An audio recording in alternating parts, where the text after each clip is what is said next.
Yeah,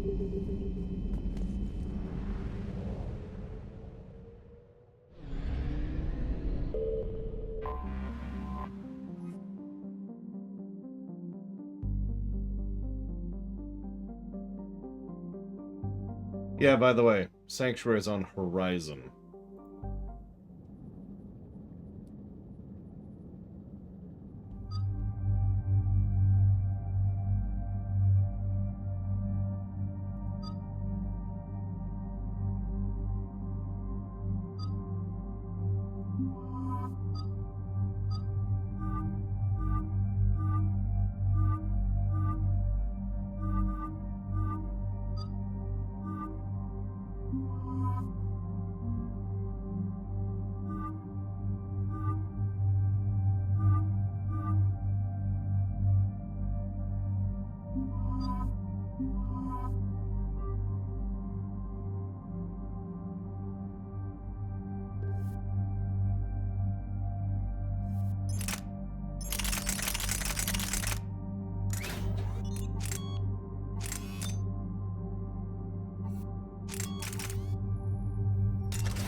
Hello, Yada.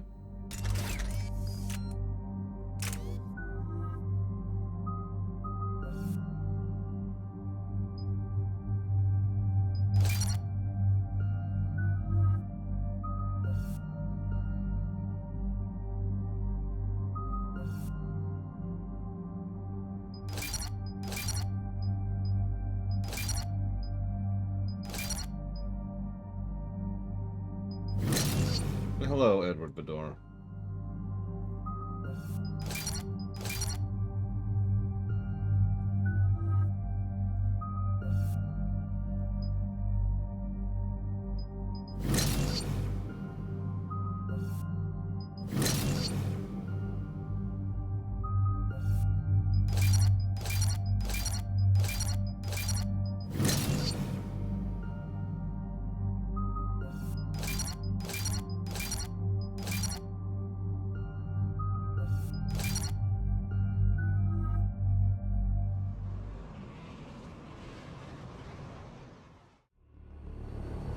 All right, Commander, what do we know?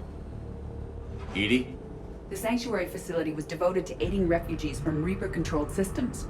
The facility went offline recently, and no communications have come or gone since. It is unclear why Kai Lang or Cerberus would be interested in Sanctuary. If there's a clue to Cerberus here, we find it. Sir, I'm picking up a signal from the facility. It's weak. I'll try to boost it. This is Lawson. Stay away from Sanctuary. It's not what it seems. Please, you must listen to me. They're using... Oriana? That's Miranda's sister. If she's here, Miranda can't be far away. That's our link to Cerberus. Approaching the LZ. Seeing some damage, Commander, but no activity.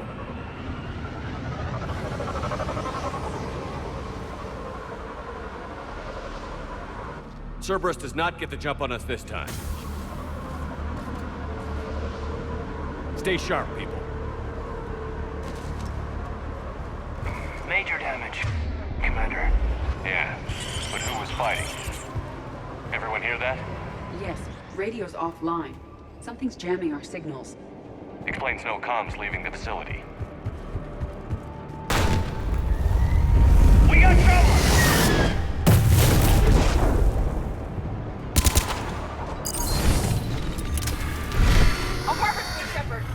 I saw it. Phantoms. Watch your backs!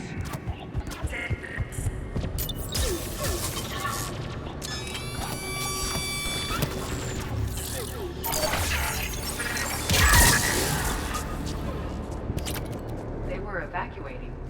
And looks like the Reapers were chasing them out. About time they started killing each other.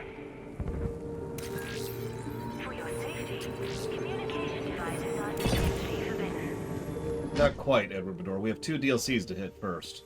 But we are staring down the barrel of the end. I don't know. Come on. Cerberus shuttles came from that tower. Then that's where we're headed. Civilian processing ratios. Adults, 60% sent to integration. Children,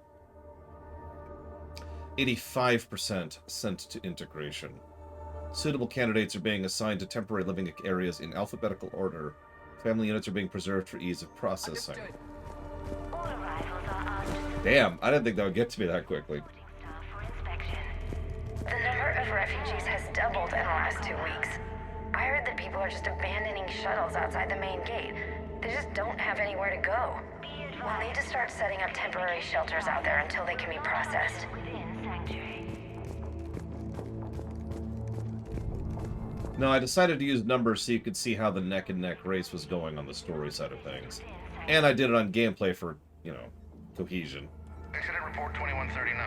An illegal communication device nearly made it past pre-screening. Scanner software has been adjusted. Sanctuary staff. No way it could penetrate the central scrambler, but we can't chance a signal leaving the planet. Report filed. All security procedures are in place to protect you and your loved ones.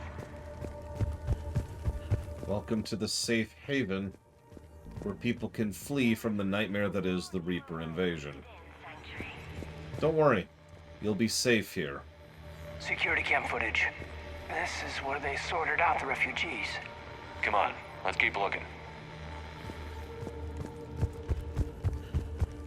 BioWare's never been Communication devices. willing to shy away from horror, but honestly, this is one of the most horrifying things they've ever designed. So those ships we saw were waiting to get in. But where are all the people they brought? Got something, Commander. Casualties, both sides. More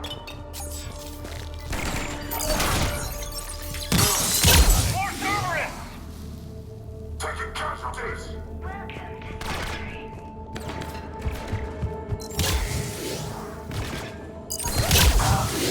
Safety. Communication device. An observation deck.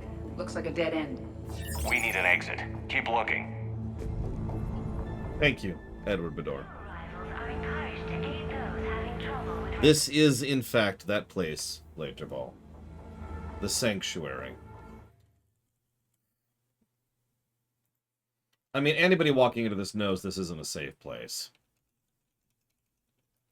So I guess I don't really even have anything to add to it. It's just a lot of effort was made. And a lot of people did a lot of insidious things to make this place seem like a super safe, you know, don't worry. You don't have to worry about things here. It's the safe space. I don't know what else to call that. It's the frickin' safe space.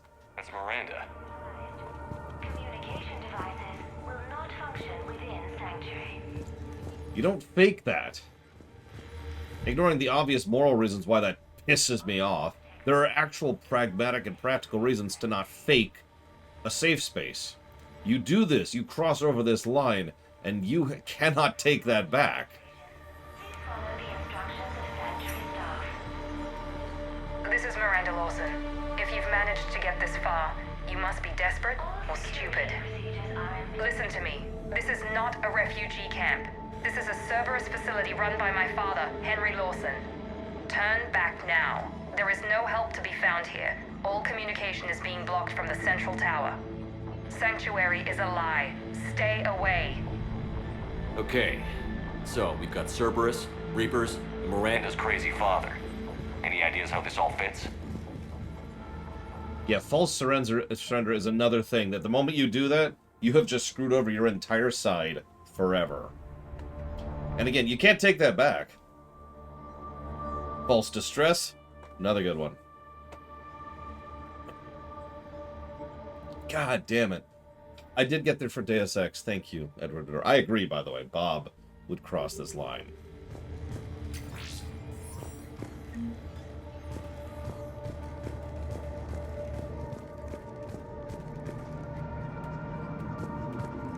I mean, for how many centuries has there been a common law in human society that there are certain targets that are unacceptable in war?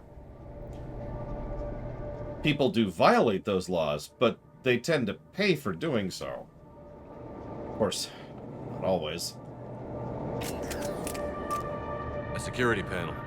Shutting it down. Look at that. Why go to the trouble of concealing it? I don't know. Let's check it out. We have a back door into the facility. Let's move. Well, that's kind of what I was getting at, Plutonia. There are practical, tangible reasons that have nothing to do with morality to not fake distress signals, to not kill medical personnel. Being used. They have somehow incorporated pieces of Reaper technology. And Miranda's caught in the middle. Let's pick up the pace. But yeah, let's leave real life out of this. I don't want to get down that rabbit hole. Point being, this is a big no-no. The end. I think we can agree with that. I think we can agree on that. Not the general concept. Sanctuary in specific Part of Sanctuary. is a big no-no.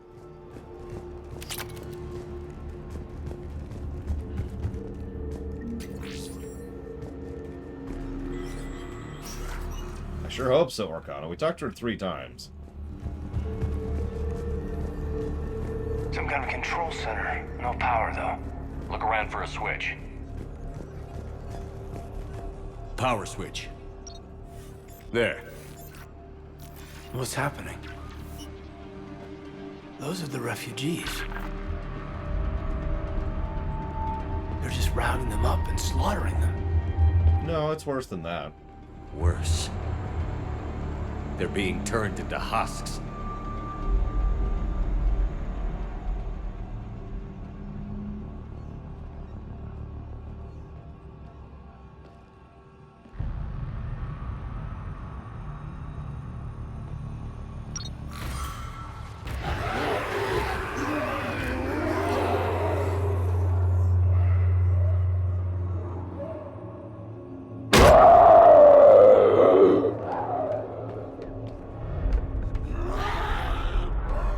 An interesting question, Tiny Hippo, that of course we will never address because, you know, why would we have that kind of writing in this game? And I don't mean to hammer this point in, but I really want you to imagine. Throw yourself in the moment for a second. You're scared, you're tired, you're strained. You have just crammed yourself into a clustered, cramped cargo hold for probably days. Uncomfortable, probably soiled yourself, hungry. You have managed to get off on this planet. It's green, it's peaceful, there's breathable air, the sun is bright. You walk in, people are like, here, thank you, here's your line. We're going to scan you to make sure nothing untoward comes in. We're going to put you over here into this thing. Everything's cool. Thank God I'm finally safe. Okay, we need to bring you over to this one section. We need to start doing some tests. Okay, thank you. They put you into the pod, and then you actually feel yourself being converted live into a husk as the Reaper, whatever they're throwing into you, just like spreads throughout your body, and you're aware the whole time. Just put yourself, ignore the numbers, ignore the quantity, ignore everything else. Just zoom in the camera onto what that would feel like as an individual. And that's why Sanctuary is so horrific.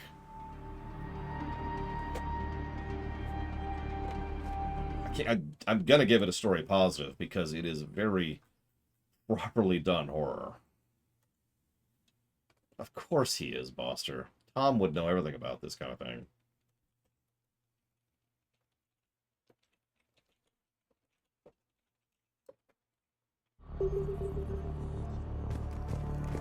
Now, doesn't make sense. There must be more to it. The elusive man would not make a move without an assured benefit. to be very clear, it is my opinion that Tim would not go for this. Tim certainly has a lot of the renegade perspective. It's his overall purpose is to be, you know, ends justify the means. This is different. Unsuitable materials reassigned to recycling, Ross. And yes, I know exactly what you're referencing. Yeah, I legitimately believe Tim would condemn this. Not because he's a good person, but because it is so horrifically wasteful and doesn't further the overall goals and ends. Reaper forces have made a mess of the facility. I'm shutting down the power to the processing plant to lock them down. Should keep them out of the entrance as well. Good transition. Kai Lang. She doesn't know he's here. Miranda Lawson has arrived sooner than expected. You want me to deal with her? Only if she gets in your way. Stay focused on the research data. Find it and get out. Yes, sir. Damn it. Let's move.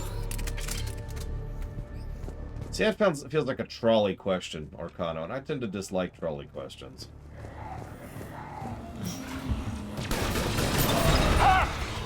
Not surprised.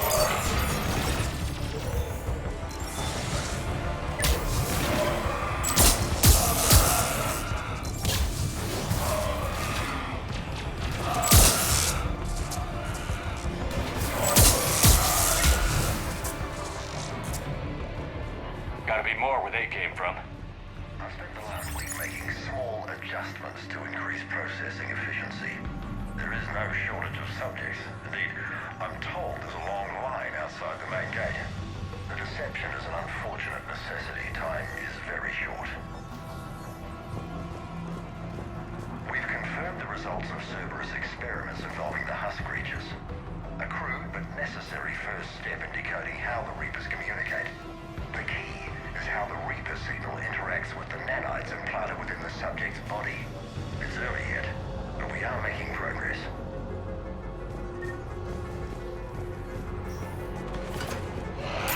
Reaper forces! Must be left over from the attack. Thank you, Translate.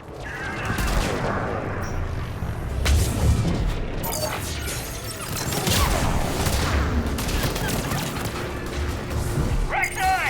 Get the fire on them! I see him.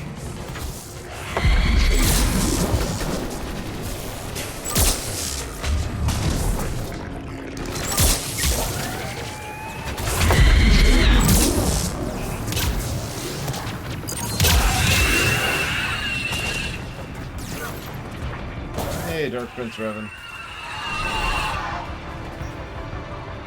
You know what's funny? I mentioned there are many ways for Miranda to die. Do you know there's like 3 or 4 just in this mission? Even if you do everything right up to this point.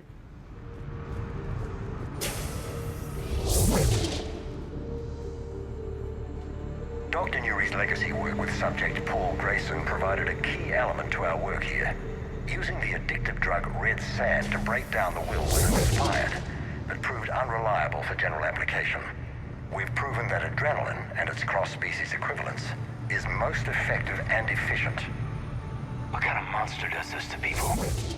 I don't get it. I don't either. A monster, you just said that. Yeah, I forget all the specifics, but it's like, if you don't shoot him and X, then she dies. If you decide to spare him and X, then she dies. And then if you try to let him go, then he dies killing her, and so forth and so on. The pursuit of efficiency has revealed an important fact. The Reaper's use of dragon's teeth to create husks is ingenious. The Reaper nanites attach themselves to the adrenaline released and quickly move through the body to speed conversion to the final husk state. I've got nothing on that.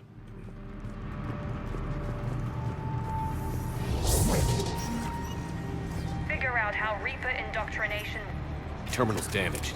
Hang on. Good thing I'm an engineer. Get some answers as to why the Reapers wanted this place shut down. It doesn't make sense. Thought Cerberus and the Reapers were getting along. What changed? It's working, Shepard. Heading to the tower to disable the communications scrambler. I have to get word out. Some refugees are turned into husks.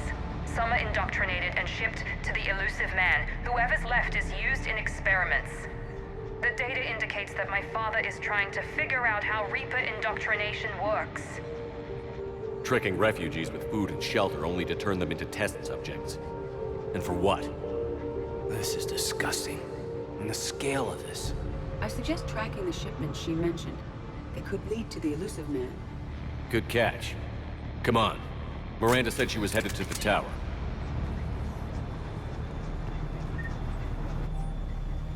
Rejected subjects have proven useful for preliminary genetic testing. Death rates are 100%, of course, but the data being gathered is critical to improving subsequent testing on viable subjects. Note, only personnel with Alpha 3 and above level security clearance are allowed to access genetic waste testing area. Be aware that security breaches of any kind will result in immediate contract termination.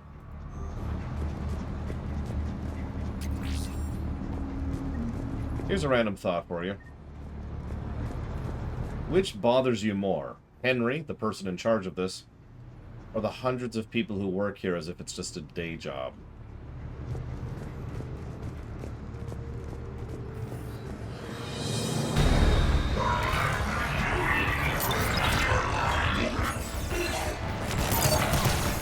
Now, in the interest of fairness, these people are probably indoctrinated. Let's assume for just a moment that they're not. Because at the very least, the people who, like we literally saw in the earlier video, there are people who are guiding people into the tubes to huskify them. There's no way they don't know what they're doing. There's no way.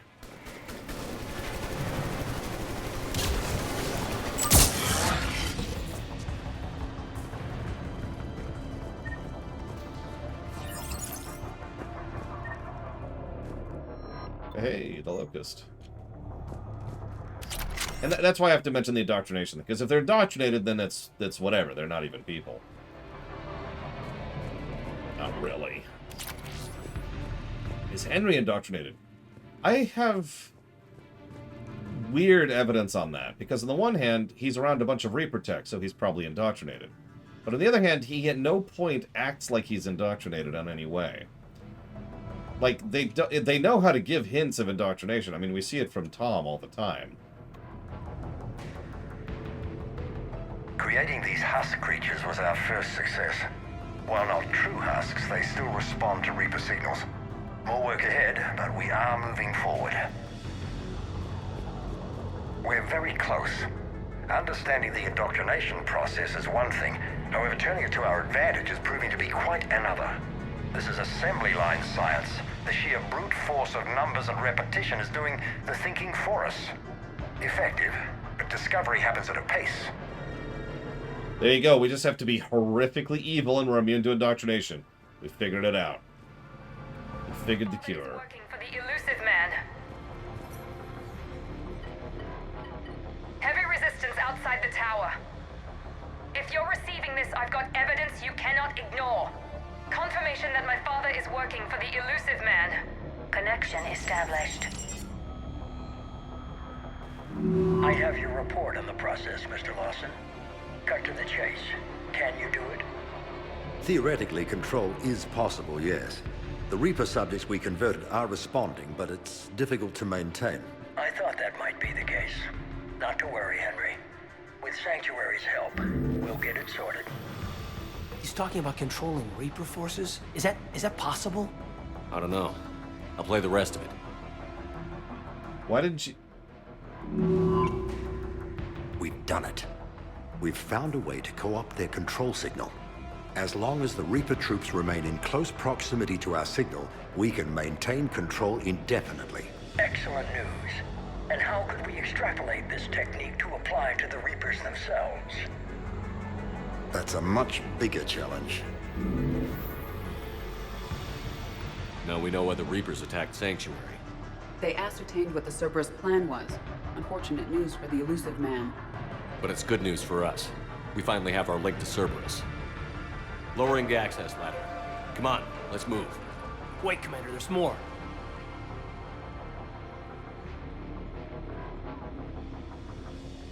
Damn it.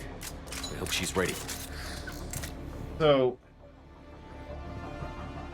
I don't think I could bring myself to write this, but imagine for a moment that this game was substantially better written. And instead of this, instead of the Crucible, which doesn't exist at all, Sanctuary is the I win button. I mean, control, in other words. We've talked before, Lord Harriman can approve of this, or clarify this. What if control is how you redefine the enemy? Because that is a good way to write an implacable enemy, which is super strong. You redefine the enemy, so they're no longer trying to kill you, right? There's a lot of ways to do that. Sometimes through diplomacy, sometimes through restructuring, sometimes through hiding, and sometimes through flipping the tables and just controlling them. Now, I'm not saying I would go with that, but the reason it would be interesting is that would then mean that you, the player, would have the choice to have a good ending and go with control, or have a bad ending where everybody dies, but you maintained your principles in the end. And that could have been an underlying theme, especially given what's going on with Javik and Garrus. Yeah, we rewrote the heretics.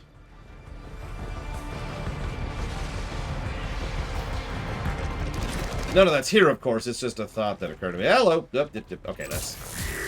I thought that was a Banshee. We're okay. We're okay. It's just Marauder. They're putting up a fight, Commander. Keep going. Yeah. Mass Effect 3. You see the numbers on the screen. Those numbers are up to date. That was most of my lunch break, was getting those numbers up to date. I'm trying to clean up the sheet a little bit.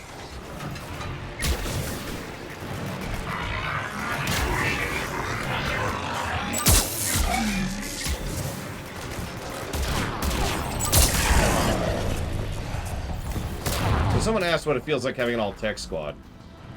So far, we feel like a death machine. Just a well-oiled death machine.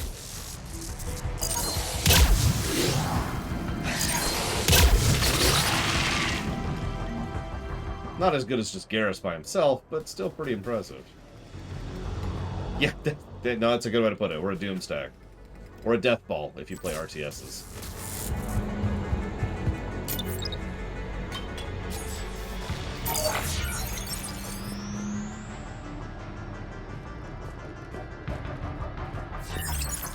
Usually, the numbers don't get high enough to quantify it, and I enjoy the visual aesthetics of doing the X's and the pluses. It's also substantially more irritating to edit them when they're just numbers. So I usually only do it when the numbers are high enough to, justify it. And I didn't even do that with Mass Effect 2 because it amused me to have, like, XXXXX just going across the screen. We have underestimated the strength of the Reaper signal. They are here. The Reapers somehow know what we've learned about them. They have a weakness. I'm compiling our research data to archive before it's too late. Cerberus sent troops to defend the facility against the Reapers.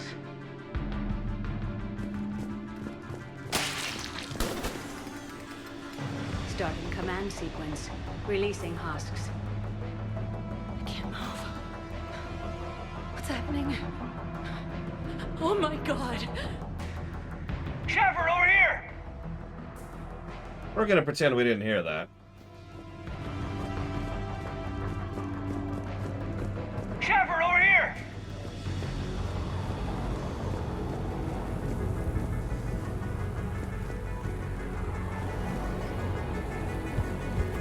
This will get us closer to the tower.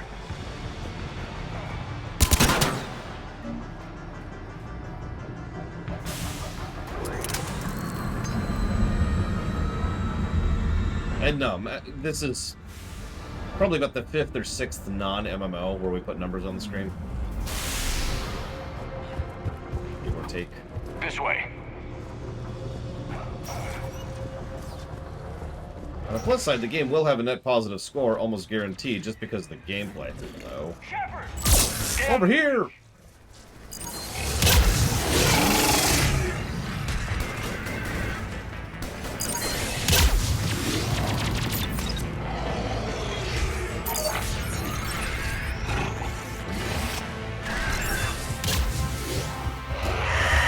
We'll see you, Blade Chaval. They're all coming from that room up ahead. Let's get over there.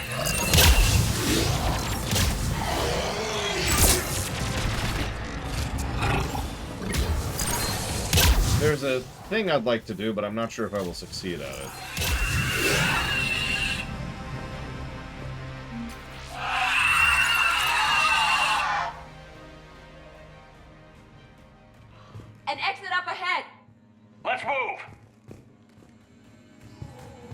I'm tired of the same thing too, Latario. Probably because I've studied history. What's really funny to me is I wasn't expecting the story to be as neutral as it is. Like, you see this, right? Sorry, 1 second. I need to look something up really quick.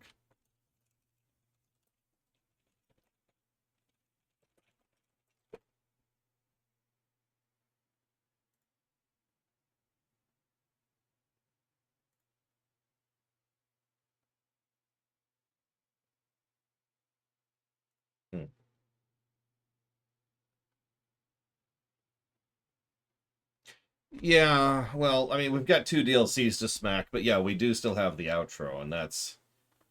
Oh, yeah, that's the outro. We'll see, we'll see. Tower access granted.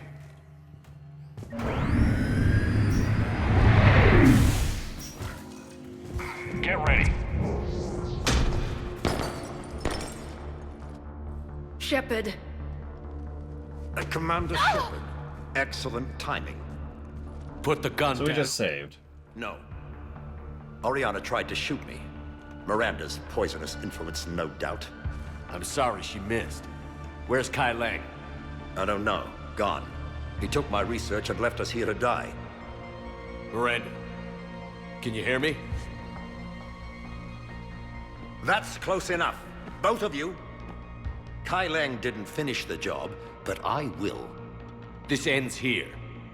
On the contrary, now that the Reapers are taken care of, we have a way out. Let her go. Shepard, don't let him take her. Shepard, please. I don't remember which choice leads to it, Django, do you? There's actually quite a few ways this cutscene can go, by the way, like I kind of hinted at earlier.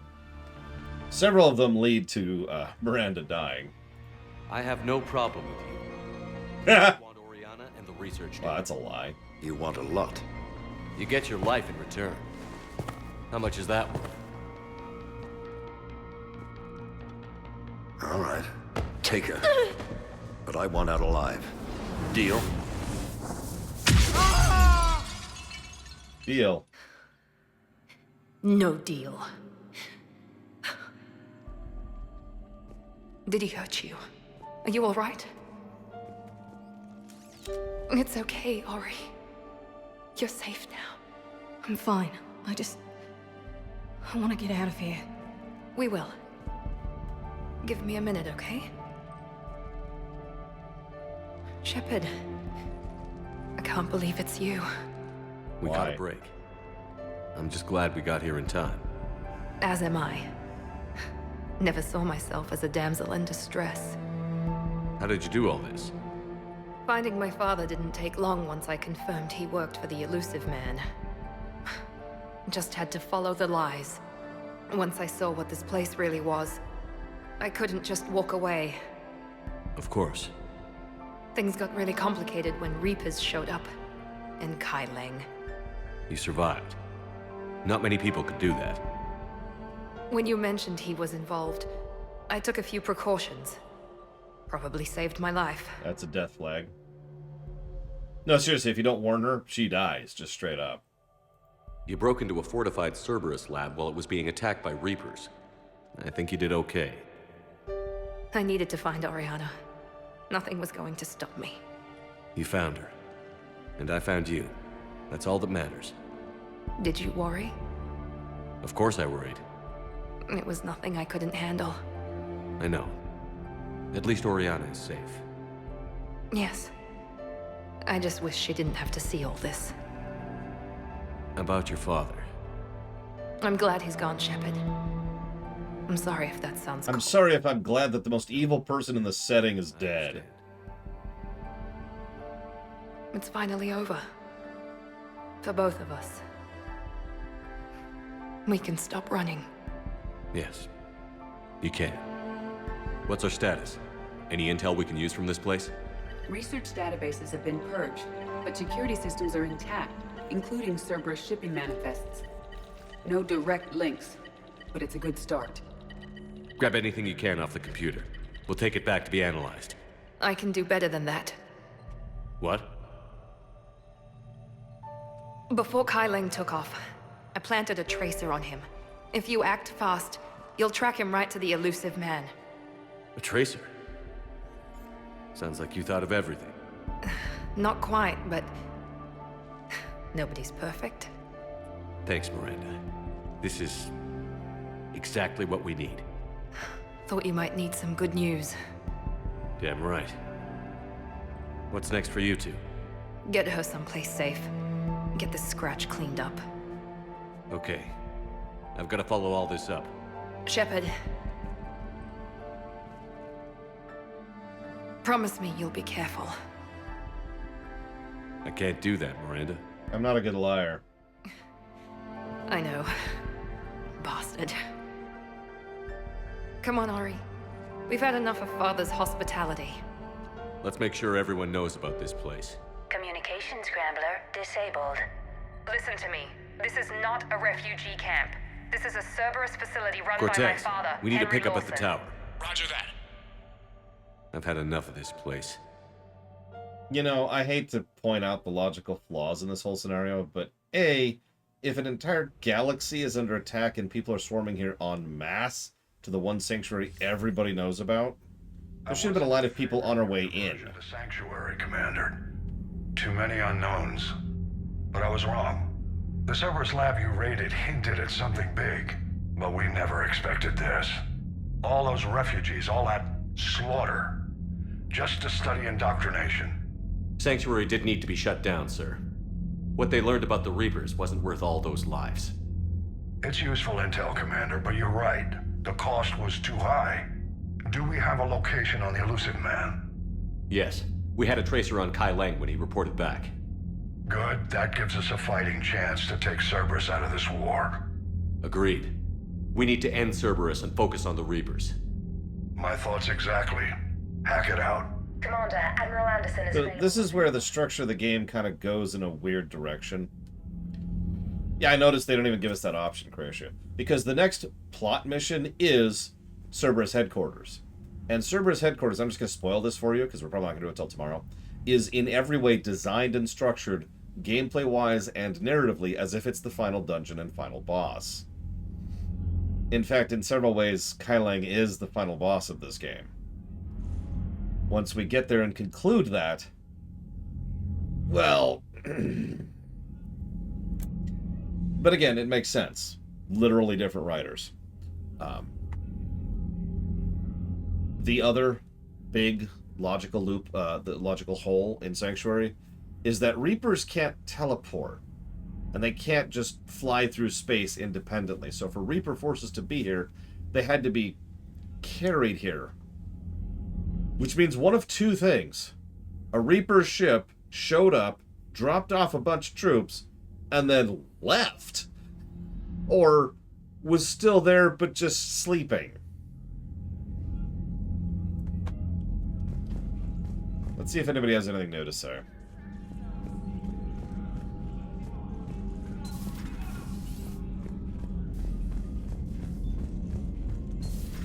What kind of soldier looks at a camp that turns people into husks and goes, yeah, I want to help with that? The same guy that lets Cerberus stick Reaper tech into his skull. Those bastards. Oh yeah, one extra little tidbit. We were talking about how this could be more morally interesting. Let me add one additional line to this. What if there was a facility somewhere which was saying, hey, you can volunteer to come to this facility. If you do, you will die. We will use you to experiment on understanding Reaper tech and indoctrination to protect humanity and all other races or whatever. Add that proviso. Joker, you asked for news about the human colony, Tiptree. Hey, Liara, you don't need to worry about that right now. Now's as good a time as any. I'm getting reports of refugee ships from Tiptree landing on Solarian colonies. I don't have names. I'm sorry. It was mostly children. Well, Gunny, Hillary, my sister, Gunny's the nickname. She's had it since, she's only 15, so if it's children, then maybe I only lost my dad. Kind of an asshole thing to hope for. Jeff, Right now, take any kind of hope you can get. Damn it, Joker. Stop being awesome. Quit it. Okay, I say without hyperbole that Joker is one of the best characters in this individual game. He's always been a great character, but he just rises to the top in 3. It's weird. Nice work shutting that place down. Is Miranda okay? She will be. Even for Cerberus, that place was crazy. They've always been about the ends justifying the means. But how do you do that to innocent people and tell yourself you're helping humanity? I don't know how the elusive man can stand looking at himself in the mirror. Honestly, I've been wondering about that for a while with those freaky eyes. Whatever he's thinking, he won't be thinking it for much longer. You're damn right, Commander. Hello, Shepard. If you have time, I discovered another example of human behavior I do not quite understand. Have fun. What is it now? News from Earth. The Resistance snuck video cameras inside a Reaper containment camp. I find the images difficult to process. I bet it's pretty gruesome in there. I am not easily repulsed, but I expected the prisoners to adhere to a comprehensible hierarchy of needs. Stripped of societal norms and threatened with death, it is logical that their only priority be survival. They should have turned on each other and been uncompromisingly selfish. But not all were. So the prisoners were, what, nice to each other? The Reapers delayed the executions of prisoners who informed them about other prisoners' escape attempts. The more attempts reported, the longer a prisoner would live. But few of the prisoners would report. Some fed misinformation to the Reapers, at the cost of their own lives, to help prisoners who were not even relatives or friends. That's actually very human, believe it or not. Oh, don't mistake me. You humans can... we humans can be bastards. But we also have this strange tendency towards being contrarian. It's something that actually causes a lot of problems in human society, because we really are contrarian species. But the reason why is because it can actually help in quite a few scenarios. Yeah, don't tell me what to do. I would bet money that literally everybody in chat is someone who would agree with that. To some extent or another, to some degree or another. And it's just interesting because, this isn't even just a fiction thing. This is a real life thing. That... God damn it. Listen, I'm not saying that I have revealed myself as the AI bot that built the internet 3 years ago. Yeah, you heard what I said.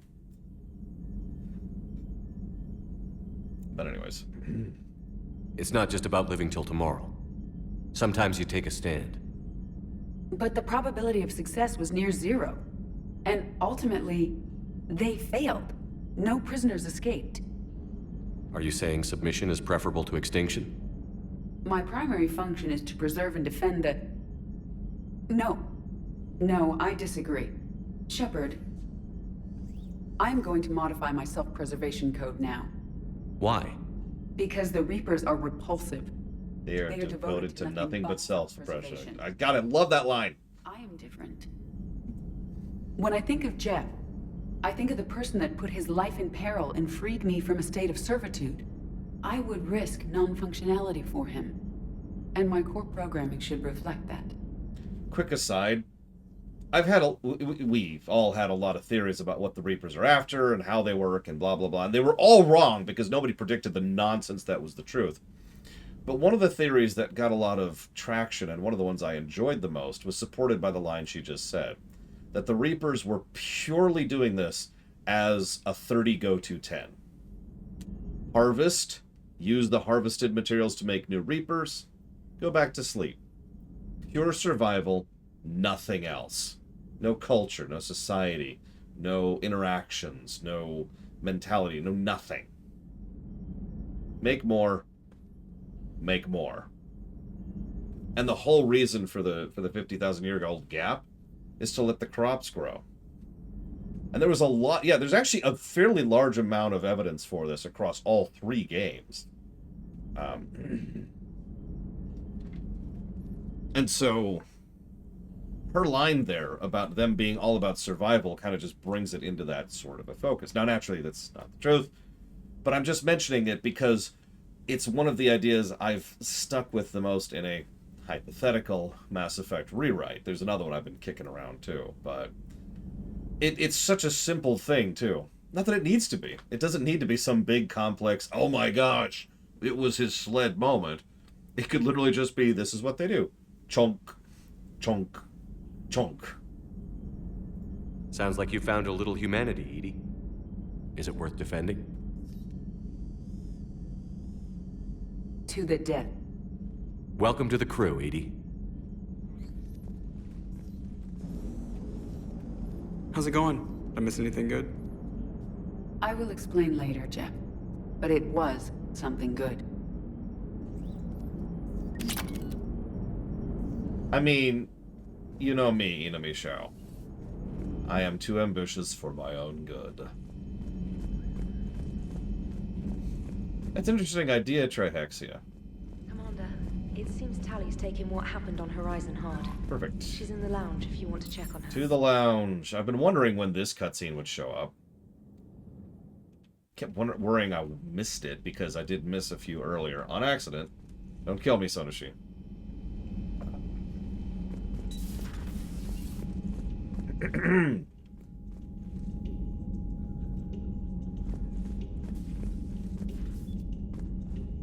Game?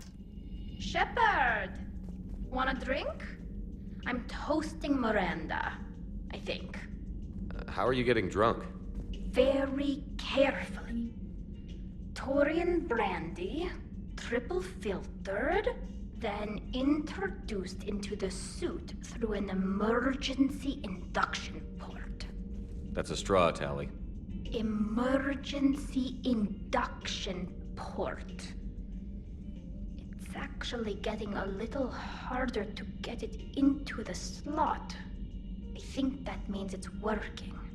She was so rude. What did Jack call her? Cerberus cheerleader? With her perfect genes and that attitude. Yes, tiny hippo. And still, she got it done. She stopped her father.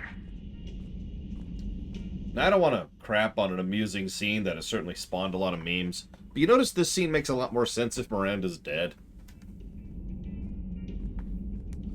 As usual, Mass Effect 3 builds a scene for X and then tacks on Y. Because that whole scene works perfectly if she's dead, and then at the last minute, but she did it! Instead of, you know, yeah, you get it. I feel so bad for the creators of this game, you know? That's another thing. I have spit ire at games before, and I have. Mass Effect 3 is not one of them. It's one of the reasons why every time someone says, oh, Lord just hates Mass Effect 3, it pisses me off.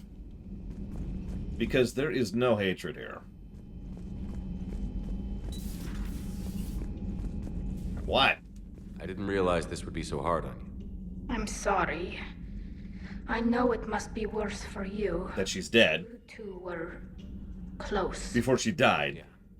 She did whatever it took to stop her father. She never gave in to him. Never changed herself to please him. Still works better if she's dead. Don't me. You sound like a Vorcha. Seeing a bit of yourself in Miranda fighting her father? I spent my life trying to live up to him. Then making up for his mistakes. Doing what he'd have wanted. It's never that easy.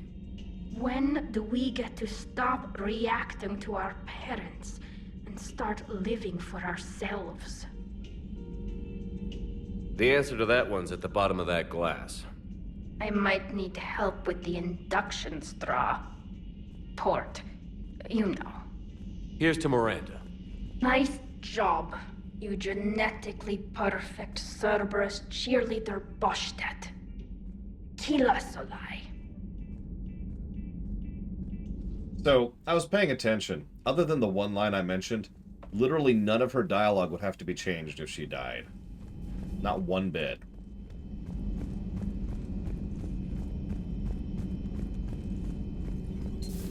Have we heard from Agent DeTrace yet? She has not reported in for over 8 hours, Doctor. She was stationed on Valchir when the Reapers invaded. I think we can assume what happened.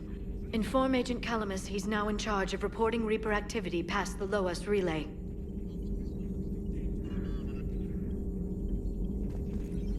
A Prothean. A living, breathing Prothean. Yeah, okay, that's something new. He's not what I expected. Me neither.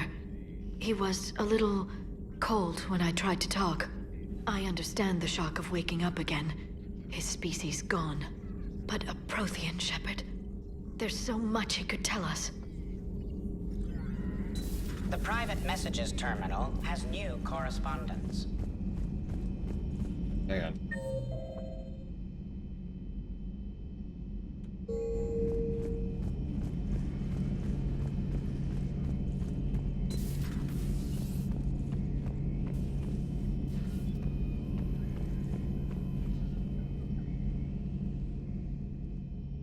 Any word from your family? They made it off Palaven. It was tight, but they're okay. We'll take every scrap of good news we can get. Wish I had more, though. Why? I just had to make a tough call with the Primarch. He said our fleets are being decimated, so I advised him to cease all offensive operations against the Reapers. A full retreat? The only way to save Palaven now is to hold our ships back for the Crucible. But if I'm wrong, then a lot of other Turian families won't be as lucky as mine. That's a hell of a gamble. No other options? If there are, I can't see them. It all comes down to the Crucible now. And ruthless calculus.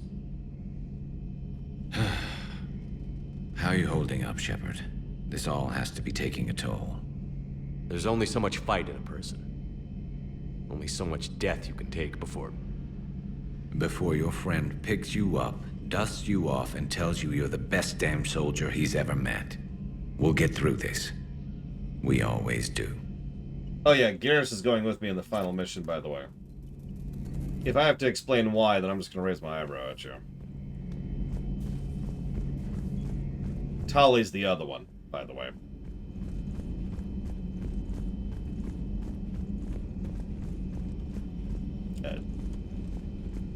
That's weird.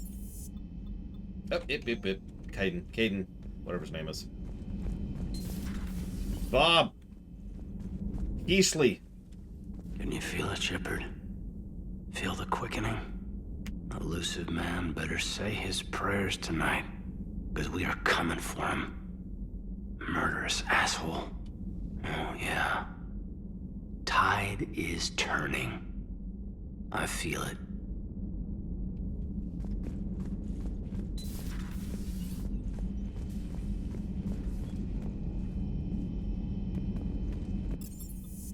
Doing the final catch-up before we start the 2 DLCs.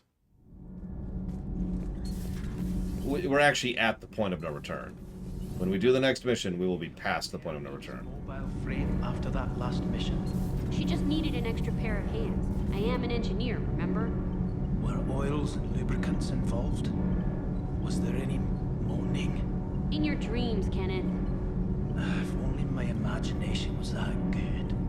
Would you two just kiss? Oh my god.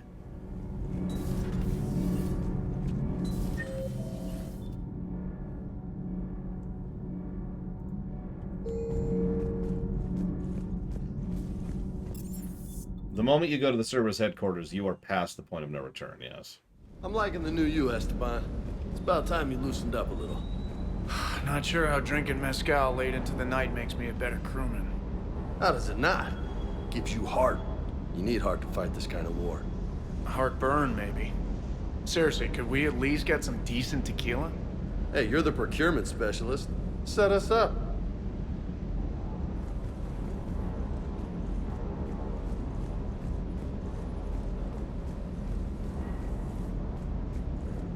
I appreciate you checking in on me.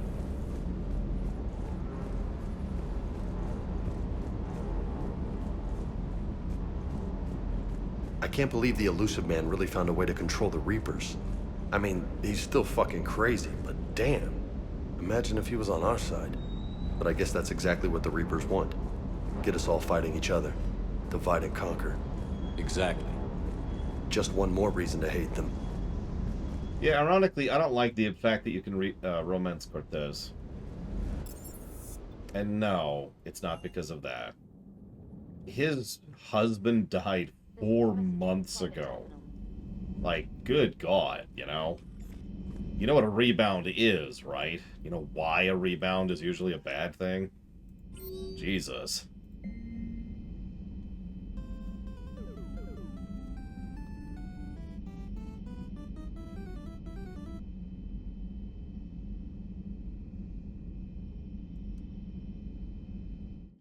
That's true, we gotta be evil every now and again.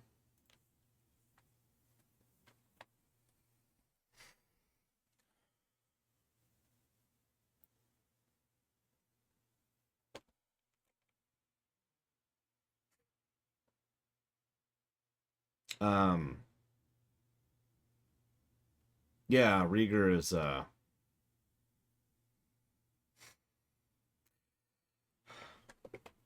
I know, right, Dark Prince Revan? Good God. Thank you, Eternus.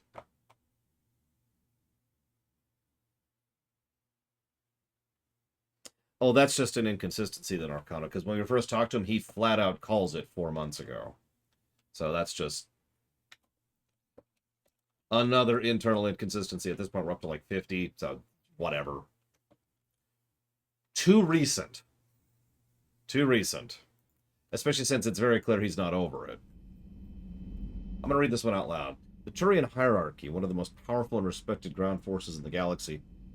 Is this a ground war? Are paying respects to an unlikely ally, the Marines of the Quarian fleet.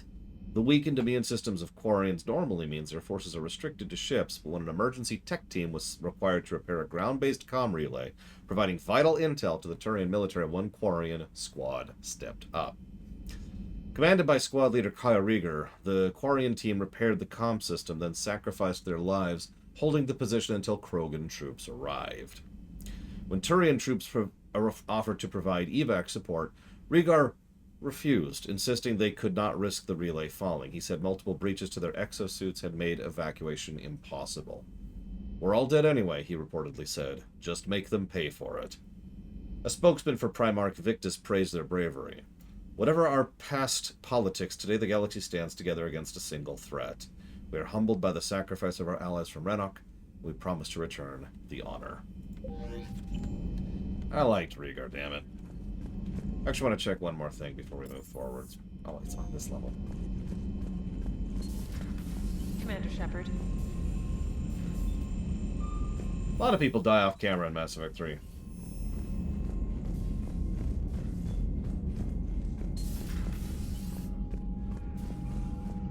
No comment, really. Alright, so that number is way too low to have access to everything. We need, in order to show off effectively every ending, we need 7,000. 7,800 is required for the best ending, which we'll get there when we get there. So we'll see how this goes. I have a thought. Let's see what Leviathan does. Because that's what we're going to do now. Commander. Emily Wong's scene is not only amazing, but would make a much better intro. I know I've said this before, but do me a favor. Take the whole of the intro, right?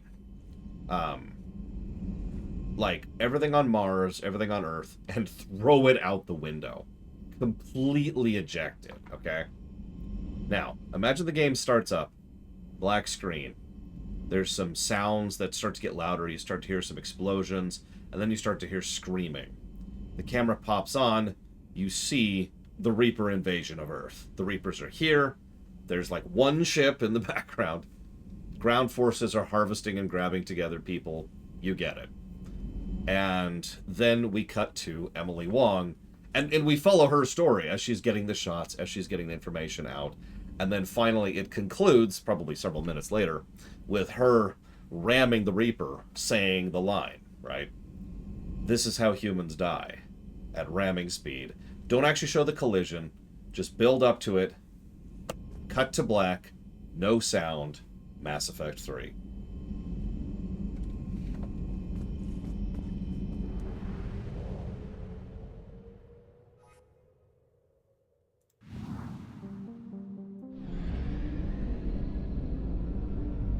I was told 7,000 was specifically the legendary number.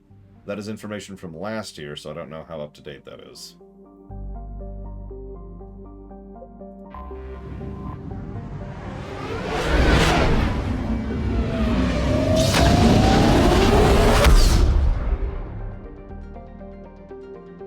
Either way, let's do Leviathan. Which is this one. Because we technically already did this. Whoops.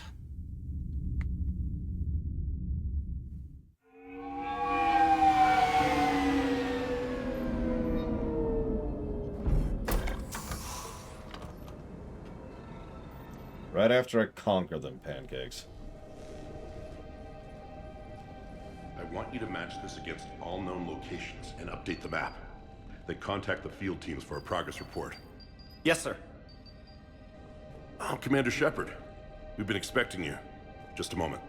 And Hadley, could you gather the Leviathan data for us? Apologies, Commander. The rest of my team is out investigating leads right now. I'm Dr. Garrett Bryson, and this is Task Force Aurora. What's your assignment?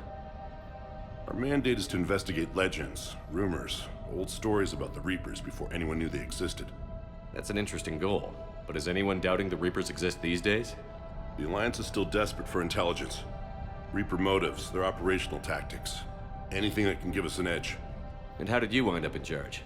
When the rest of the galaxy says something doesn't exist, I take that as a chance to prove that it does. So you're in it for the challenge? For the truth. Even as late as 2148, humanity still thought aliens were a myth. That was within my lifetime. Once that myth was proven to be reality, our entire history changed. Reapers were part of that reality too. But even they have a history, Commander. If we could just uncover it, there may be a weakness we can exploit. Trying so hard not to snark right now. Could have used your help 3 years ago. Yeah, Yes. yeah. If people had paid more attention to your Prothean beacon, we might not be in this war. But now with new information we've uncovered, a breakthrough's near. Hadley, do you have the data? No! Ah! Why isn't it? That was strange. Okay. This is Commander Shepard. I need C-Sec at my location. Nice reflexes there, Shepard. Be here. The darkness can't be breached. Transit records show his name is Derek Hadley. He's worked here for a couple months. Shepard, I monitored a C-Sec alert from this location. Were you harmed? I'm fine. But I could use your help sorting this out, Edie. Take a look through their files. I need to know what this task force was up to. At once. What? What's happening? So, I'm gonna just say right now, the big twist of Leviathan irritates the ever-loving piss out of me. But, we'll see. You know my policy. We're just gonna go through this and see how it lines up. You tell me. I was gathering our data when you arrived, and then it was dark. Cold. Like I was someplace else. And then? I don't know! A gun was in my hand. Dr. Bryson, there was a loud noise. That was you shooting him. I didn't do it, it wasn't me! You have to believe that. So someone else pulled that trigger? But I would never do that! Shepard, you're not an idiot. Commander, this does resemble reports of indoctrination. This is why Edie's here, because we're too stupid to figure this out by What ourselves. about that Leviathan Bryson mentioned? How does that tie in? It's some kind of creature. Our field teams have been tracking it. That artifact came in from our researcher, Garneau. He sent an audio log if you wanna... What's wrong? Shepard. Turn back. What are you talking about? Shepard! The darkness cannot be breached. Damn it. Get him over to the clinic. See if they can tell us what's wrong with him. Oh my god. Commander, you'll want to see this. It's an outgoing message from Dr. Bryson to Admiral Hackett. Dr. Bryson, you have an update? Admiral, the Leviathan of Dis that we've been investigating, I think we're really onto something. Give me the brief. About 20 years ago, the Batarians discovered a Reaper corpse that had died in battle. They covered it up and denied it ever existed. But I'm intrigued by the larger implication. What could have killed the Reaper in the first place? Exactly. That's the real Leviathan. It's worth pursuing. Continue your investigation and update me on the progress. There is also a follow-up message from a few weeks later. Admiral, the Reapers are shadowing my field teams as if they're hunting Leviathan themselves. Whatever it is, I believe Leviathan is nothing less than a Reaper killer. Almost an apex predator, and it has them nervous. If we could just find it, imagine the impact on the war. I'm formally requesting assistance in tracking it down. You'll have it. This is now your top priority, Doctor. Find that thing. It appears we were meant to be that assistance. Anything capable of killing a Reaper could do a lot of collateral damage. Yeah, like a fleet. In the state of this conflict, or a thresher mob. I believe the saying, or a big gun. Of my enemy is my friend, may be relevant. But we won't know unless we can find it. Bryson's assistant did say they recently received a log from their field researcher. It may yield more information. It did, Little Belly. It was granted a fairly large thresher and a fairly small Reaper, but yeah, no, that happened. I think I'm officially going to give the second negative for Brick Shepherd. This is getting ridiculous.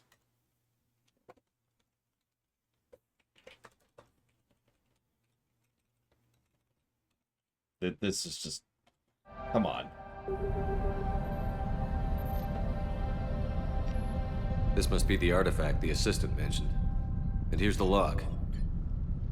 Dr. Bryson, it's Garneau. I'm sending you an artifact I found. About the only thing I found there, in fact. Maybe it's nothing, but I'd swear Leviathan came through here. I'm gonna crunch some numbers. Burn up the rest of this project travel allowance. Maybe I can project our Reaper killer's movements. I'll check in when I get to the next site. Garneau appears to be our best lead to track Leviathan, but he does not state a destination. Let's focus on what he does say, then. He mentioned extrapolating Leviathan's path. And crunching numbers. He wasn't flying blind. He had data. A significant amount of data, judging by this office. So how do we narrow it down? Bryson and his colleagues evidently used a galaxy map search program in their hunt for Leviathan. It may help us locate Garneau. Edie, you have quantum computing and read every human work on a subject in about 3 seconds. Figure it out. Does this tell us where Garneau went? No, but we may be able to narrow down his location if we find clues he was using in his search for Leviathan.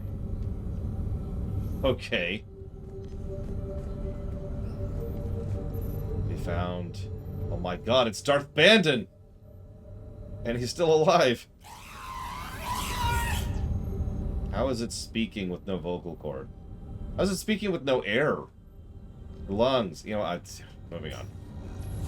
These are all murders in which the accused lacked a known motive and claimed memory loss. Just like Bryson's assistant. You think Garneau was following a trail of blackout crimes? It is possible. We need to find data matching dates and locations for crimes of this nature.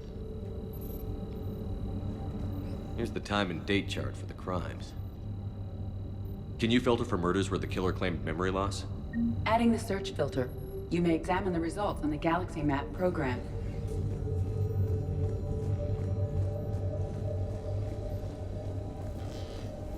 That is a fragment of sovereign. People!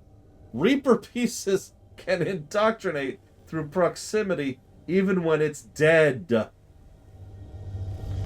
my god. Sovereign. Vanguard of our destruction. How's that working out for you, big guy?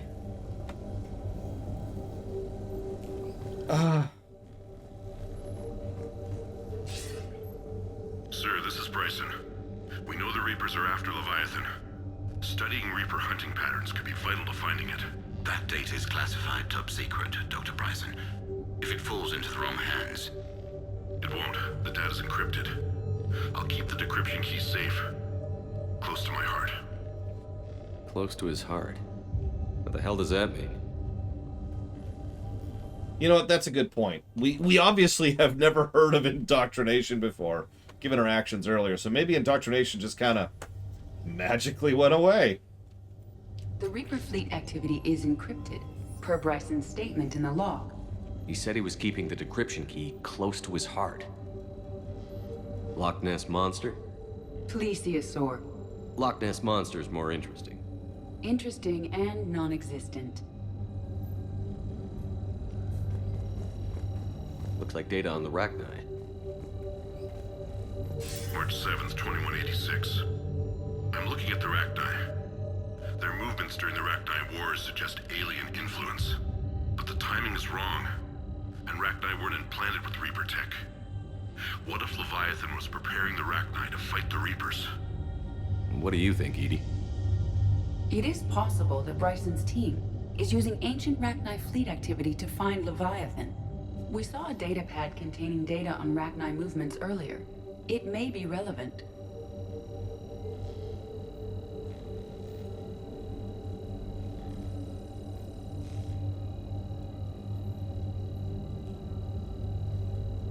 I like it, Latario.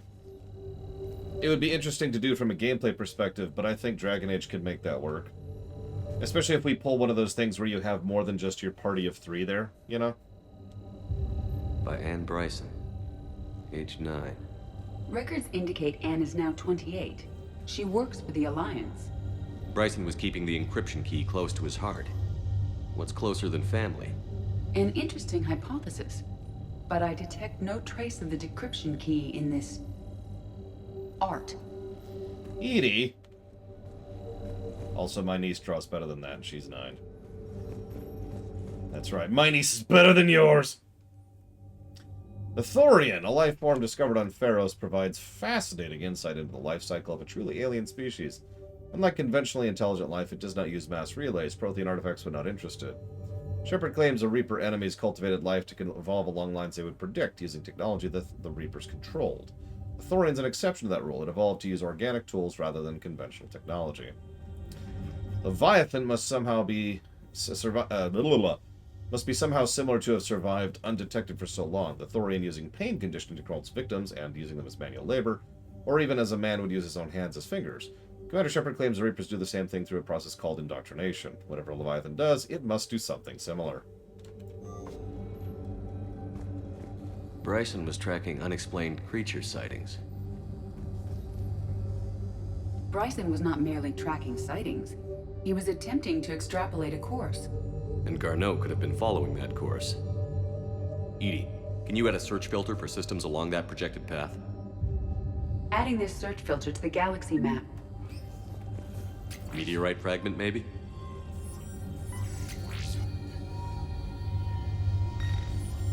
Meteorite sample. With traces of element 0. Would Leviathan need EZO? While it is not consumed as fuel during FTL travel, element 0 will decay after several centuries of active use. If Leviathan is old enough, it would need to replenish its supplies. Okay. Can you give me a search filter for locations with element 0? Adding the search filter now.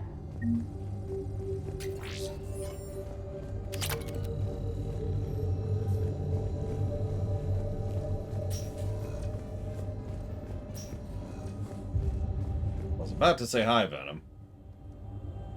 Another piece of Anne Bryson's childhood art. Wait a minute. Well, take a look at that. I can use these numbers to construct a decryption key. All right, let's get back to the data pad we found earlier. You know, one of the more common things I tend to hear is how they shouldn't have explained the Reapers. I obviously disagree with that. But, like, maybe write something good to explain the Reapers? I don't know, random thought. Thank you, Venom. I do always appreciate. If you know where you want that to go, please let me know. It reminds me of something that Lord Harrimont was talking about earlier. I don't know if he's here right now. Dragon Age block. You got it. Much appreciated. Ah. So you were talking about how you like the darkest before the dawn moment, which a lot of fiction does, you know. Gotta have the down, then you have the up. Right. The concept isn't what bothers me, it's the execution, right? I know, I'm not trying to start an argument, I'm just... You know how there's a lot of fiction, usually movies, tend to have the third act argument between the main characters? And it's almost always forced and stupid, but they do it because they want to have that down before they have the up. It's like that. I don't really have a problem with the concept of explaining the Reapers. I have a problem with the specific execution.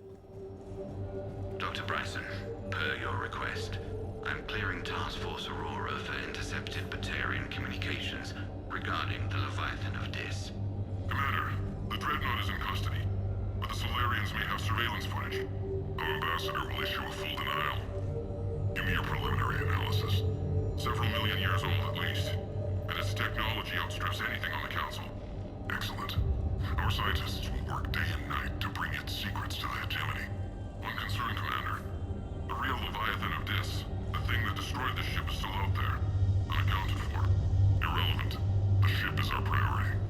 And as far as the rest of the galaxy is concerned, there is no Leviathan of Dis. There never was.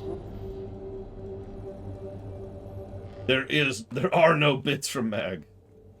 There never were. Sorry. Thank you, Mag. I do appreciate you. I hope you've liked these playthroughs. 2 weeks is actually longer than I thought it would take to flash through these. 3 is a long game, isn't it? My goodness. It has been longer than I remember. And we haven't been doing side stuff this particular playthrough.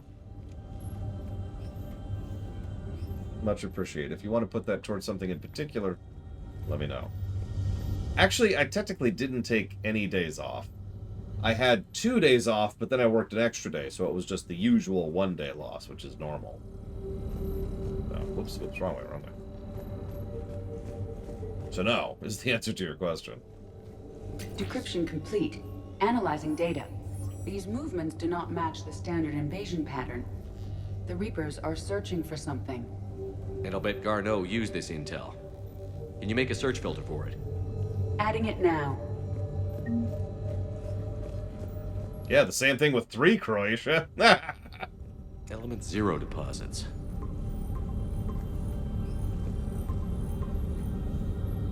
Based on the search results, Garneau is in one of these 5 systems. I have marked the Normandy map with possible locations. We can leave now, unless you wish to further narrow the search. Alien sightings. I was just joking, Croatia. You're right, of course. 3 possibilities. Blackout crimes? No results. Some of our search parameters may be irrelevant. Element 0 deposits.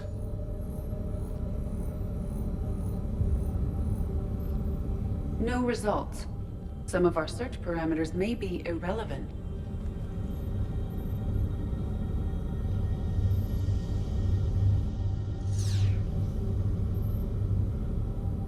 Alien sightings. Do you have to do this each time, game? Results. Some of our search parameters may be irrelevant. Reaper activity?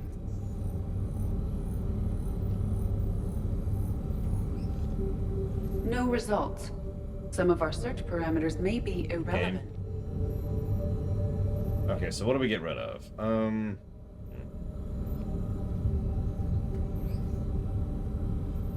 I would guess it's one of those two, the blackout crimes, the creature sightings. Let's go with blackout crimes. We have a match, marking the galaxy map. Good. Let's go find Garneau. And I guess I'm right. Yay.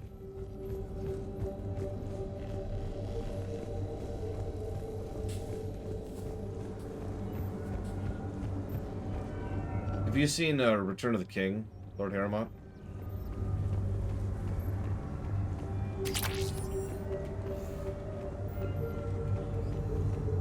How, Dream Whisperer? One of my favorite Darkest Before the Dawn moments of all time is in that film.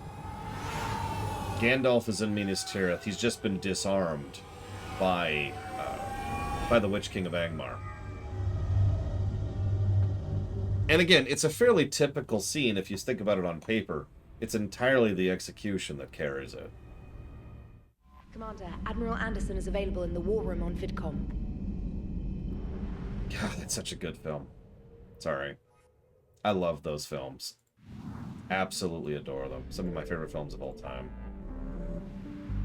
Okay, so... Right.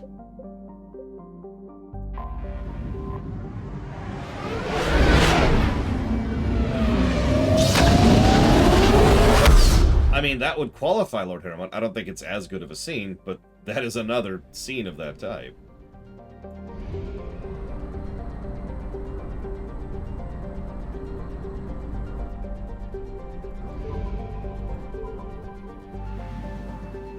I'm trying to think of one that would qualify in Inquisition. Don't spoil, I'm just... I mean, if you could describe it vaguely, go for it. That's because I do, Latario. I unironically do not enjoy the Lord of the Rings novels, and I never have. Yes, I know.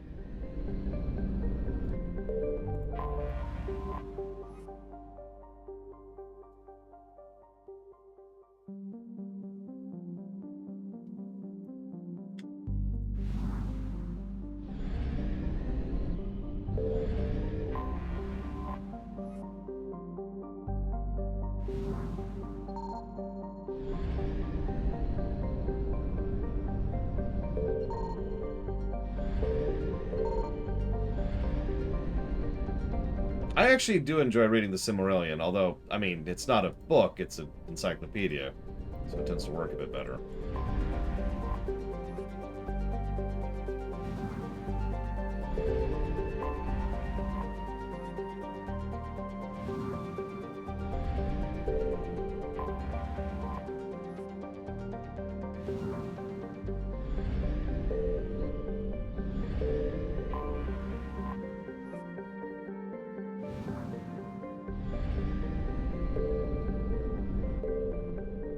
We have located Garneau.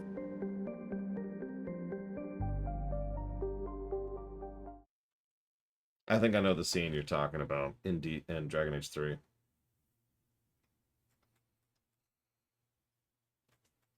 Hang on a second.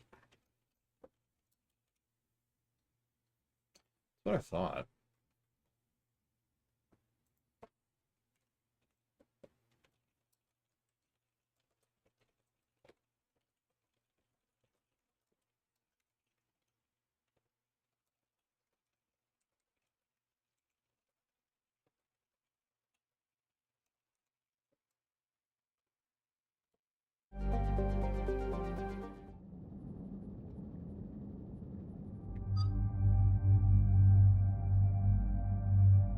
God, who would I bring for Leviathan? Any suggestions? I was thinking Javik, because that would be funny. And Edie, because that'd be funny. What do I think?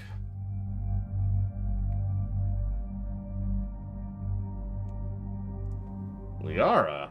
Why would we bring Liara?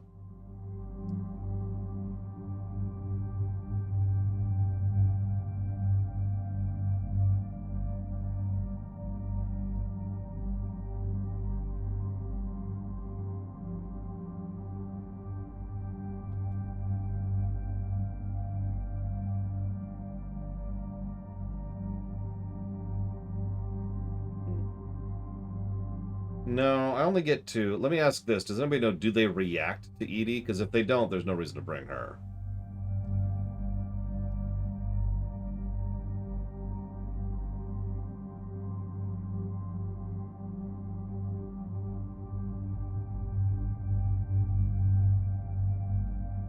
They don't react to EDI? Alright, well that's pointless then.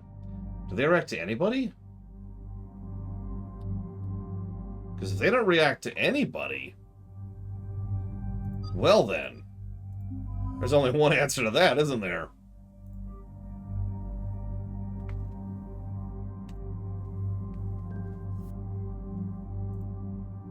Later, Liara. Well, I can't believe you didn't bring me. Look. I was busy.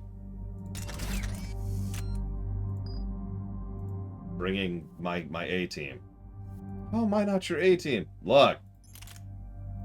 We could argue about this.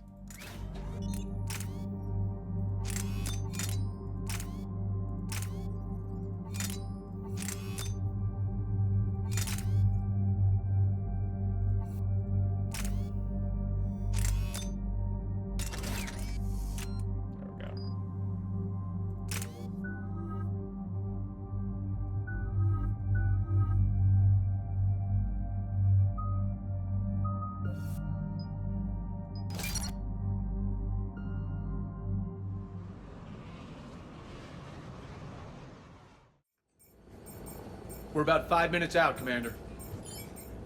What exactly is on this asteroid? Mining facility. TGS Mineral Works. Small operation. Could be a good place for Leviathan to hide. We've all read Edie's notes on Bryson's lab. Any questions? Is there a clearer idea of what this Leviathan was? Not really. We only know it killed a Reaper. And Garneau was looking for it. He's the one we're after. Right. If we find Garneau, we find Leviathan. Good. Oh, we already have, Boster. Why do you think I'm deliberately not leveling him? The doctor was right. Anything powerful enough to kill a Reaper needs to be investigated. I just hope Garneau has the answers we need. I'm reading Reaper enemy signatures in the asteroid field.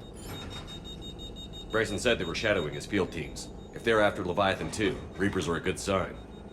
That's not something you hear every day. Take us in. Oh, thank God, there's Reapers here.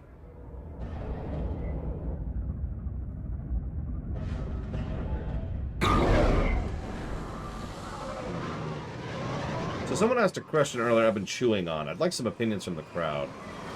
You have creative control, but you're still limited by reality. Do you direct EA to work on Mass Effect 5, and by EA I mean BioWare. Do you direct BioWare to work on Mass Effect 5, Dragon Age 4, or Mass Effect 3? And be right out. Keep me updated on the Reaper situation. Yes, Commander.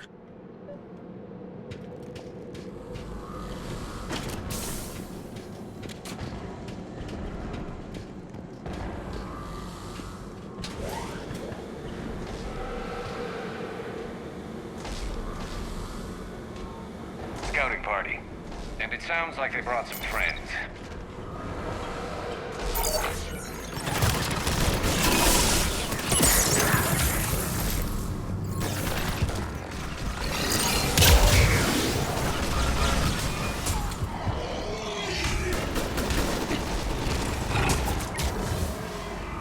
Let's get Garneau before the serious troops arrive. These are civilians. They must be terrified.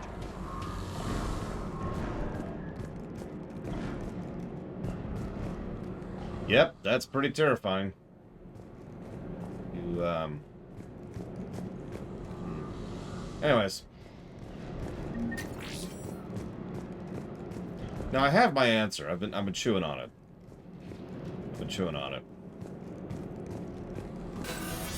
Who asked that question? Are you there now?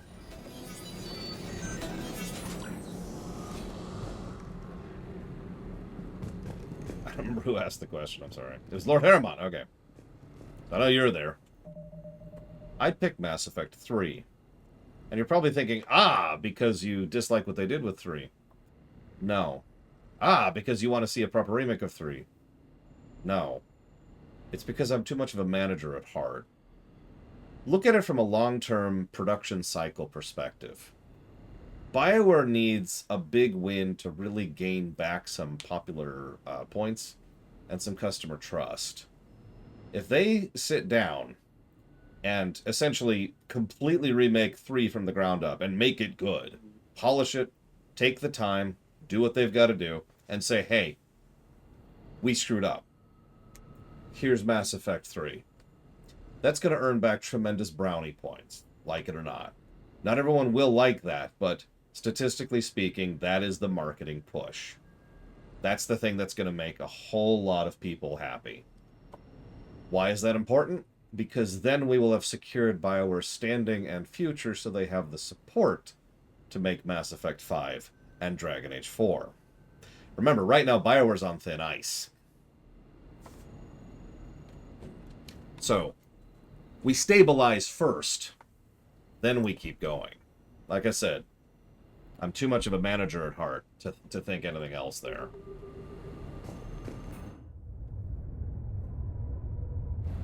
Welcome to TGS Mineral Works. All guests need to sign in at reception.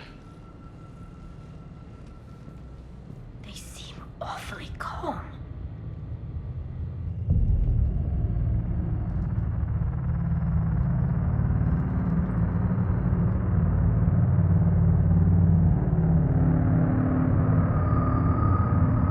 You know, if it wasn't for the sound effect, this wouldn't be creepy.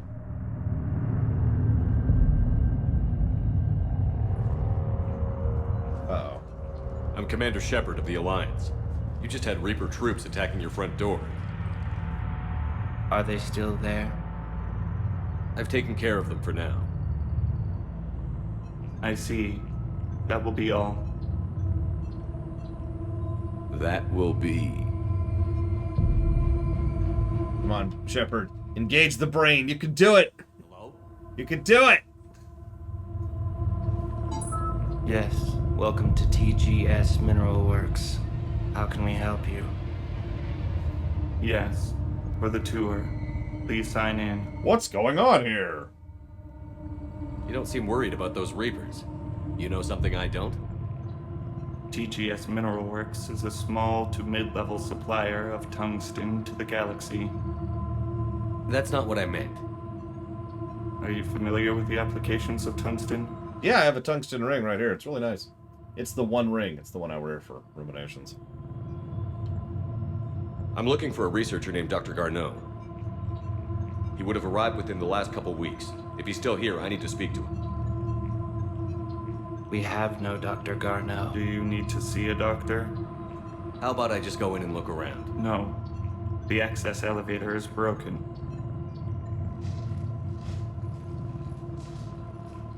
And now, we're done. Step away. Step away. You don't belong here. Something's wrong with them. Come Really? Let's look around. Are you sure, Tali? Yeah, and meanwhile, they're just going, reunion, reunion, and Shepard's like, hello? I wish to speak with you about finding, you know, Stranger a nearby kiosk. We need to fix that elevator. Terminal activated. I'll set the drone to repair the elevator, but we have to stay with it. Why? Yeah, can I speak with your manager? Reunion. Yes, hi. I'd like a number 2, large. Could I get, can I get lettuce added to that? Reunion. Okay, no, that's fine.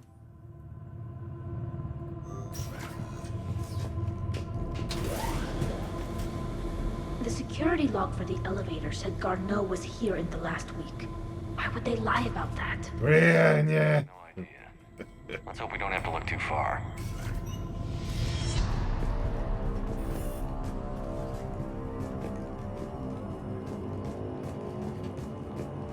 The terrain temperature will be to the mineral lab. What if any stimuli is applied more quickly? interesting. We should look into that. What? This is a restricted security terminal. A level 5 passcode is required for access. I don't have one. Access denied. Absolutely. That's the data to use. Alright.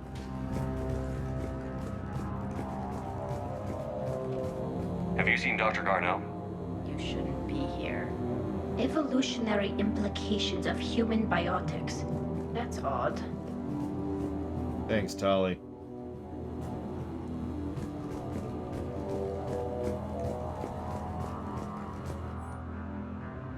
Whoever moving my stuff, some of my data I've been compiling on how historical weather events affect Hanar government have gone missing. If you moved it, please return it. It's the culmination of years of research. So is it just me, or are these people doing everything but mining? Yan.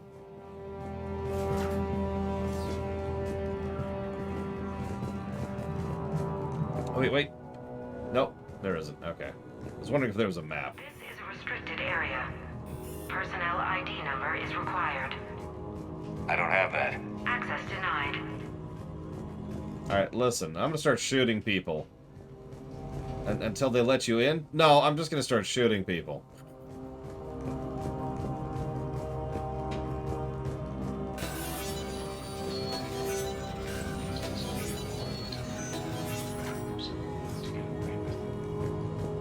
Turn back.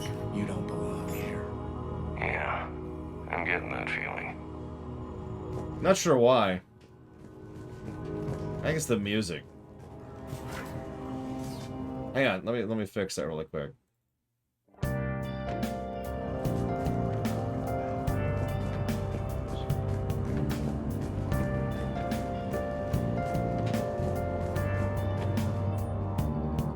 Ahem.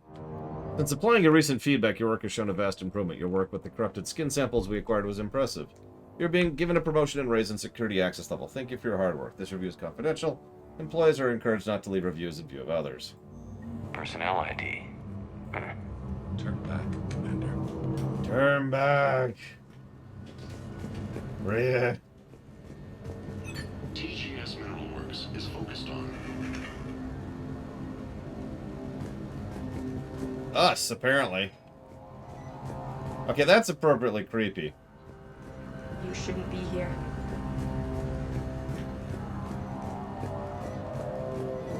This is a restricted area. An active patient file number is required. I don't have that. Access denied. Oh god. A Reaper Hanar. I can picture several things, and they're all pretty terrifying. Due to increase in electrical storm activity, communications with the beta site research team have been delayed. We ask all those awaiting data to be patient. Current forecasts indicate the storms will dissipate by the end of the week.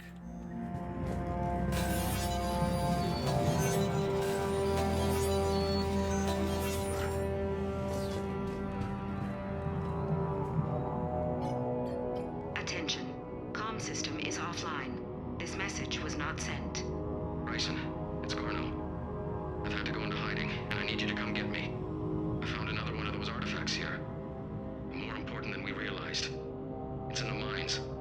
Here's the nav point. That's where I'll be. If something happens, I'm attaching a passcode that I hacked together. It'll open any security terminal. Bryson, something is very wrong here. Please hurry. Garno out. So he's still here. Do we have that passcode hack? Yes, we just need to enter the security terminal. Tell you one thing, I'm giving this place a bad Yelp review. So, ironically, what I'm picturing for a Reaper Hanar... So, Hanar are like this, right? But imagine instead they're like rotated this way, and all of their tentacles are all splayed out at the same time, and covered in serrations, and saws, and electrical currents. So they grab you, which obviously does damage by itself, and then they start pumping electricity directly into you.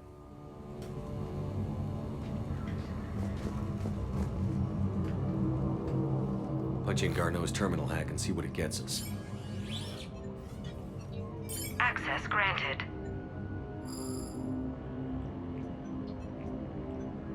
A ship dropped him off a week ago. It looks like he had full access at one point before going into hiding.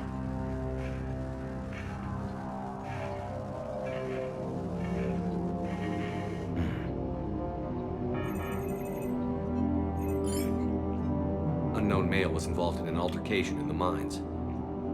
Garneau was heading to the mines. Looks like he was taken to the medbay. You are in the mineral lab, a low security, all access area. The medbay is restricted to authorized personnel with active patient file numbers. I've got the file number. Let's go get Garneau. Alright, hang on. I want to see the fan art here. The hell looks like a Metroid. Not in a bad way.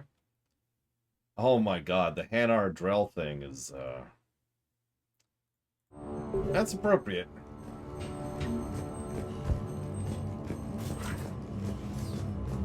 You should not be here. Reunion.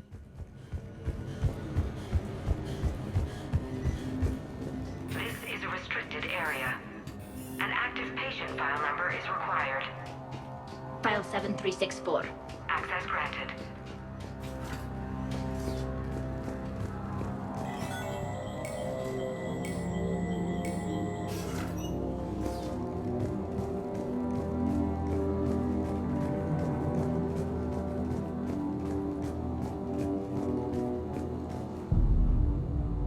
Is that Garneau? If it is, we came a long way for nothing. If you are looking for Garneau, you have found him. I am Dr. Garneau. I'm Commander Shepard of the Alliance. I'm also very stupid. Are you all right? Yes. Only I'm trapped in here. What's been going on in this place? I was doing my research. Until the incident. They attacked you. It's true. But aside from my confinement, I'm fine. Bryson's research led me to you. Bryson sent you? He's dead, Doctor. Killed by his assistant. I see. I need you to tell me everything you found on the Leviathan. Well? Bryson seemed to think it killed a Reaper. It's a myth. A dead end. But what about the artifact you mentioned in your message? I did? No. Yes, Doctor, you did. But now we've got Reaper forces attacking, so I need to break you up. We'll grab the artifact and go. Reapers. The darkness must not be breached. The darkness? Why do you pursue me? Doctor? Oh my god, dude. The artifact. You will not take what is mine. I don't think we're talking to Garneau. Really? You killed a Reaper. I need your help. You bring only death.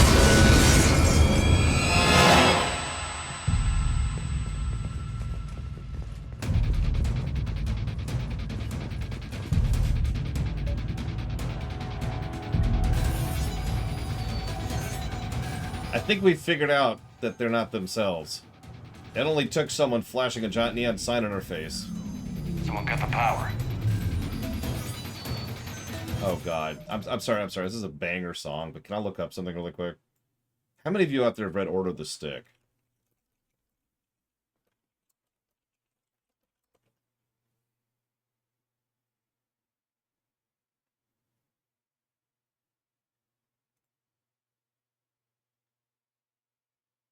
I'm not going to be able to find it quickly, am I? All I'm going to say is, for those of you who have read Order of the Stick, what's it going to take for you to realize what's going on? A giant 50-foot tall flaming sign saying he's evil? There he goes! Leave this place. Wait! We need to get to that artifact before he does. He said it was in the mines. We'll need to find a different route.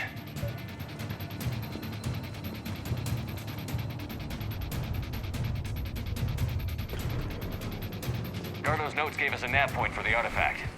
According to my map, there's a service door at the next tram station. Looks like we're not the only ones headed that way. Of course not. Wherever we are, always expect an 80% chance of reaching.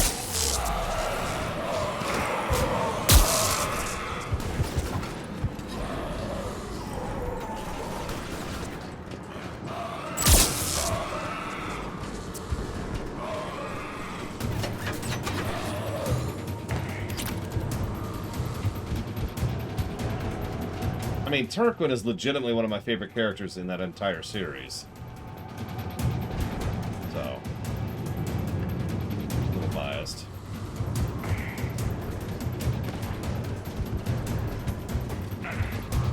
That's true. The Reapers landed troops and then left, which...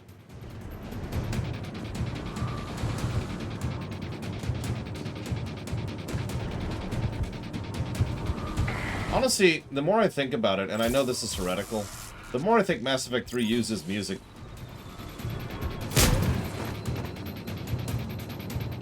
better than 1 or 2. Hell, better than 1 and 2. There he goes!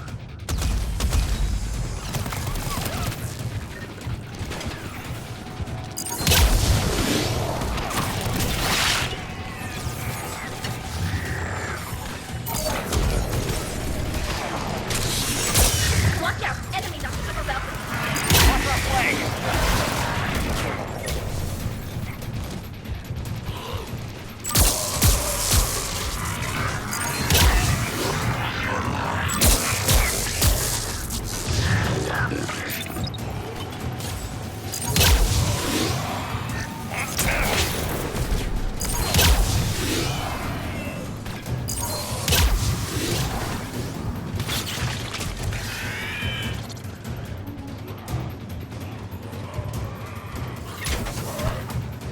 You.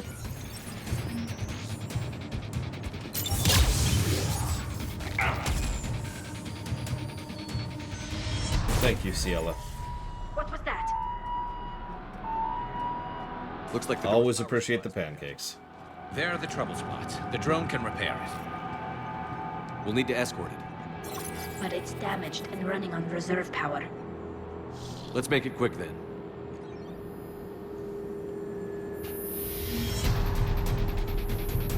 You have to decide where that sub goes. And if you don't, thousands of millions of billions of people will die. Entire universes will explode if you don't decide where that goes.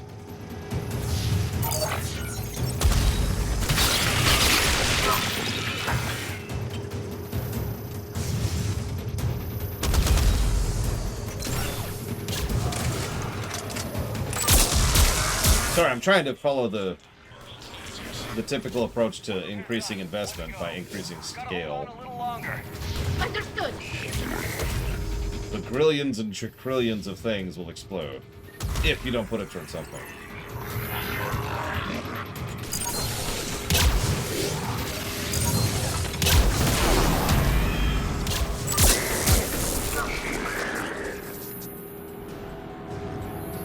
And there'll be bees.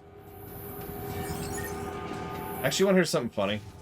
So in 2 days, I'm going to go ahead and chop off the Patreon funding post, as I always do at the end of the month. Thanks to a couple of upgrades and changes, I can finally actually track which people have not actually put any money towards anything. The reason why that's relevant is I will now be claiming all of that as dealer's choice. It's about 270 people.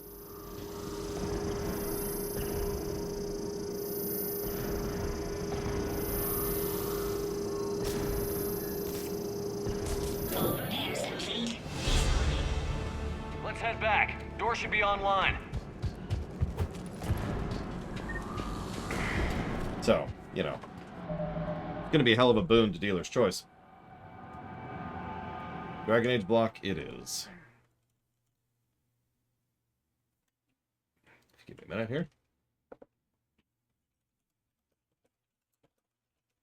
Done.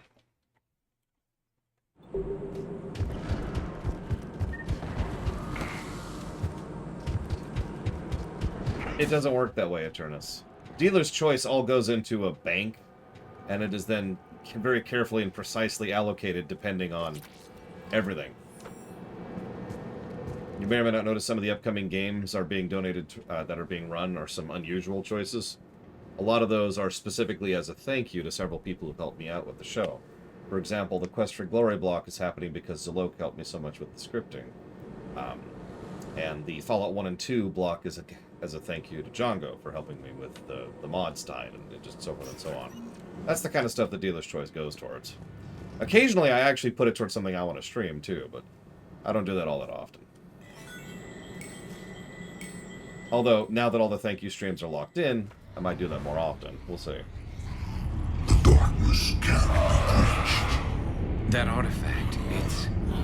Like in Bryson's office. Move! I've got a shot! Turn back! Garneau!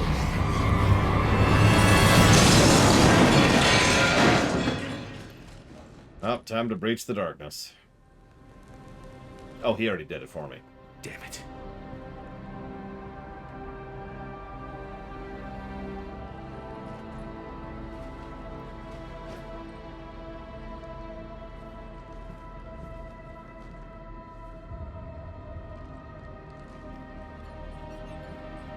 Shepard, you need to see this.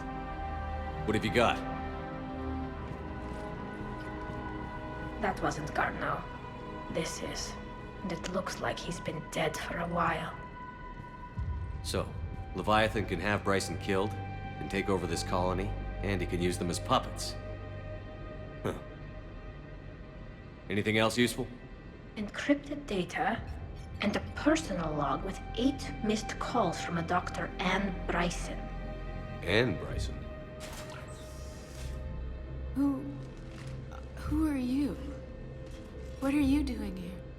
I'm Commander Shepard. Are you all right? I think so. I feel strange, but... all right. Do you recognize this man? I've never seen him before in my life. Someone here killed him. Someone here? How is that possible? I'm so sorry. Can you tell me anything about what happened to you? Not really. I remember... it just seemed cold. I remember a feeling... cold and dark. If dark was a feeling, that's exactly what I felt. That artifact, do you know where it came from? Came out of the mine. Right. Head office was supposed to send someone. That's about all I can... Cortez, what's your situation? Can you bring the shuttle? Affirmative. Strangest thing. A couple of minutes ago, the Reaper forces broke off and left. Reaper. What's a Reaper? What year do you think this is? 2176. 2176 was 10 years ago. Now that's a good reveal. Let's arrange for these people to be evacuated into temporary quarantine. If these people have been out of it for that long, they're... Yeah, by the way, it's the future. Oh, and the apocalypse. Congratulations. So not only No, Lothario. can take down a Reaper, We'll try, but it though. can indoctrinate people too. Do you think it actually is a Reaper? We need that. Ah. If it is a Reaper, then I want to know what it's up to. How long has it been out here? And more importantly, why? Edie, did we get anything from Garneau's notes? Yes. They suggest that Garneau created a way to block the artifact's mind-affecting properties. The artifact seems to be the key. Agreed. When I head back to Bryson's office, I want you there. Yes, Commander. I want to know just what the hell these artifacts really are and what they can do. Whatever they are, they're too dangerous to have around. And we've got one sitting right in the middle of the Citadel. It's fine. Commander, Admiral Anderson is available in the war room on VidCom. Hi, Canada Banks. I just figured you'd be more sympathetic to someone joining Cerberus. You never heard anyone. Yeah, I enlisted to kick ass, just like everyone else. But I need a better reason than it has scales to go kill somebody. And if Cerberus is taking our dishonorable discharges and catapulting water... I just wanted to be more clear how close the race is on the story axis at the moment, Bree. Alright, here's another one. Dates back to the Rachni Wars. So, a Krogan and a Solarian have landed on a Rachni world for a top-secret mission. That is unlikely. Solarians rarely took part in raids on Rachni-occupied worlds directly. Missing the point? So the two guys are climbing up a hill going through this nasty green fog. And as they get near the top, they come out of the fog, and the Solarian sees thousands of Rachni. He looks over at the Krogan and says, "Oh, well, that makes me nervous." The Krogan says, "You think that's scary? When this is over, I have to go back down through that fog by myself." The implication being that the Solarian soldier would be dead. Yes. Thank you for killing the 2,000-year-old joke. That joke plays to racial stereotypes on both sides. The Krogan appears brutish and insensitive, while the Solarian appears weak. Stereotypes such as exemplified here led to the development and use of the genophage. Well, yeah. It's also one of the only jokes you'll hear both Solarians and Krogan telling. Comedy isn't really about being nice. Sometimes it's a way to air out the ugly things people think. Commander? Leviathan's mental restraints are odd. My AI shackles served similar purposes, but why add sensations of darkness or cold? Well, you see...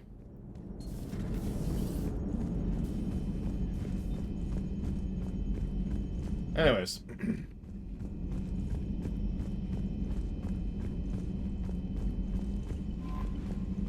Commander? You. Listen, we need to have the darkness. No, parents. Where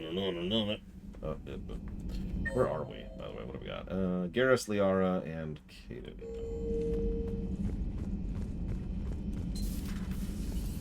It feels good to help those people get their lives back. 10 years is a lot of lost time. I mean, you have no idea.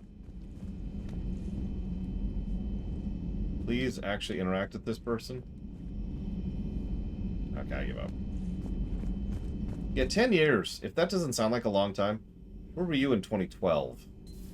Say that again? The population of the colony world of Tyvor has been killed. I don't understand. The Reapers have been taking people alive. It was self-inflicted. When Reaper forces invaded, Tyvor's colonists detonated nuclear weapons inside their cities. Goddess. Their deaths would have been instantaneous, Doctor. Thank you, Glyph. That'll be all. My sources told me the production numbers were wrong at that mining facility. I assumed they were just smuggling red sand. I never took the time to look closer. Too much intel. Too many places for secrets to hide. I'm going to have to start sleeping less. And yeah, self-nuking your colony is certainly one solution to the Reapers. And unfortunately, it's probably the kind of thing that's happening a lot more than we're hearing about.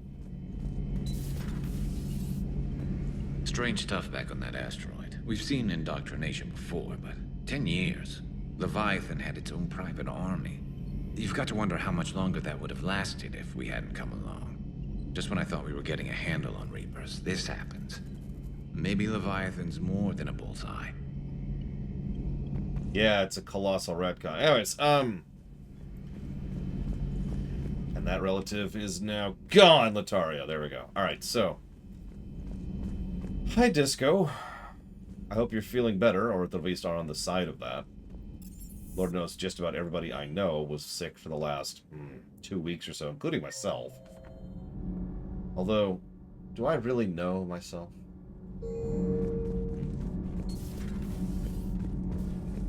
Breaking now, Alliance Marines uncover the worst Cerberus war crimes to date.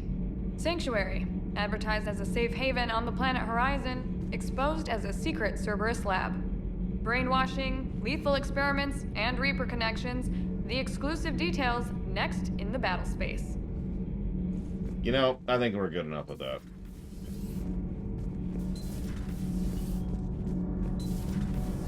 Do you ever feel awkward being the only Turian on the ship? I don't know. Should I? I just mean not having anyone else like you around. Doesn't seem to bother Liara. But she can eat their food. That mining facility. Everyone there under Leviathan's control. It reminded me of Pharaohs. How many other people out there are trapped like that? We need to find Leviathan. The darkness must not be breached. Commander, thank you. It's great to be back. feels good to be in an Alliance uniform again. Welcome aboard, Chief. Shepard. Right.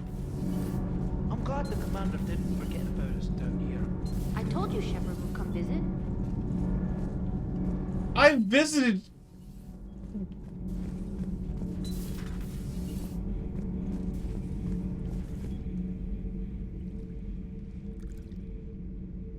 I think this is actually his side quest. Commander. Which we're not doing. You settling in, Javik? I believe some of the crew wishes to be my friend. That is not my purpose here. Also, I find I need to wash my hands. The residue of the ship is strong. How so? I have been exploring. There are traces of those who lived on the Normandy before. I detected a human female. Her genetic structure was unnatural, as if artificially created. Sounds like Miranda. And a Drell. There was illness in him. Thane. And a Krogan who lived in these quarters. He was undergoing a metamorphosis. His memories were confused, not organic to his mind. There was great confusion and turmoil. I still can't wrap my head around that. Reading information like you do. For my people, it was as natural as breathing. Evolution's an amazing force. Our scientists believed it was the only force in the galaxy that mattered. They called it the cosmic imperative.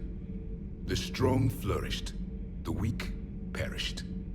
The governments of your cycle seem concerned with ensuring the survival of all. It's the duty of the strong to protect the weak. Otherwise, we'd have anarchy. But those who had nothing to offer would be eliminated. So conflict should be a way of life?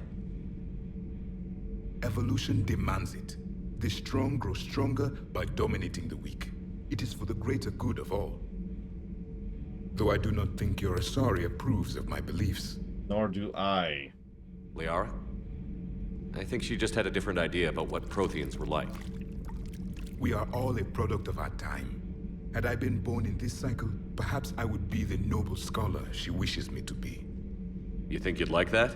It's a whole different line of work. I wouldn't know. Living a life of constant war. Taking life in every battle. I see how it could be tough to see outside the box. It is the only box I have known. It shapes me, as stone is shaped by the one who carves it. The stone has no choice in the form it will take. You and I, Commander. War is our sculptor, and we are prisoners to its design. Maybe not much longer. We win this, and we'll both be set free.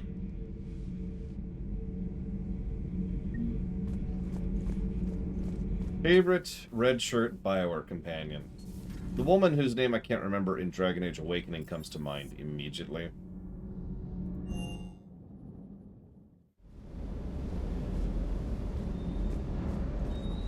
The mining colony was completely brainwashed. Then the Reapers retreat the moment the artifact is destroyed.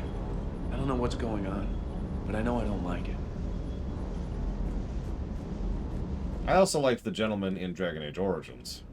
After you finish your origin, the guy who dies in the joining. That asteroid facility was messed up. 10 years of your life, just gone.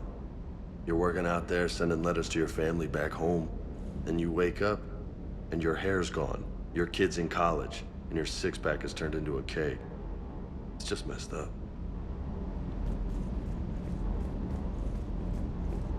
Feel free to join Jesse's Mask.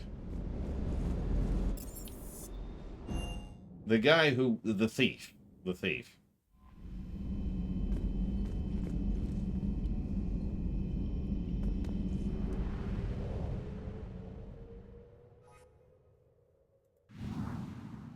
Am I seriously going... I'm going back to the Citadel. The game wants... Guys, the game wants me to go back to the Citadel.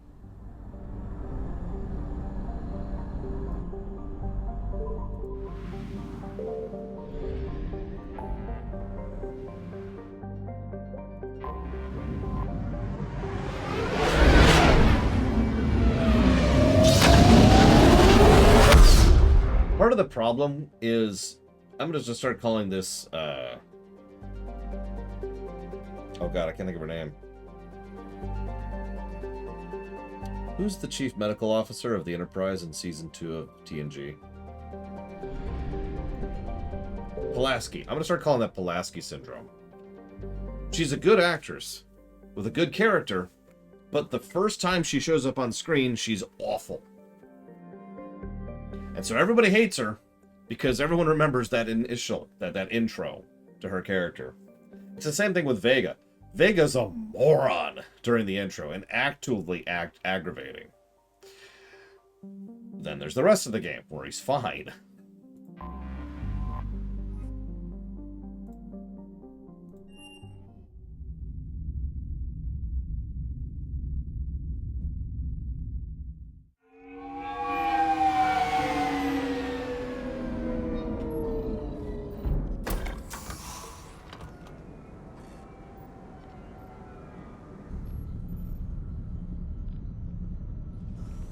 You mean in the Star Trek rewrite, said Slayer?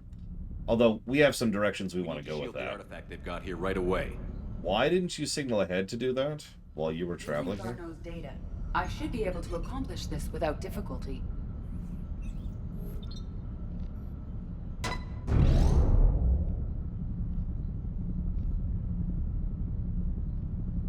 Damn thing's been here the whole time. Why weren't we affected? Perhaps the amount of time spent near the artifact is key. No. After a certain duration, it affords Leviathan an impressive mind control capability. I'd call it dangerous as hell. Bryson's assistant tried to kill me. Perhaps Leviathan was controlling him to protect itself, diverting people away from its trail. Maybe. It just shows we don't know what we're dealing with yet. Despite the risk, this artifact remains our only link to finding Leviathan. Perhaps we could find more information about it here in the lab. Agreed. Bryson's team might have turned up something we missed. I'll look around. Hang on, let's go talk to Darth Bandon again. Cool. The artifact is definitely inert and safe. They were testing the artifact for energy emissions. And found nothing. Anything interesting about the artifact structure? It is not constructed of the same compounds used in standard Reaper technology. Beyond that, nothing of relevance.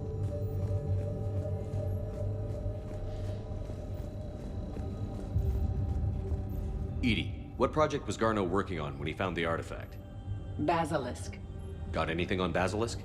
Several ships, a mythical creature, and a rare mid-tier enemy type in the Galaxy of Fantasy video game. It possesses a gaze attack capable of triggering synced animation kills. Player forums describe it as overpowered. I meant the project, Edie. Oh. Then, no. There's got to be something here on this artifact. What about the server? Bryson's assistant wiped the office server and destroyed all backups, likely before killing Bryson. However, records show new messages on Bryson's personal comm terminal upstairs. Could be worth a look.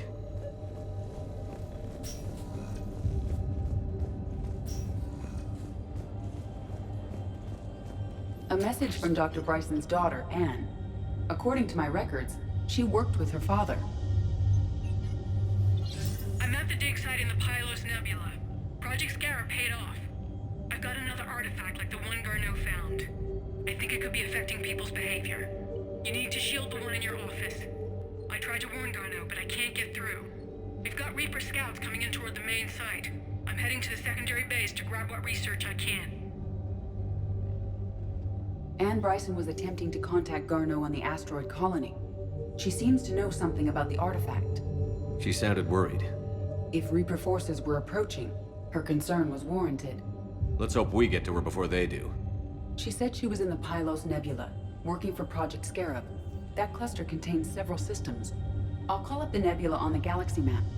We may also search the lab for clues to narrow down her location. Probably because there's no real gameplay here, Kira White Noise. I mean, the same general argument can be leveled at most games that have detective vision, for example. But the thing is, detective vision involves two things. First, it involves a button that you activate to activate detective vision instead of looking for little red reticules like that. But second of all, and more importantly, detective vision usually involves more design. They actually bother to lay out the visual and the literal physical layout of what you're going to find and in what order you're going to find it, and which clues can lead to what. This happens in Witcher 3, this happens in Arkham City. And so there's more work done to actually make Detective Vision worth a damn as opposed to what we're doing. What we're doing is we're running around and we're mashing A.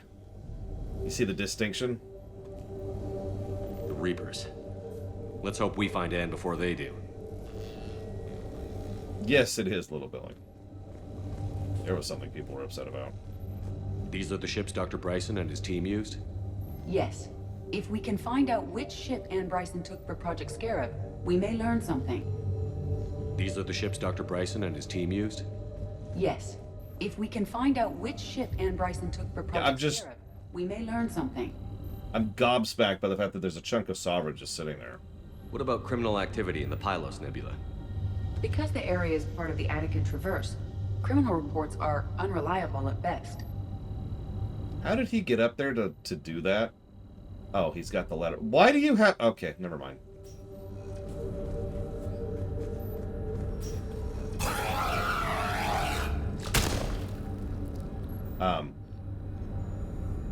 What?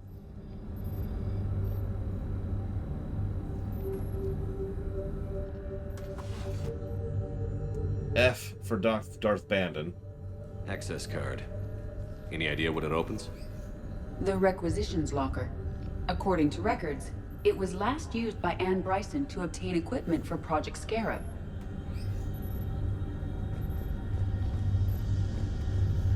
Bryson's assistant, Hadley. Do we have an update on his status? He is in a vegetative state. The doctors believe it is permanent. But the miners recovered when the artifact was destroyed. Hadley lost consciousness when he attempted to answer our questions about Leviathan. It may have been a deliberate attempt to silence him permanently. Protheans. This might be the only thing in the galaxy that doesn't involve them. Frickin' Protheans, am I right? Let's see what Anne Bryson requisitioned for Project Scarab. Didn't take breathing masks. Water recycling equipment. Based on what Anne Bryson did or did not requisition, the dig site was arid but habitable. Get me a filter for systems with compatible planets. Based on the search data, it is one of these two systems. Yeah, frickin' Protheans. Ugh. Also, this may sound like a strange statement, but of all people, why is Edie the one who is automatically locked in for these sequences? Like, I don't have anything against Edie, but well, they had to decide, and they decided Edie.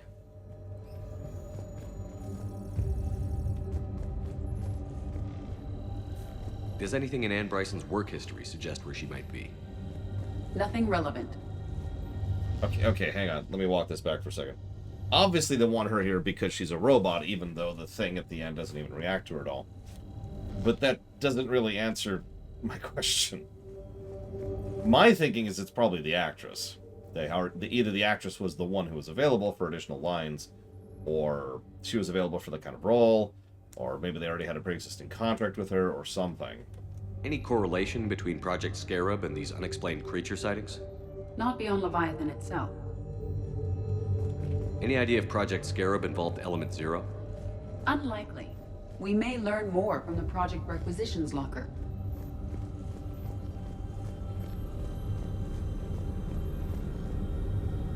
Alright, whatever. I guess we're down to 2, and I don't know how to narrow it anymore. Actually, there's one place I haven't checked. Hang on, let's go up here.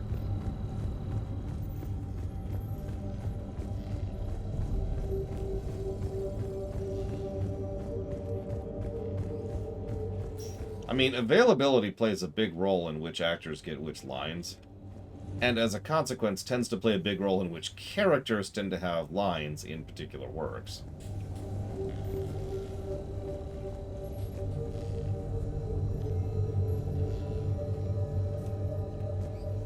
These are the ships Dr. Bryson and his team used?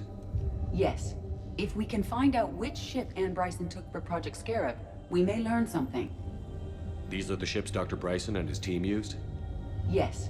If we can find out which ship Anne Bryson took for Project Scarab, we may learn something. Yeah, by the way, it's probably the Icarus, because the Icarus always does something horrible in every science fiction ever. It's a rule. If you ever are in a science fiction story and find yourself on a ship named Icarus, run or kill yourself immediately. Ah, whatever. At this point, I don't even care. Let's just go. Let's go. Let's go. Let's go.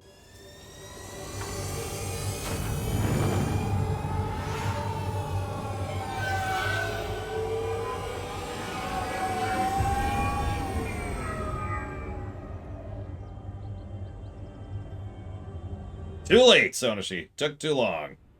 Let's go! In all honesty, I don't like those sections. That's nice.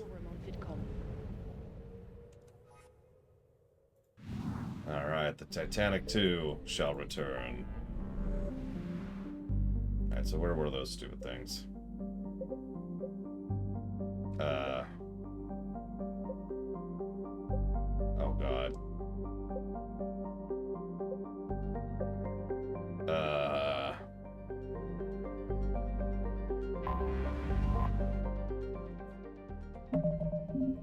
No.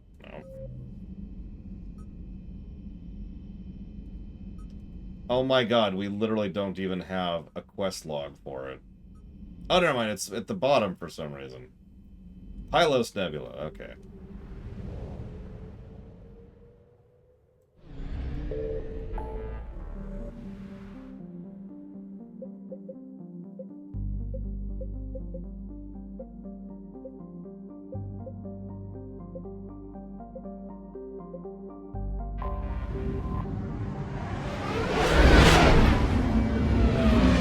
Gave 3, Boster. I have never seen a worse quest log in my life.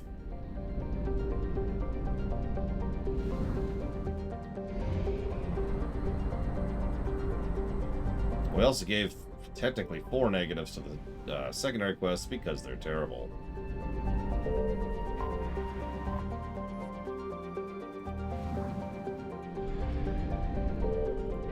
Can we not have...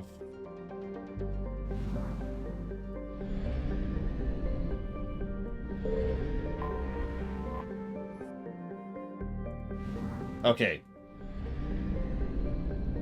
The original Morrowind journal, I'm not sure if that's worse, because that's just kind of an absence of a log.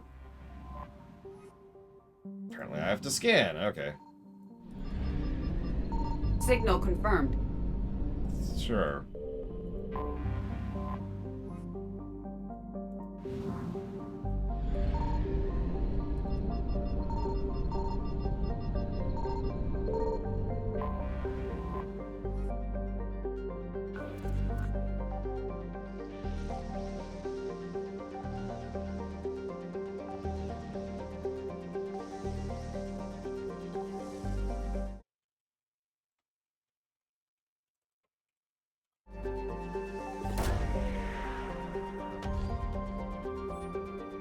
When Mournhold, whatever that expansion was, came out, the first expansion, they added a quest journal to Morrowind.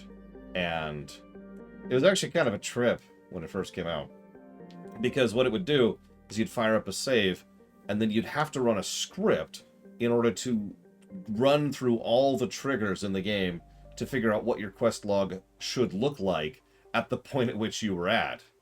And in my case, it took like 10 minutes or something absolutely ridiculous like that. We have located Anne Bryson's dig site. I'm afraid I must kill you now, Disco. There we go.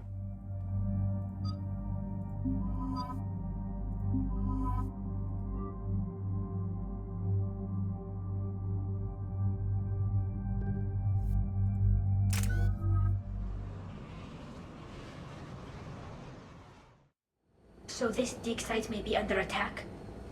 Right. Edie, can you tell us anything else? This is the main site of a series of excavations established under Dr. Garrett Bryson. Staff records confirm the project lead is his daughter, Anne. She has recently uncovered another artifact possibly linked to Leviathan. That discovery must have made this dig site a target. Yes. The attack means the Reapers are one step ahead of us. We need to pick up the pace. And since Bryson's daughter is our only lead, our objective is clear. Cortez? Nothing so far, Commander. If she's down there, she hasn't responded to our hails. Getting some strange signals, though. Give me a minute. That artifact she uncovered could be causing trouble. We've already seen what they can do. Agreed. Take us in closer. Copy that.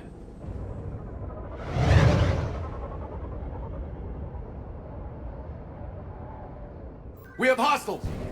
Take us in. Commander, on the landing platform! That's her.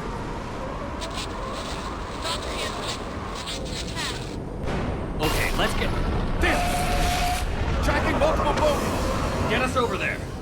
Negative, it's too hot. Heading to lower platform. Hang on. There, go! Jump! And Cortez is dead. Go! Get to cover! Is anyone there? I'm coming down. No, stay where you are. This is Commander Shepard of the Alliance Navy. It's too dangerous. We'll come to you. Yes, okay. You should take the elevator up on the far side. Copy that. We're on our way. That's a lot of harvesters. Like, I'm pretty sure we could beat the Reapers conventionally, and I'm still scared by how many harvesters that is.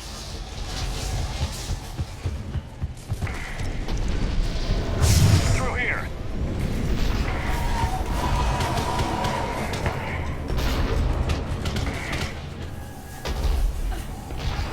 Commander, they're swarming everywhere up here.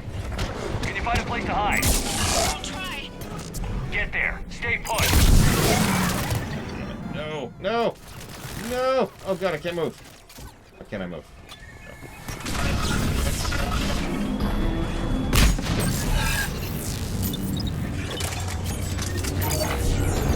I saw it, Latario. I just don't have an answer for you off the top of my head. I can't think of a good quest log off the top of my head right now. Help me out. What's a good quest log? Somebody help me. I can't think of any. Look for another path.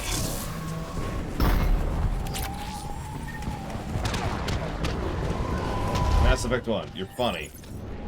I meant a good quest log. Not merely an acceptable quest log.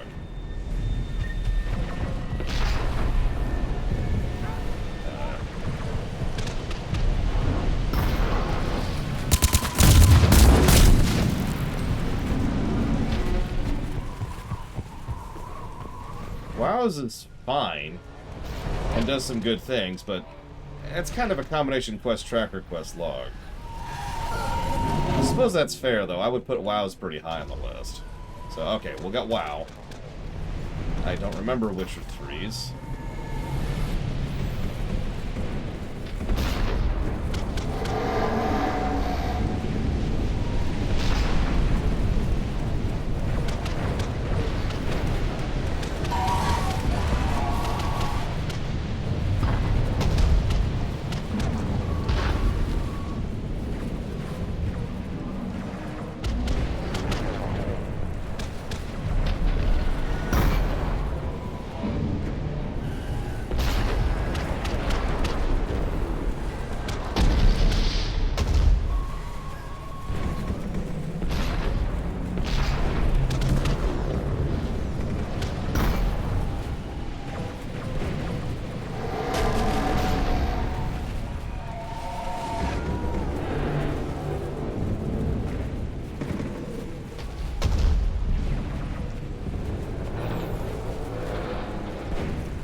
I was just about to ask, Russ, because I noticed it didn't have something there.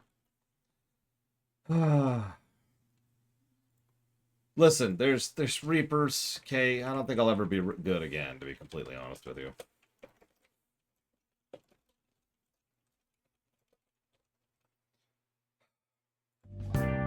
Wrong song. Wrong song. Thank you, Russ. Thank you.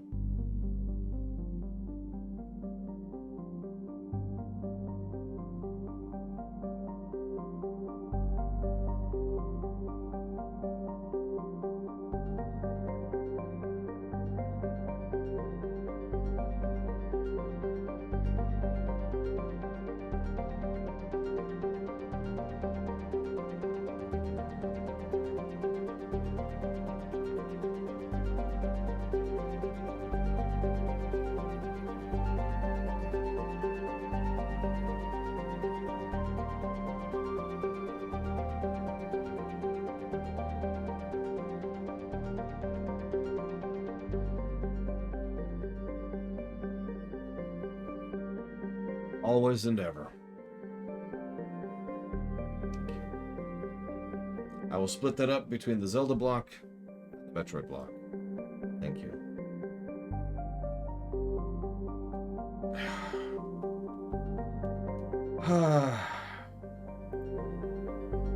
Yeah, I'm just gonna default Latario. For whatever reason, I can't think of quest logs off the top of my head. I know there's good ones. I know I've seen good ones.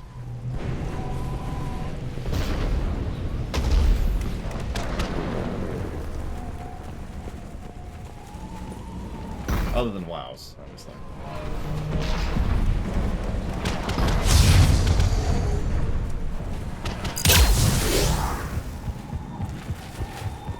Looks like a bridge over there. Did you manage to shut off the water main before, you know... Controls are broken. Someone try to fix it. Right away. Some wires are short. It shouldn't take much to fix it. Give me a second.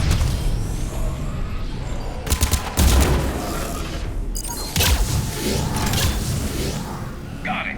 Raising the bridge now. I don't remember Skyrim's quest log really either. I remember Skyrim's map, which is garbage. I don't remember Skyrim's quest log.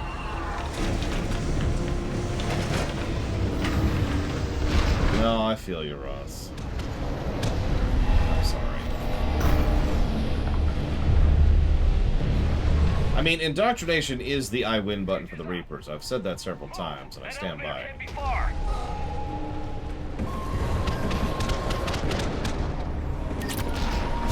Like I said, indoctrination almost has to go in a Mass Effect rewrite, or be rewritten. One of the two. No, be good. Well, it doesn't work that way, Pika. If one person donates $2 for me to review The Last of Us Remastered, then what will happen is it will go on the list along with the other 600 things on the list and be forgotten forever. If someone drops $5,000 or whatever on my face and says, review Last of Us, I'll be like, fine. Ann, the elevator's blocked. Is there another way up? I'll override the pod door near you. There's an access point above, Commander, but you'll have to climb to it. Copy that. I cannot picture Fallout 3's or Fallout New Vegas's or Oblivion's or Skyrim's logs. I remember Morrowind's. Although I suppose that doesn't say much, because I remember when Morrowind didn't have a quest logs. That's what makes it memorable for me. Please don't donate $5,000. I'd like to beat Leviathan at least today.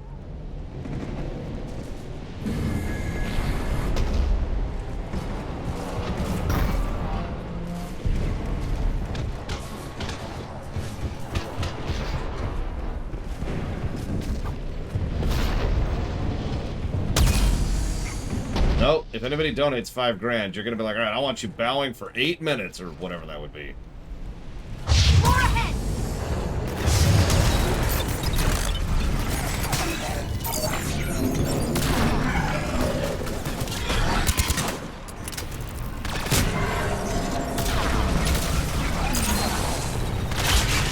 I mean, one of the story tidbits I actually dislike is the fact that even a dead Reaper can indoctrinate you. I get it, Lovecraftian, blah blah blah. But what that means is that a Reaper can win even if it's killed in action. In fact, there really should be a lot more indoctrination going on than we already see, because there's a whole lot of Reaper tech just all over the place, right? Also makes me wonder what's going on with the relays while we're on the subject.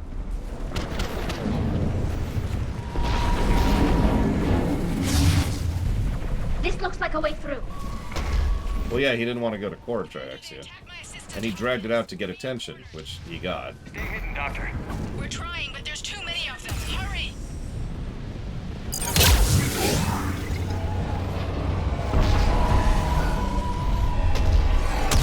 Yeah, no kidding, Directy. I'm in better shape now.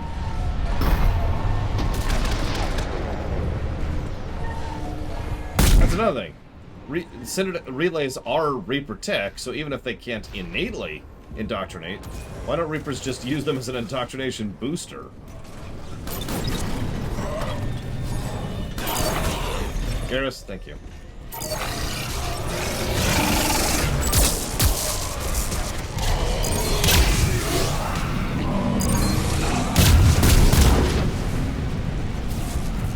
Anne, are you still there? We're barely hanging on. Hopkins is wounded. Platform's coming down. Around. Go around.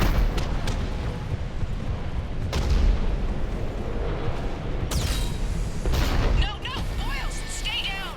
Oh, God. What's happening? Kirkwood and Boyles trying to run for it. The Reapers got him. Don't move until we get there.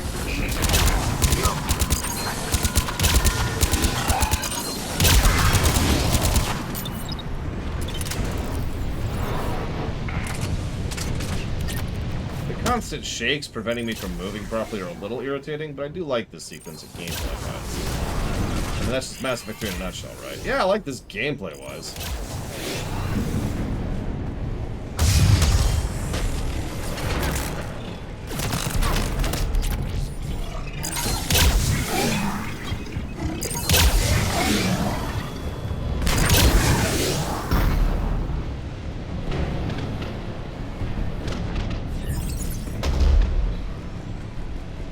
Yeah, I was starting to wonder about the music.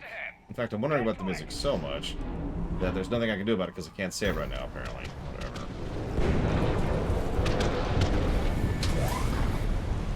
Thank you, Directy. I suppose you know the question.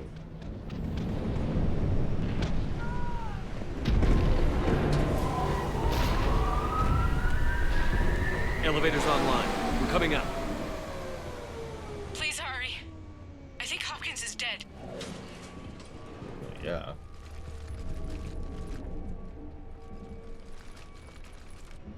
He tried to run. I told him not to, but he wanted to help the others. Where did everyone go? Did she shoot him?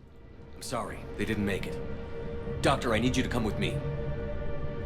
Oh, God. Yes, of course.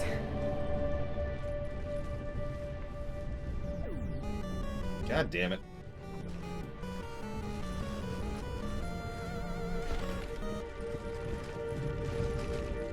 I mean, Reapers can just, you know, mess with synthetic life, so... Was at another dig site when they attacked. I got back as quick as I could, but what's happening? Shepard, look.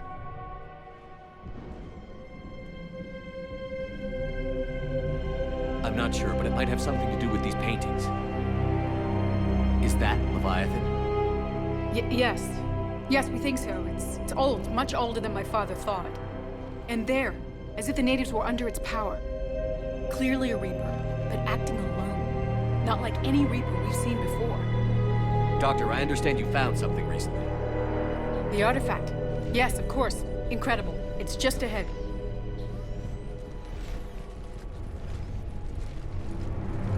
It may sound strange, but I'm certain it affects people. Their behavior. I've only had a short time to study it. Not strange at all. Did you find anything? Not much, but I did learn something about the energy it generates. Get down!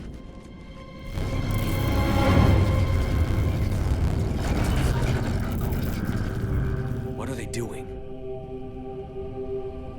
They've activated it. I've never managed anything.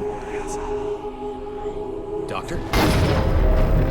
They've learned too well. The darkness must not be breached. Shepard! Take it out! Got it! Why don't you just kill the Reapers? You okay? Cortez, we have Ann Bryson. Need a pickup. On my way, Commander. Copy that. You see the shuttle, you run. Don't look back. Okay. Yes. Also, whatever you do, don't breach the darkness.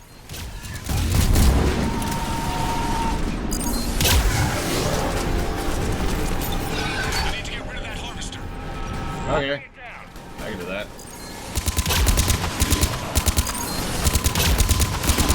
Done.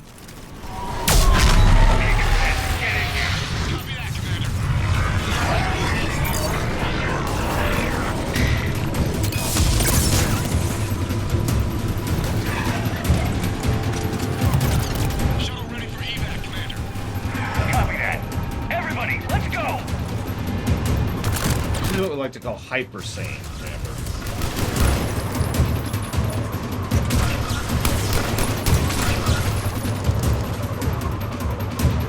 Inside, I know. The Citadel is light!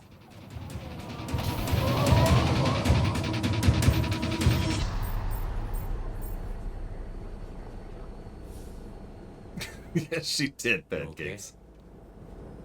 Yeah, Commander. I think so. I blacked out.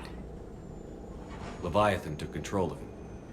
We cut the connection before you got hurt. Leviathan itself? That's incredible.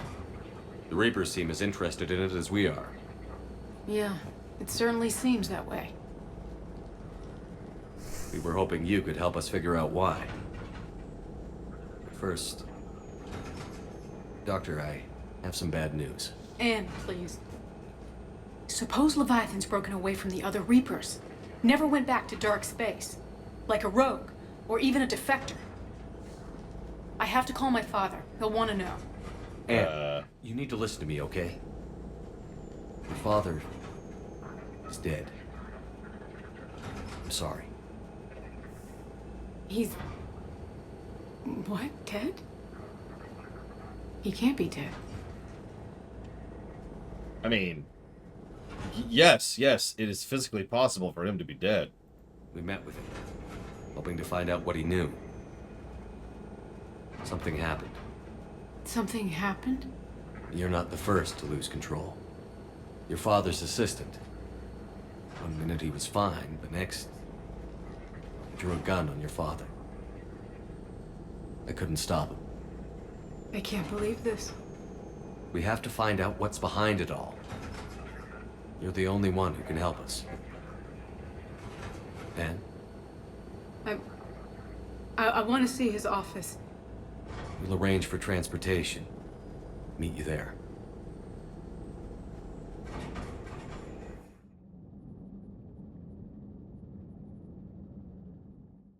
Commander, Admiral Anderson is available in the war room on VidCom.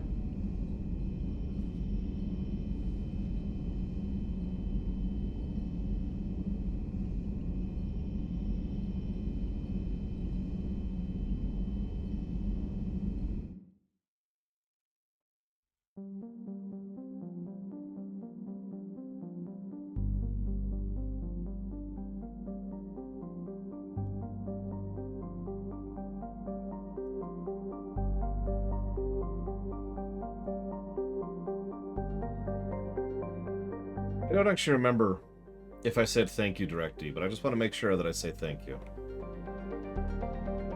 for the sub. Didn't know if I said it out loud. I'm trying to keep track of a lot of things at the same time here. I did put that towards the Dragon Age vlog.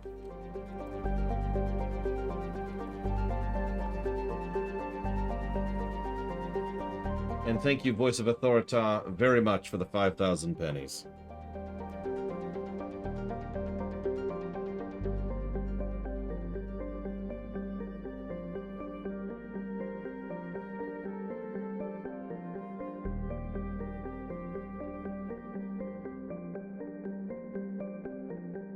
Always and ever. Much appreciated. I've put that towards Pathfinder Wrath of the Righteous. Now, there's a long game for you. Right, let's make the rounds. Sorry, I shouldn't sound irritable.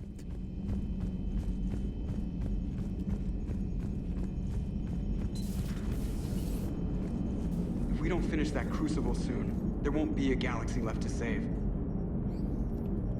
Commander?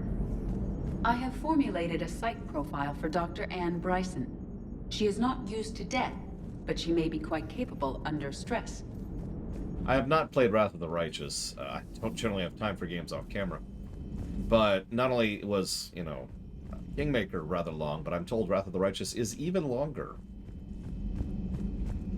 So what we're probably going to do when we get to Wrath of Righteous is we're going to go ahead and play it for a bit, and then cheat our balls off.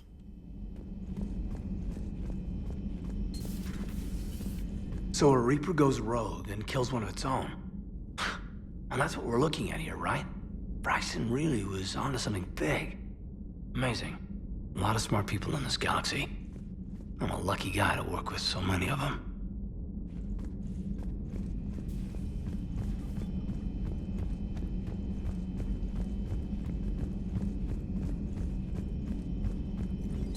There is new information on the private messages. What is it with you and rescuing scientists from dig sites that have been overrun by hostile forces? It's a If thing. you decide to help her take down the Shadow Broker, I'm going to be jealous and somewhat concerned.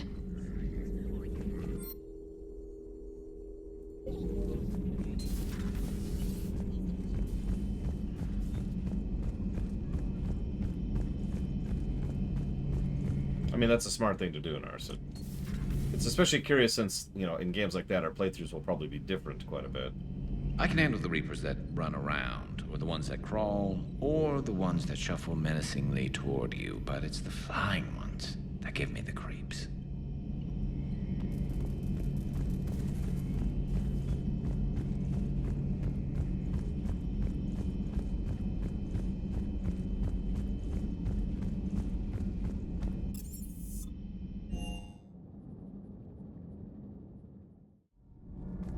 Look, as long as I can be a horrifically undead lich, I'm good.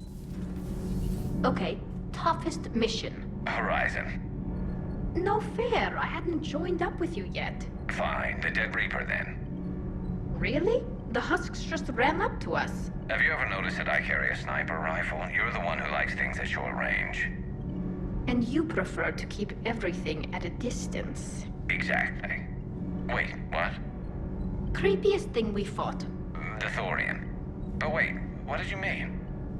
I didn't mean anything. I'm going with the Rachni. The Queen? But we didn't fight her either time. No, the little ones. They look like spiders and they scuttle right toward you. I thought you liked it when things got up close and personal. I guess it depends on who it is. Oh my god, just kiss. Sometimes keeping the grid balanced is pure murder. Nothing to report.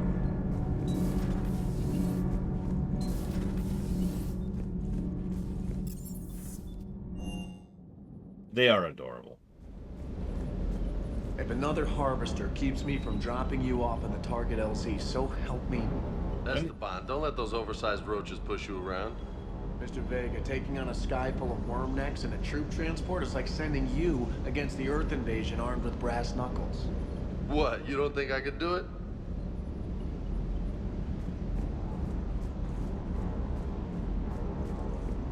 I don't know the scientific measurement of a shitload, but that seemed like a shitload of harvesters.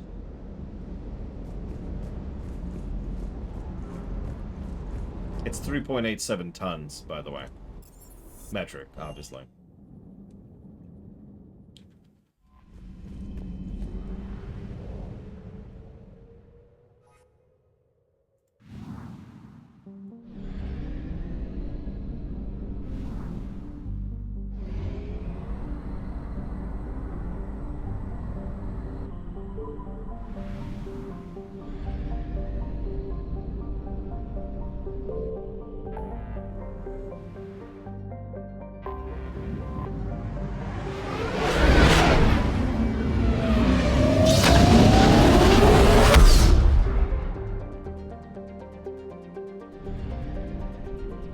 Ready for scan that item without design or detective vision or anything, really. And unskippable loading screens like this one. I'm gonna give this a negative. This is pure padding. Gameplay-wise, at least. Okay, Sonoshi. That's a strange sentence, Hello? but alright. Anne, are you here? Dude.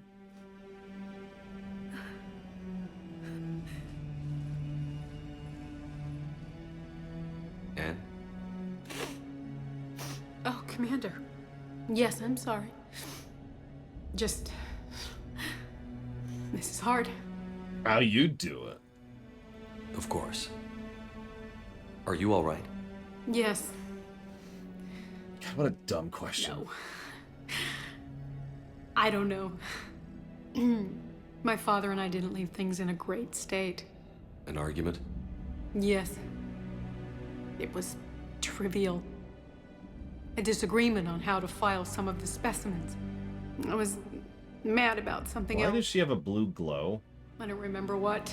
It's like under her hair, I took it out and of eyebrow, and eye, and in her teeth. It's all right. I can come back. No, please. I'm okay. Seeing all this again? He was so obsessed. Crazy sometimes. I didn't get a chance to know him. Oh, sometimes I felt the same way. He was a great man. A pioneer. But he could be distant. I felt like an inconvenience growing up. You sound angry. I was angry. Still am, I guess. But sometimes, he was so full of stories, he nearly burst. I loved that about him.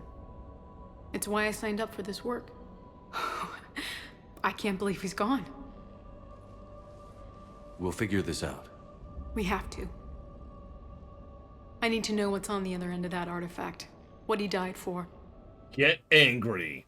We need your help. You're our last chance. You're right. Let me dig into my father's work to see what I can find. Anne, you sure you're up for this? Why is with the dumb questions? When Leviathan took control of me, I remember being somewhere cold and dark. But my father taught me to never be afraid of the dark.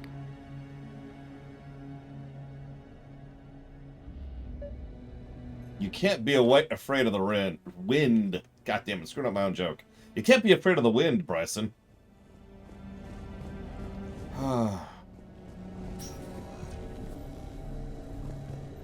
Edie, why are you in your... Oh, God, I don't even care at this point. I'm still amazed your father got his hands on a piece of a Reaper.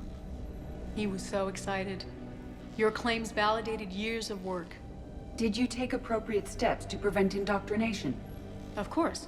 It was completely shielded, and we all had regular psyche evals. But now, thanks to the artifact, I'm indoctrinated anyway, aren't I? Might as well be a Arachnite drone waiting for orders from the Queen. You have technology to block indoctrination.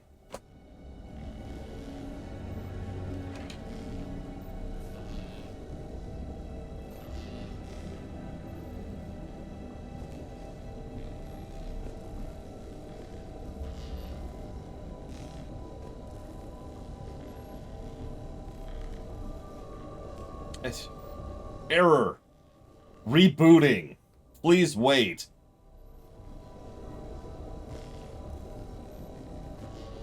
Hi, I'm Martian Gaia.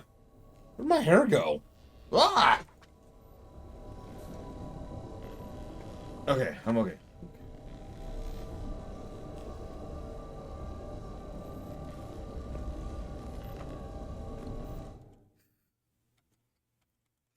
Just... okay.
Well, you see, Lothario, there's this thing called writing. These people have never heard of it. You studied the Rachni? I wrote my dissertation on them. My father thought it was a waste of time, but now, it might actually help us understand Leviathan. In what way? We think of the Rachni as telepathic, but there's really no such thing. At short range, the Queen uses pheromones to give orders. At long range, she uses an organic kind of quantum entanglement communicator. Whatever Leviathan does must be similar, entangling particles to stimulate neural activity. It uses the artifact to establish a connection, and then it controls the mind of anyone near it. What are you doing, Shepard? How do you walk so slowly? Hey, loco.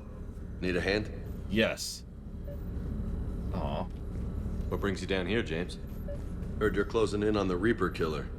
Anything that can scare those bastards has to be worth a look. That's what I'm hoping.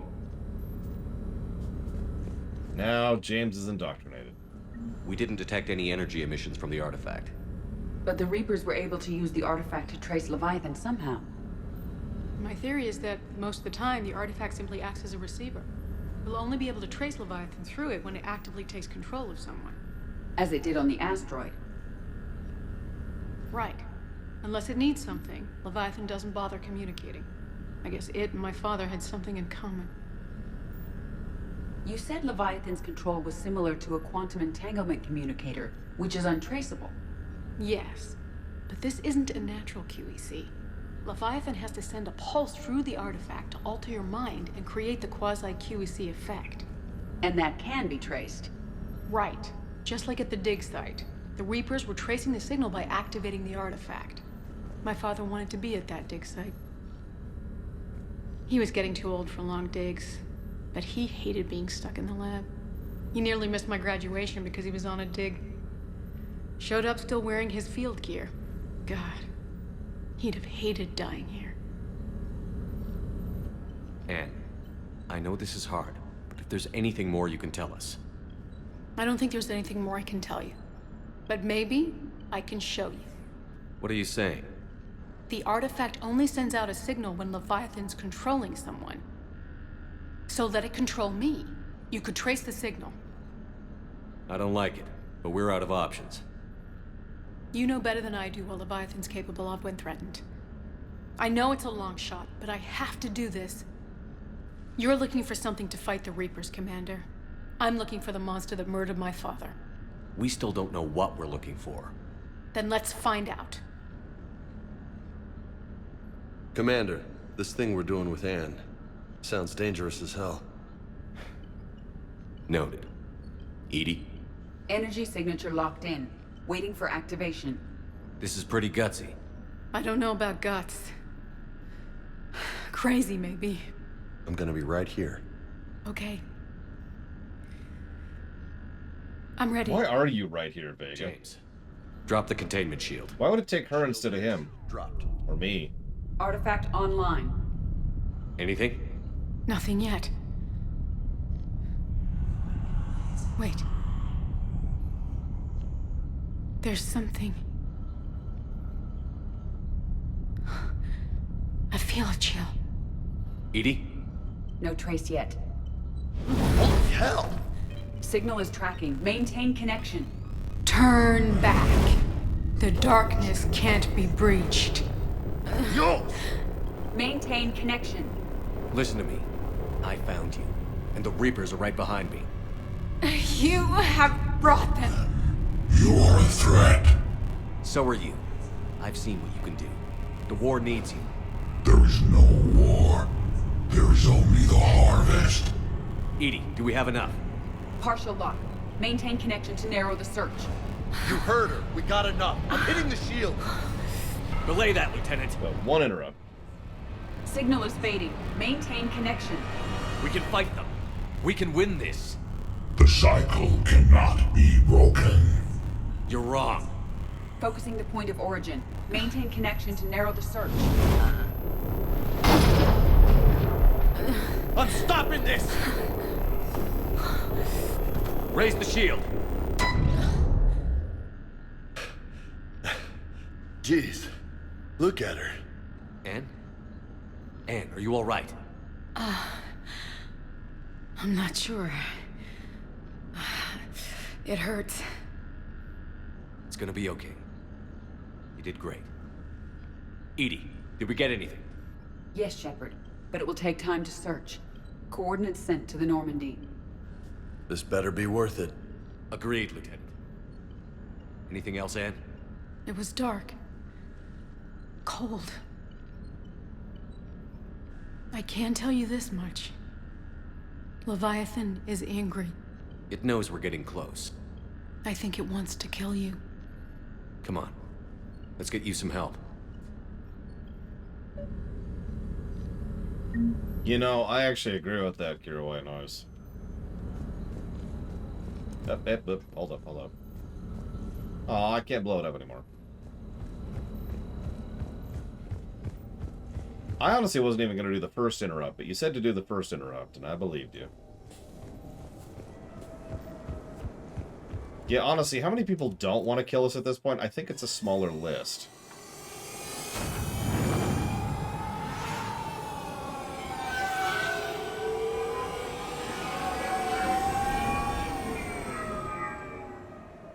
The Alliance. I don't know.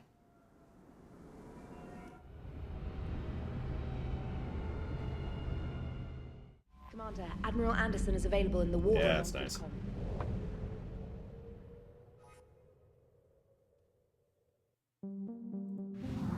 That's really weird, Sonoshi, but whatever. Okay, so... Sigurd's Cradle.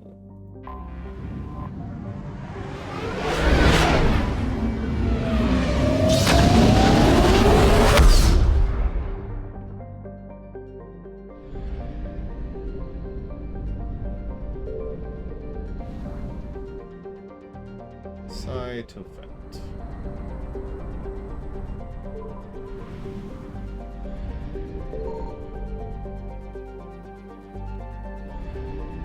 I found something. Sure, what we got?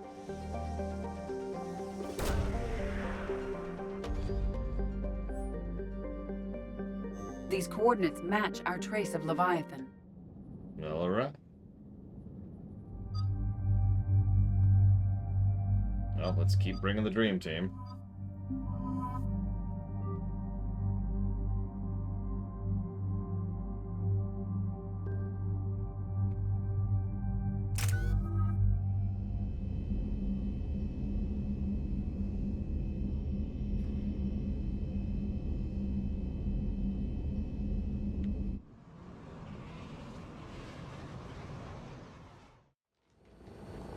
Cortez, what's the status on the probe we launched? Tracking it now, Commander. I've confirmed that Leviathan's signal originates from this planet. Heard how, Anne helped us locate it. It's pretty spooky stuff. Makes you wonder what we're going to find down there. A Reaper killer. That's what Bryson's task force was calling it. Doesn't look like it wants to be found. It doesn't have a choice. We're here. Right. But then what? It plays pretty rough, and if it is a Reaper, I don't know that's the kind of help we want. Nobody says we have to be friends with it. But if this thing has the rest of the Reapers worried, then we need its help. Commander, new readings from the probe. It's narrowed down Leviathan's location. You're not gonna like it. Let's hear it. There's nothing but ocean. I show a concentration of structures floating on the surface, but the probe's giving us a signal below that. Way below. Underwater? Looks that way. The shuttle should still be able to reach it. Place cold and dark. That's possible. Kodiak is spec'd to nearly 1,000 atmospheres, but I've never actually tested that. Guess we're gonna find out. Status! Some kind of pulse hit us! Systems are shutting down! Brace for impact!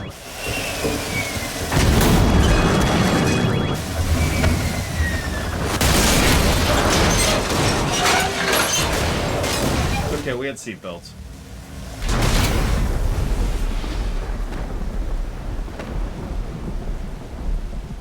Right? Everyone all right? My suit's intact. Maybe a few bruises. Oh god, the camera. Shuttle, Cortez. Checking now. I'll see if I can get power restored. Copy that. We'll look around. Look at all this.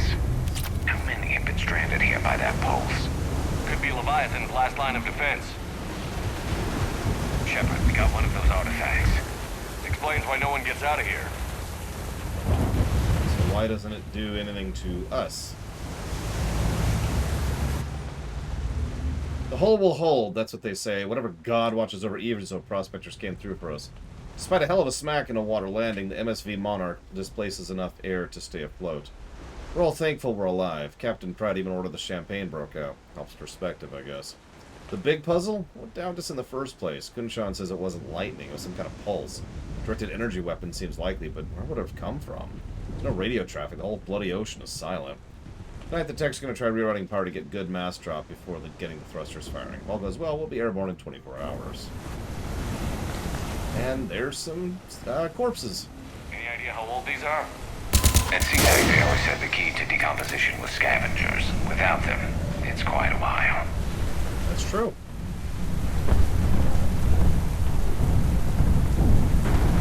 There's some other layers to that, though. Attempts to get airborne have failed every time. The damage done by the pulse, if you could call it damage, doesn't make physical sense. Connections aren't fried, but the thrusters disengage. The pulse, the distress beacon is likewise dead, but most of our electronics are still functioning. It doesn't seem to be a result of shielding. Without a distress beacon, we've got no chance. I hear bad things about ration supplies, and I think that's why the captain ordered us to collect rainwater and set up tents on the deck. It keeps us busy. Brooks has been talking about using the Triton's weapon to blast fishing. I agree, but I haven't seen anything that looks like a fish. I wish I were an optimist.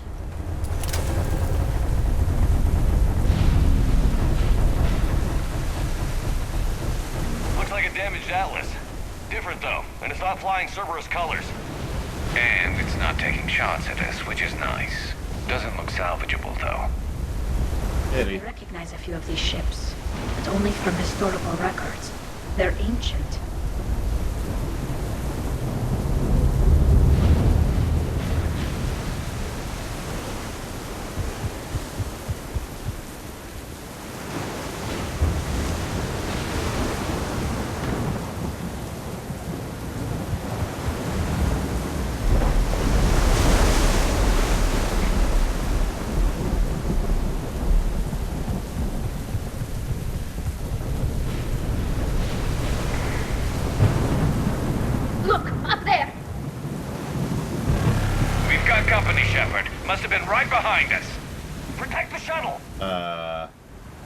That's... okay. I know I've asked this literally every single one of these missions, but why is that Sovereign Dreadnought not just coming down us here and shrekking us?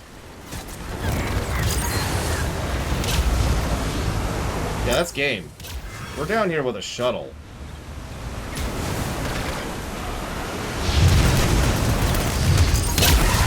Like, you know, there's... we could probably kill the Reapers, and then there's take down a Sovereign on foot. I guess there is the pulse. Hello. Listen, you and I need to have a chat.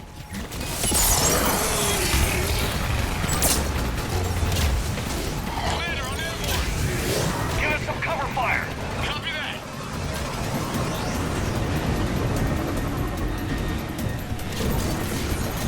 You know, that's one of those quietly chilling sights. There's just a Reaper. It's not big and up close and personal like they always are on planets, you know, like we saw on Thessia and Earth. It's just up there.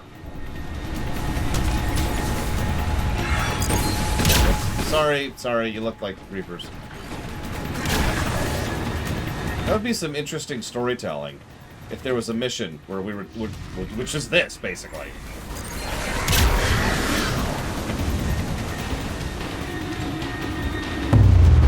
As you're doing the mission, there's just that. Yeah, why didn't we get on the shuttle while the shuttle was working, by the way? Yeah, exactly, Lord Harriman. In fact, you know what I would do with something like that? I would have there be a moment during the mission where if the player's paying attention, like they go inside and after they come out, it's gone. Like it's no longer in the sky. And just let that sit there, you know? Nice work, Commander. But there's a development. Like, where did the Reaper go?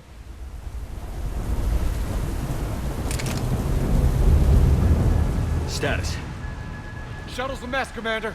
That pulse knocked it right out of the air. We're not going anywhere. Can the Normandy extract us? Same thing would happen to her. And the landing won't be as pretty. I'd say Leviathan has some sort of defense system in place.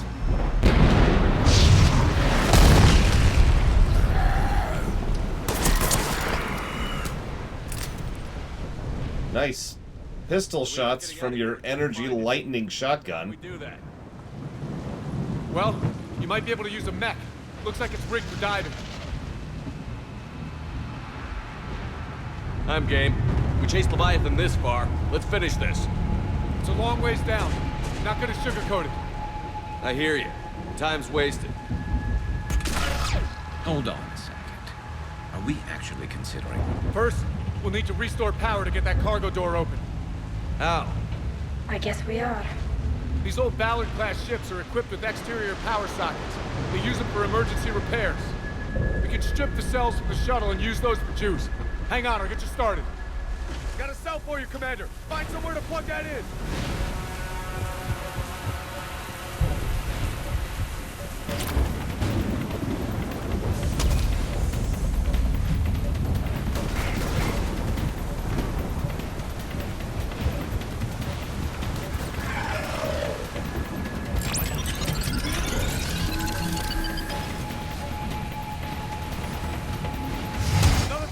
For you, Commander. Never a dull moment. Grab another cell, Shepard. Move them all.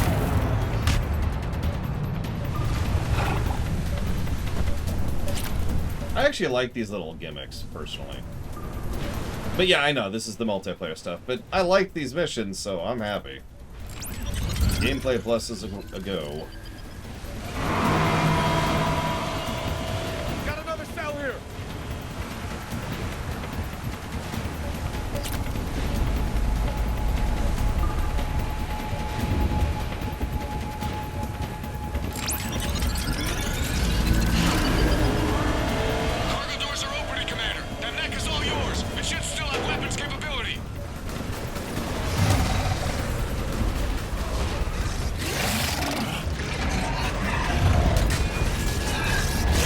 Enemies, Garrus. Seriously, I want to see if they've got this without me. I'm actually curious. They're not exactly poorly kitted out. Okay. I'm too close there, Garrus.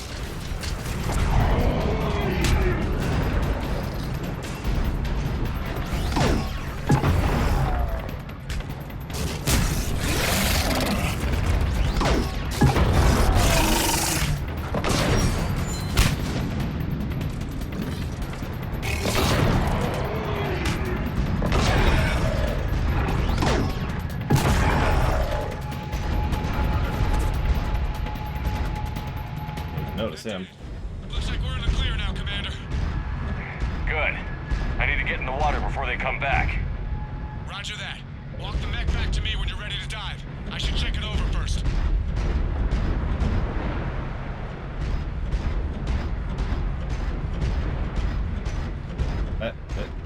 Game. Strange. I can't look up. I can't see if the Reaper's still there. All right, Commander. Let's get you out of there, and I'll do a systems check. Listen, Chip. I'm all for crazy ideas, but this one's off the charts. We've come too far to stop now. The way home is through Leviathan. Okay, SEALs check out. Oxygen pressure is nominal. Systems are a go. It's as ready as I can make it. Okay. Let's go. Take care down there, Commander. Closing hatch. I've been playing a little bit of Subnautica with my niece, so I'm not as affected by it as I used to be. Here goes. Not immune, just, you know, a little bit of inoculation. Dive in 3, 2,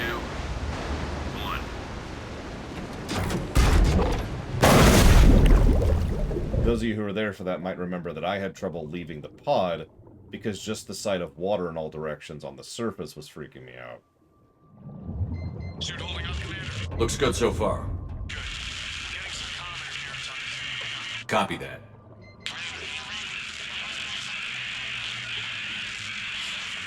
Cortez? Cortez!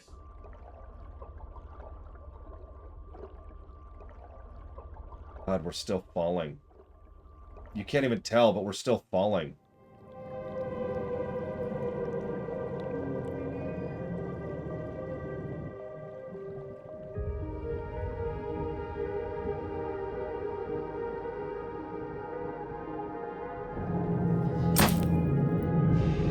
Yep.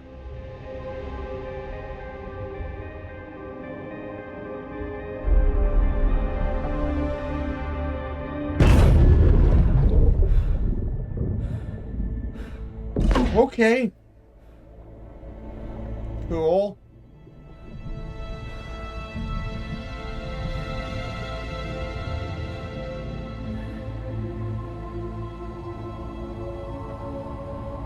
Not sure if you can read me up there. Looks like I finished the major descent. Can't see much from here. Ship. The suit is holding up. Emergency systems have come online. Life support operational. Oh my God. The probe is below my position. We are Looking for a 3 clicks down. And that may not sound like a long distance, but we are 3 clicks straight down. And I have a really horrible feeling we're going further down. Shutting down all non-critical systems to preserve remaining power. Oh my God. How much juice the emergency thruster will need to get me back to the surface. Can't worry about that now.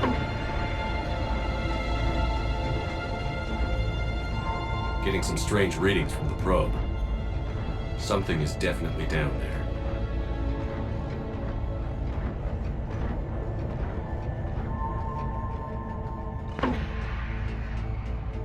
I was actually about to say, does anybody know how many Atmos we're dealing with right now?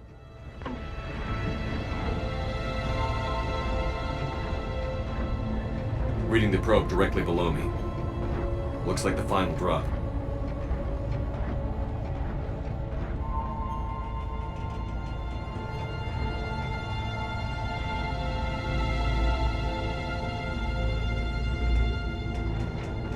Can't see anything just yet.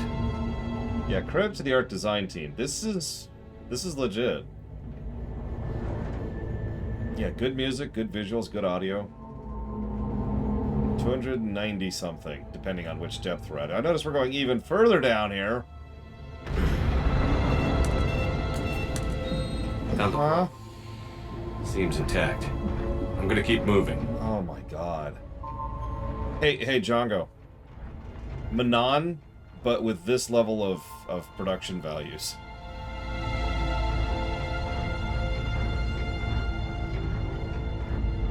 Yeah, we started in the red on the PSI over there.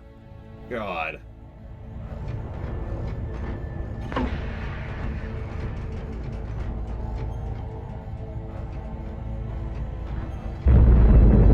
What is that?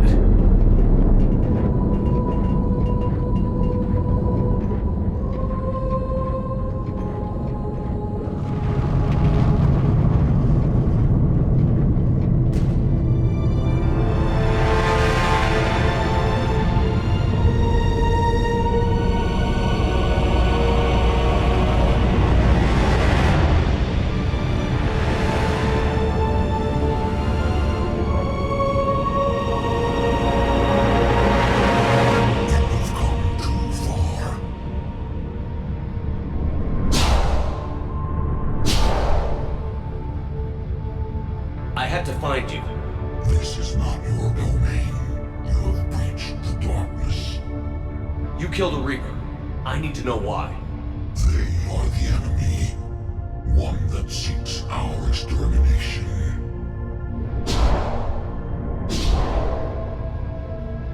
But I thought you were a Reaper. They are only echoes. We existed long before. Then what are you? Something more.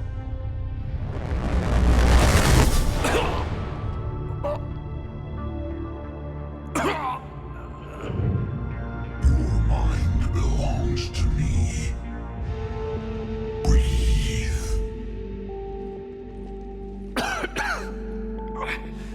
Dan, what's happening? Your memories give voice to our words. Your nature will be revealed to us. Accept this. I don't understand. The galaxy's at war with the Reapers. You defeated one. Why aren't you fighting back? There is no war. There is only the harvest. Then help us stop it. None have possessed the strength in past cycles. Your own species could be destroyed with a single thought. But you are different. I have witnessed your actions in this cycle. The destruction of Sovereign, the fall of the Collectors. The Reapers perceive you as a threat. And I must understand why.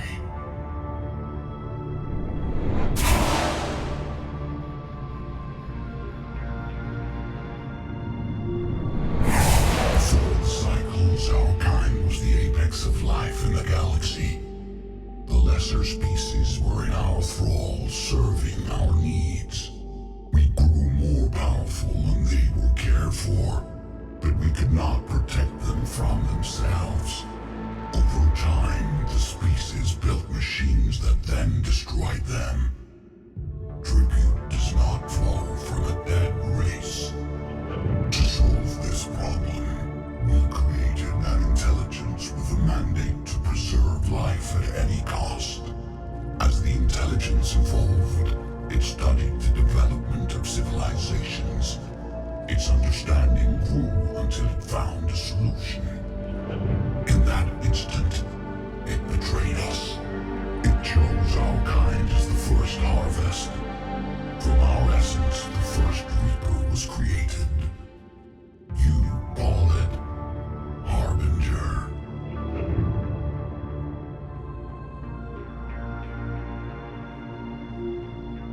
Okay. You built that machine despite what you saw the other races experience. Why? You cannot conceive of a galaxy that bends to your will. Sure I can. Every nation, every planet we discovered became our tools. We were above the concerns of lesser species. The intelligence was envisioned as simply another tool. And now we all pay the price for your mistake.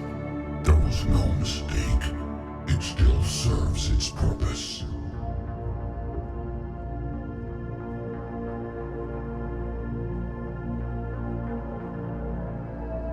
How did you remain hidden all this time? Our extermination was not complete. Some survived and found refuge in the dark corners of the galaxy. I am their progeny. Over the cycles, the thrall races were controlled, removing traces of our existence as we directed them to. In this way, our survival was kept secret from the Reapers. Today, we reach out through the fragments and watch for discovery. Fragments? You mean the artifacts we found? They provide a window into the galaxy. Tools for exploring the events of this cycle from the safety of this world. Through them, we watch, we study, and remain in the shadows. I'm debating Lord Harrimont. I will say from a purely subjective, purely personal perspective, I hate this. I hate this. Not that because it's a retcon. There's nothing wrong with a retcon, as I've said many times. But this is redonkulous. They decided that there was a super mega race of ridiculous levels of power that had total control of the galaxy gabrillions of years ago, which were beaten by the Reapers, which is already problematic, by the way. And now I don't even know where to begin. I don't even know where to begin with any of this. What they're trying to do, I'll tell you exactly what it is. What they're trying to do is they're trying to recreate the Sovereign scene. The one in Mass Effect 1. They're trying to create that same feel and vibe of, oh my god, we have found something even bigger than we thought, because we thought it was just Saren and the Geth, but then, oh my god, Reapers. And this is trying to recreate that. We thought we knew the Reapers, but Leviathans! Yeah, that's right. They were beaten. They weren't even beaten by the unified Reaper fleet, which exists now billions of years later. And yeah, I was going to point out they are literally using the same audio modulation as the Reaper voice. So we have a dumb idea. How did the intelligence defeat you? To find a solution, it required information. Physical data drawn from organic life in the cosmos. It created an army of pawns that searched the galaxy, gathering this data. There was no warning. No reason given when they turned against us. Only slaughter. Only the harvest. Tell me about the Reapers. Each harvest ends with the birth of a Reaper. Perfect in its design. Each formed in Harbinger's image. Our image. Each Reaper has the power to influence organics. Over countless cycles, this ability was refined, perfected, and gave rise to indoctrination. But what's the point of all these harvests? The intelligence has one purpose. Preservation of life. That purpose is not being fulfilled. It directed the Reapers to create the mass relays to speed the time between cycles for greatest efficiency. The galaxy itself became an experiment. Evolution its tool. Will it ever end? Unknown. Until the intelligence finds what it's looking for, the harvest will continue. What do you know about the Crucible? We have watched its construction before. It has never been completed. Those who have tried still fell victim to the harvest.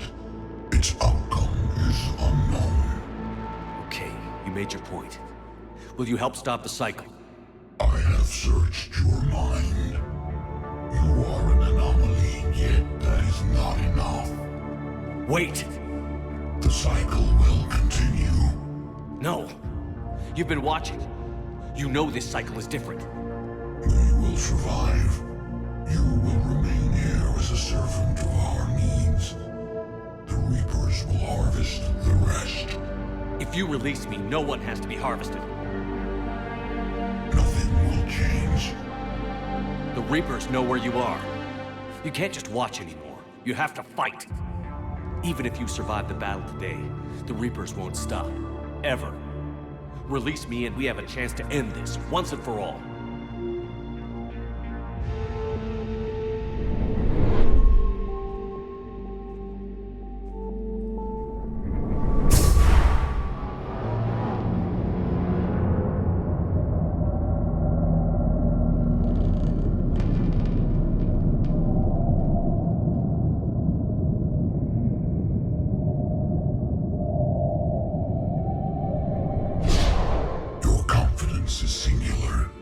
I've earned it.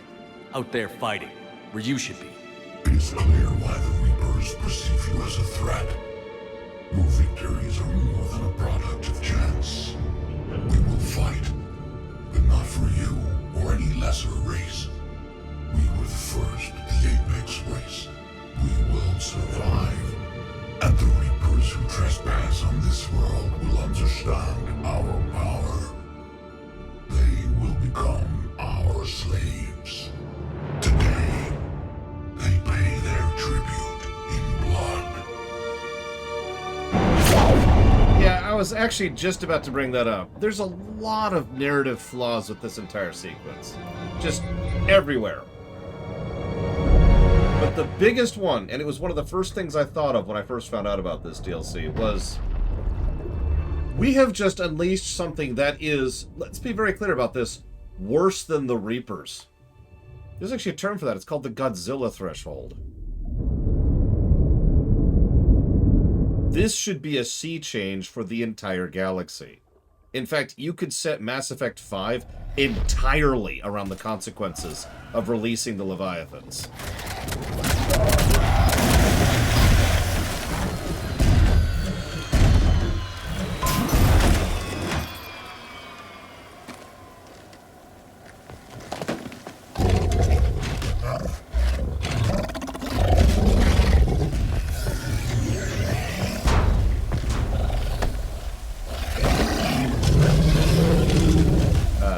guys, you want to help me out here?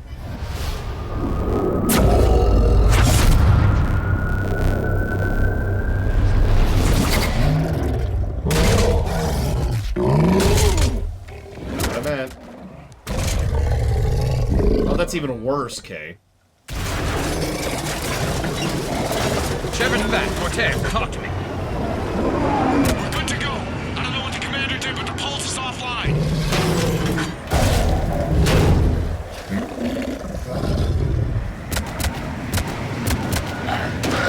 Nice Avenger, Tolly.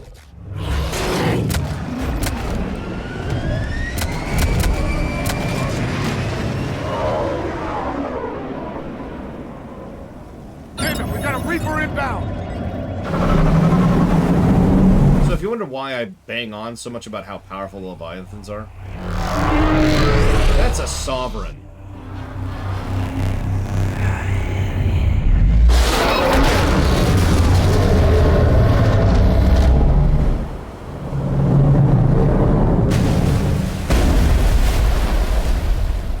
We haven't killed one of those this game. Just one shot. Shepard, wake up! He's freezing!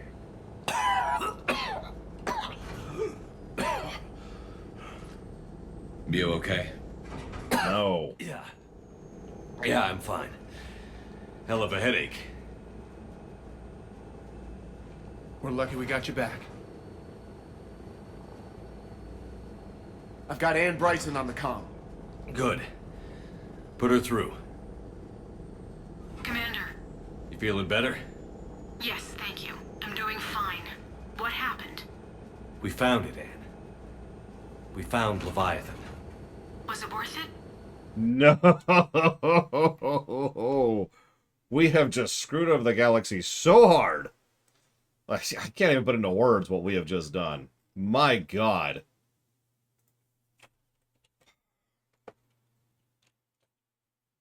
I mean, the ending has to be completely different now that we got these guys in charge. It's okay, all the lesser races will be able to play as thralls for these things from now on.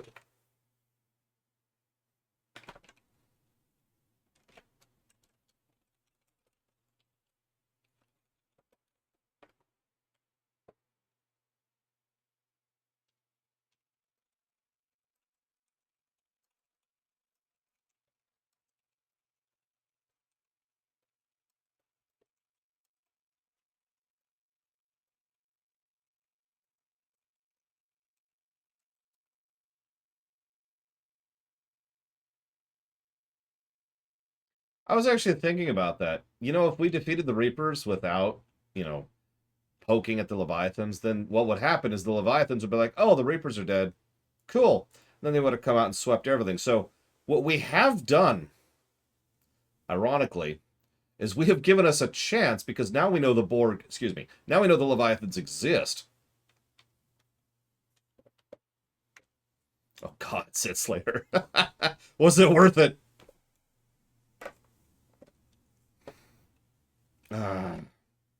Yeah, we have the ability to prepare for them.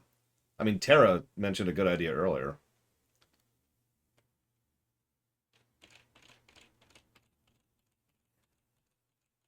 So, this is negatives. The end. But what I'm debating is how many and what specifically. Because both Django and Lord Harrimont do have a good point. This is an extension of the ending. Doesn't make it good, but... See you around, Kressler. Question being, how do we parcel this out?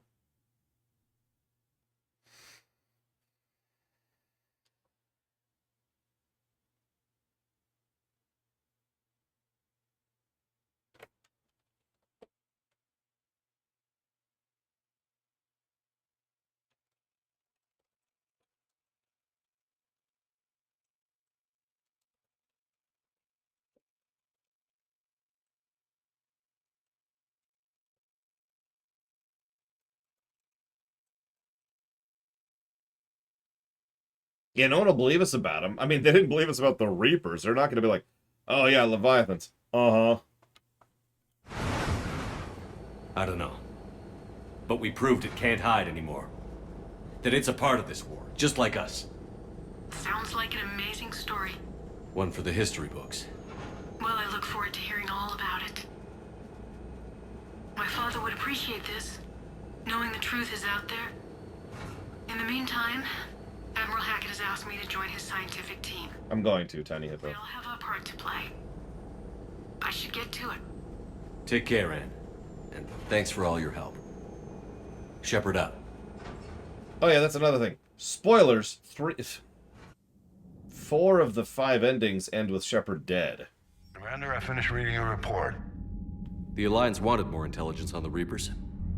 I'd say we got it. Our people will be studying it for years to come. They're already calling it the Leviathan Codex. It rewrites galactic history as we know it. Whatever else it means, it tells me the Reapers had a beginning. And maybe now we'll provide them with an end. That's one way to look at it. I guess it's the only way. So go out there and make it happen. This is a big step in the right direction, Shepard. Good work. Thank you, sir. Hackett out. I usually hear the 5th ending referred to as Breathe. There's red, breathe, blue, green, and refusal. And all of them have a different requirement, which is why I bring it up. But my point is, of those 5 possible outcomes, these 4 all end with us dead. So, I mean, we let out the Leviathans and we released the Krogan and everything's fine. But you know what? Honestly, who cares, right? We're dead.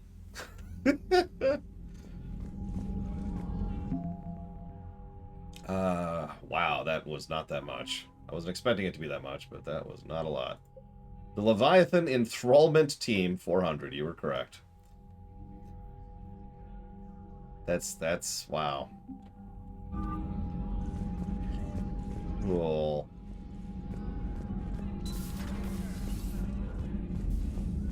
Ironically, Control would be the best possible ending with the Leviathans released. Only that Cerberus started out as an Alliance Black Op. Black Ops always go bad. If you have to deny the action, it was a crappy action.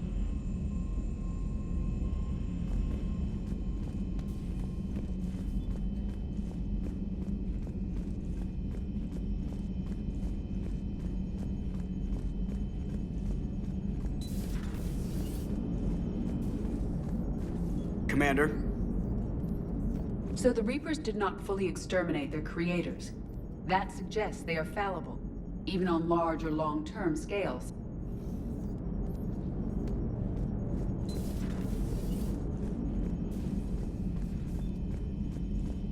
Oh my god, you're right. The Leviathans are worth 400 Conrad Werners. Literally.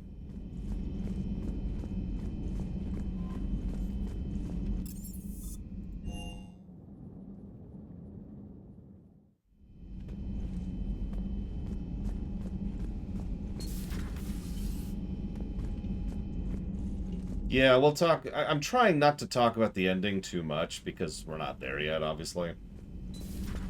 And I want to save all that for when we get there. I'm debating. I'm still debating that has to be negatives. That was a crap DLC. And I hate the retcon, and I hate what they do with it, and it's very clearly not properly thought out, and has a bagrillion holes in it.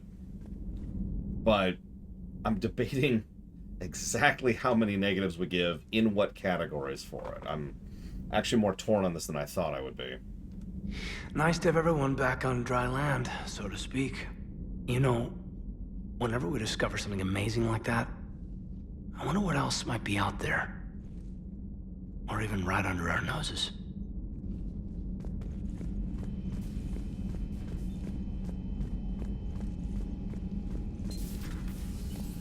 I already checked over here.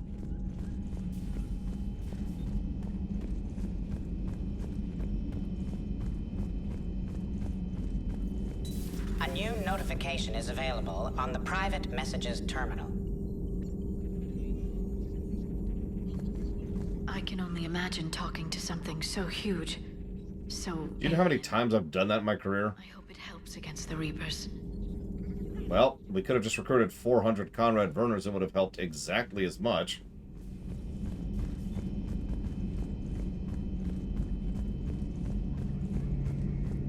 I'm not letting that go.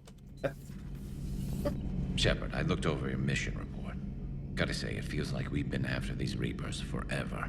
From Sovereign to Leviathan, they've been a pain in the ass the whole time. But at least we're starting to see the big picture. Never really thought we'd get any answers. Doesn't change much, but it does make this war feel a whole lot bigger.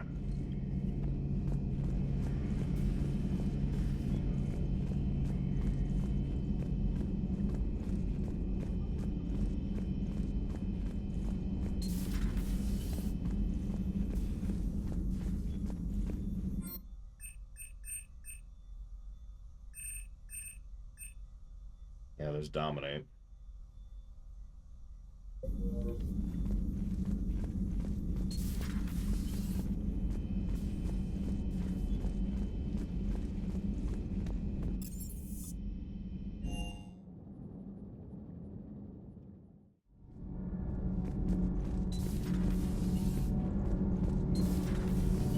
So, no regrets over fighting the Reapers on a human ship?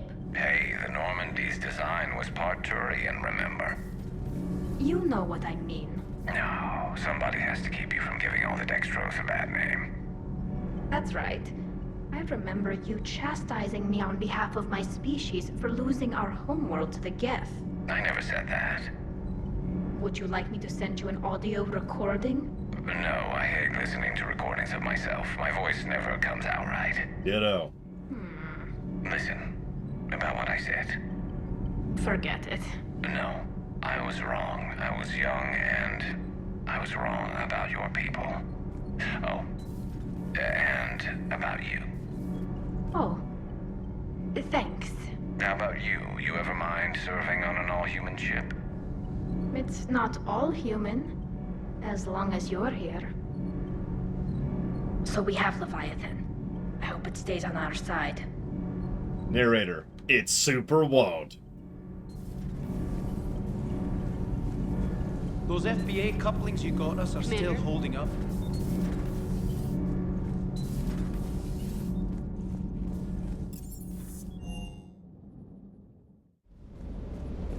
Can't say I was happy sending you down in that submersible by yourself. Don't know why I ever worry about you. Take on ancient aliens from the deep? Sure, no problem. I mean, in my defense, I was terrified half the time. Ironically, I got more calm when the Leviathan showed up. It was the frickin' descent and the walk that got to me. With the Leviathan on our side, maybe we pull this thing off after all. Maybe, James. At least Anne's still around to see her dad's work finally pay off. So, spoil something for me. Is the party at the beginning or the end of the Citadel DLC? Okay. So why don't we go ahead and start Citadel? There's no way we'll finish it. We've only got 40 minutes left. But that way we can get some progress in, and hopefully we'll be able to get closer to the party tomorrow. So, let's structure it that way. Here's what I'm thinking. Consequence storytelling negative. You have introduced a major sea change and a huge, massive thing that should have mega consequences and totally doesn't. So that's negative number one. Negative number two is I just really actively...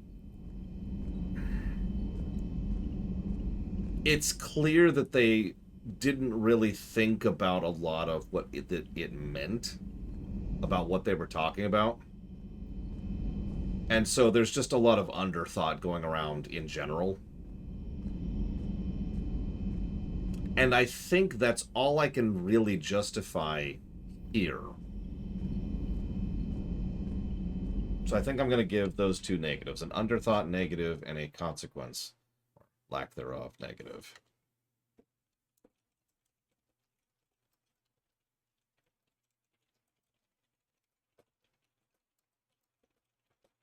Yeah, exactly, Free.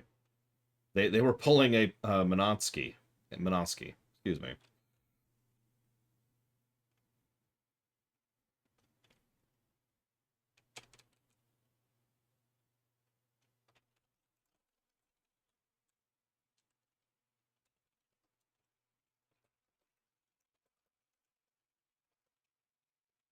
It really does, Free. Minosky is a good writer, but he is the king of underthought. He likes to do, we've talked about this, he likes to just say, here, let's do this. And it's like, but hold up. You want to introduce these mega cuttlefish who were the original super race and ruled the whole galaxy with total power. Yeah, it'll be cool. Well, how do you explain anything? Oh, it's cool. They invented people who invented an AI who beat them. I know that's simplistic, but anyways. So yeah, let's start Citadel, and we'll try to look for a good cutoff point.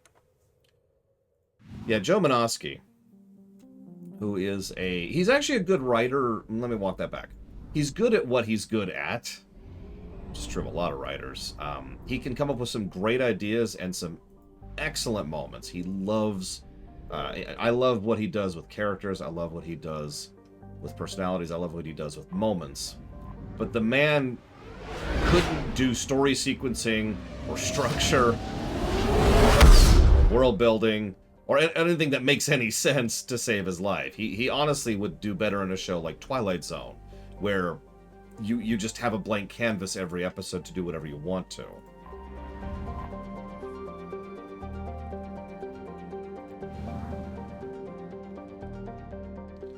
Okay, so hang on. Let's get a hard save in here just in case. We'll just create a pre-Citadel save.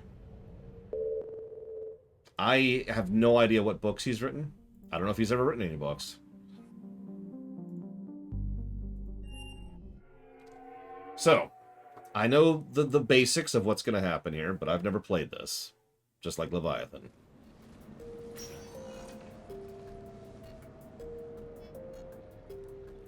Well, this is Anderson's apartment, right? Anderson on the QEC. Patching him through to you now. Shepard. Admiral, how are you holding up? Day by day, Commander. Yeah. Hackett sent me a message about this apartment. I want you to have it. Take it off my hands. Are you serious? You need a place that's yours. Somewhere to recharge, clear your head. Kaylee wanted us to settle down there. Thing is, the longer I'm on Earth, the less I want to leave. And I want as few loose ends out there as possible. Like I said, you'd be doing me a favor. That's very generous. It's practical. We need you in the best shape possible. Rested. Focused. If you say so. Thank you. And make yourself at home, damn it. It's yours now. I'm sure I can manage. Now... Okay, good. Been meaning to do that for a while. I'll talk to you soon. Be careful out there, Anderson. You too, Shepard. Now, I just want to say really quick that Boster's awesome. Get some good rest. Tomorrow we're going to be doing the rest of Citadel and the ending. Hope to see you there for that. Thank you for the bits. As always. Before we go anywhere, I have to give a negative for story. I have to. There's no avoiding this.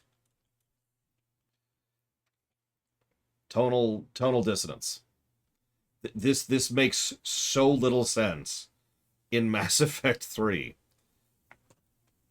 The Earth is currently on fire, and millions of people are being harvested every day or every hour, and half the galaxy is being destroyed. The Turian fleet has pulled back from their own worlds.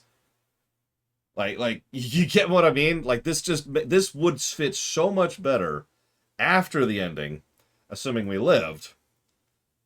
But you get my point. Like, there's just some with regards to this one. And I've actually theorized about it. I don't know if this is true, but I've theorized several times that if this was set, that, like, this was intended to be set, like, afterwards and built to be set afterwards, and then they were like, well, hold up, but 4 of the 5 endings you die in. And so someone was like, oh, well, we'll just set it before then. Keeping in mind, one of the things they could have done is decided that you live through the endings, and whatever. I've always had that interpretation. So I have to give a negative for the nonsense of this. Please don't hate me. What?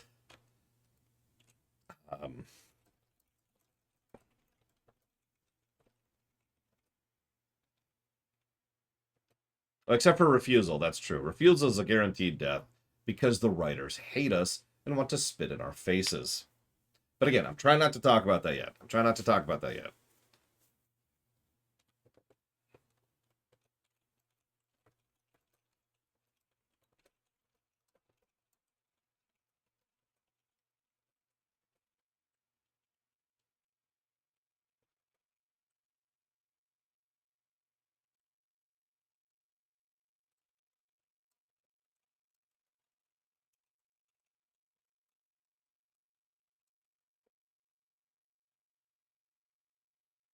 Well, I don't even know, Mike Tamano. Although we'll have pretty much all of tomorrow blocked out for Mass Effect 3's ending. We'll get to be able to take tons of time to discuss that. Lord knows I have literally spent way too much time talking about Mass Effect 3's ending in my career. This will be the last time. I mean, I might use it in the future as an example or an analogy, because I love to use analogies. I always tend to prefer that. But yeah, this will actually be the last time we really cover the Mass Effect 3 ending. You never asked me about this, but my wife just called. My ex-wife. Nobody likes to talk about the toll that long months apart can have on military relationships. She wasn't military. She couldn't handle it. But it's not even about military and non-military, damn it. It's spaceflight. Spaceflight. Finding the mass relays, miracles of engineering. Human imagination rising to meet our desires. We pay a price for that curiosity, that drive. Our relationships suffer. People we love suffer. But that's reality, and it's worth the cost. I must have thought it was. I guess I still do. In the end, you just have to hope you made the right choices. Can someone do me a really quick favor? And look up when the Oblivion review went through. It'll be time-stamped on the website, on the review page. Okay, I'm tired of hearing that beeping. I was gonna look at the place. Stop beeping. Where is that? Oh god, where is it? Stop beeping so I can actually look at this place. Ah! Oh god.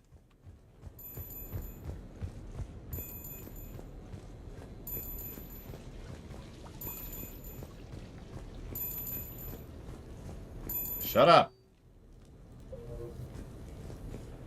Okay. So, I know that he's a captain, and let's be clear, captains in real-life navies tend to do quite well for themselves financially. And I know that he then became counselor, at least in our timeline, and most people's timelines, but this is the most absolutely bonkers apartment I've ever seen in my life. And I've played Deus Ex. This... What?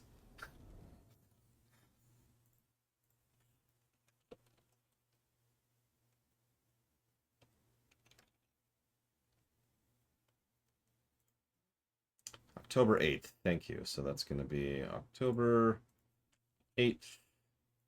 What was the year? Oh, 2020. Thank you.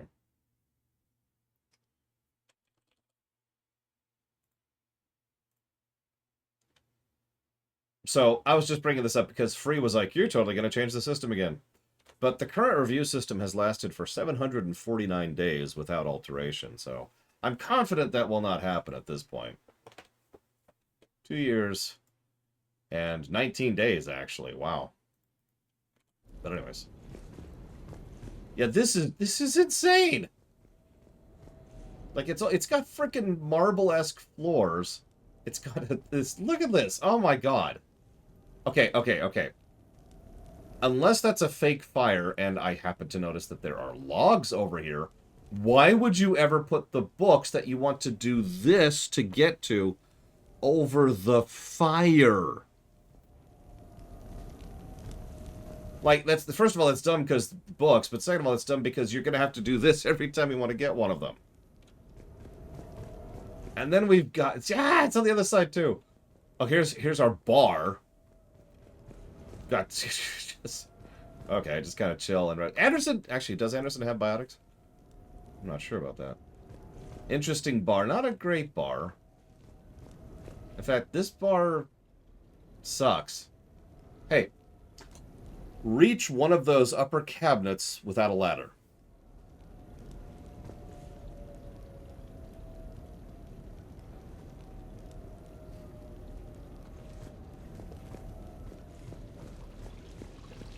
Then we've got...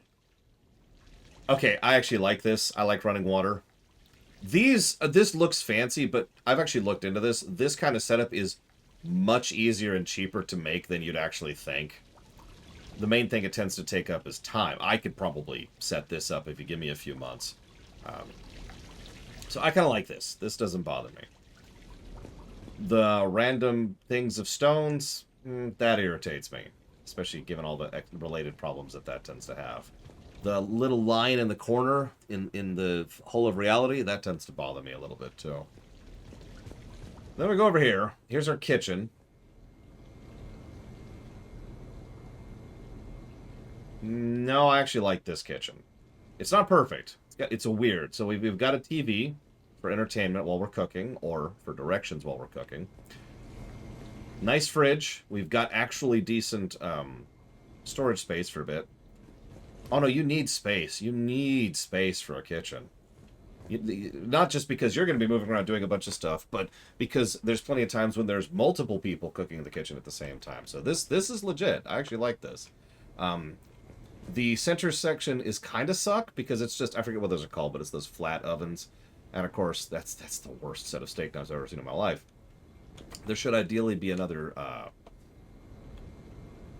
sink in the middle to help out with vegetable cleaning and the like. And you'll notice he only has one sink right over here. Speaking of which, I can't help but notice, actually, it doesn't look like he has any traditional stoves or ovens. Excuse me, he has no oven. So that sucks. There's also no microwave. Hang on, I take it back. This kitchen sucks. It's still a decent kitchen. It's not a terrible kitchen, but you know, it's getting there. It's getting there.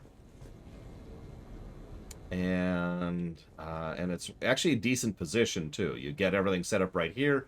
You're in range of chatting with the people who are lounging over there watching the game or, you know, playing video games. Or you can chat with the people who are over there who are just kibitzing. So, good positioning on kitchen, too. A lot of people misunderstand that. So I only have two real complaints here. One is the lack of an oven, and the other is the island, which could be better, bigger, and more useful. I do notice the placement of the AC vents, though. Another thing that people tend to misunderstand the power and relevance of, it's not just, do you have central air? You need to make sure that those are in the right places. Because, duh, obviously. Excuse me. Then we've got this. I have no idea what this is. This is a waste of everything. There's a dumb picture, and I hate those types of lights. In real life, those kind of lights are just, I don't care for them. I prefer diffused lighting, which I know that's supposed to diffuse lighting, but there's better ways to do that. And then of course, he's got the friggin' Normandy. I'll give you that. This could be a gaming room, that's true, but honestly, to be blunt, in my experience, the better place for playing, you know, a D&D and pen and paper and board games would be right here. Hang on, we've got an upstairs. Give me a minute. So let's go over here. Oh, that's some interesting lag in the mirror there. Look at that. Ooh. Anyways, so not a great bathroom, but this is a good guest bathroom. And that's exactly what it's supposed to be. You've got everything you need for that, so I'm willing to let that one go.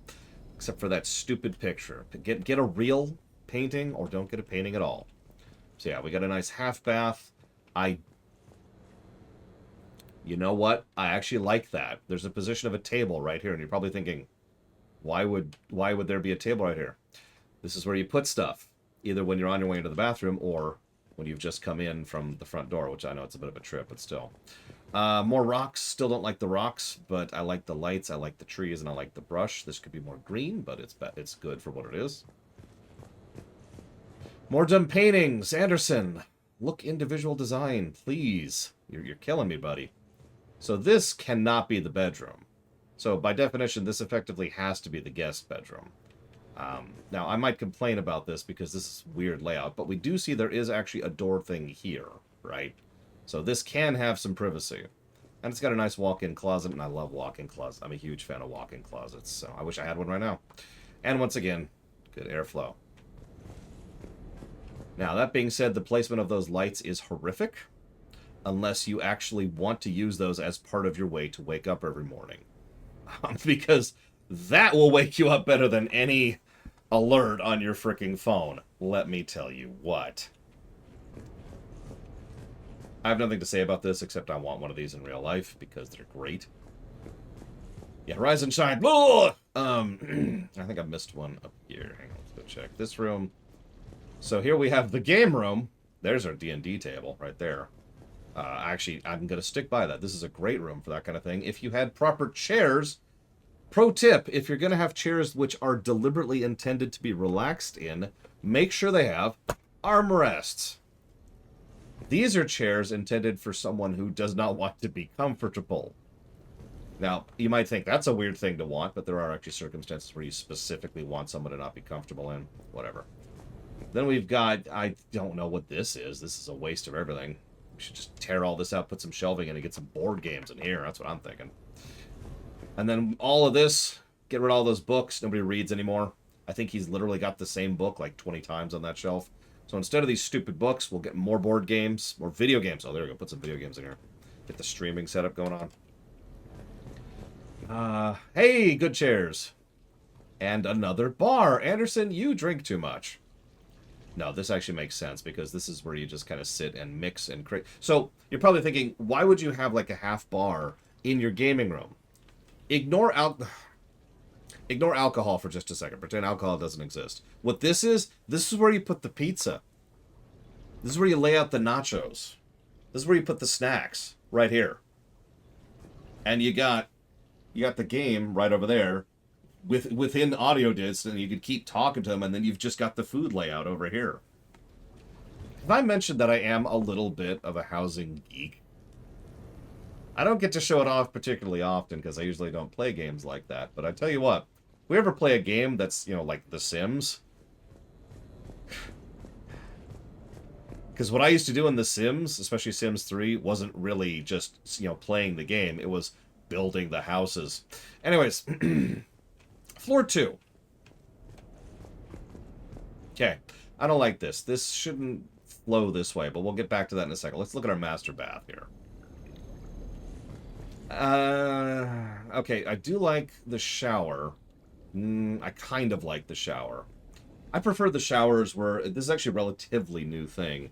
I think they call them waterfall showers or something like that, where the water is then spread out and then it comes down in like a huge spray thing, and it's awesome. It's another thing that's easier and cheaper to set up than you'd think. However, no bath here, so I'm not sure what this is. This just feels like a bathroom, so we're just going to move on from here. Here we got another little guest room. Once again, there is actually a privacy thing. No, actually, there isn't a privacy thing. Oh, no, there it is. There it is. It's right there. It's right there. This is where we get to close the door. So, a little guest room. Slightly worse lighting setup, believe it or not, rather than being right in your face. It's just going to be surrounding you in all eyes, going into you at odd angles. Extra pillows, very important. Talk about that room in just a moment. Because I need to see what else we got up here. Because so here we have... Yep, this is the, so, I forget what this is called. This is what I like to call the waste room. Because the whole purpose of this room is to be a waste. If you ever see a room like this in a house, the purpose of this room is for someone to be able to lean over here and greet people as they're coming in. That way you have to look up at them, and they automatically establish their dominance and social hierarchy, and you get it. You get it. That's the purpose of a room like this. So, I don't like this.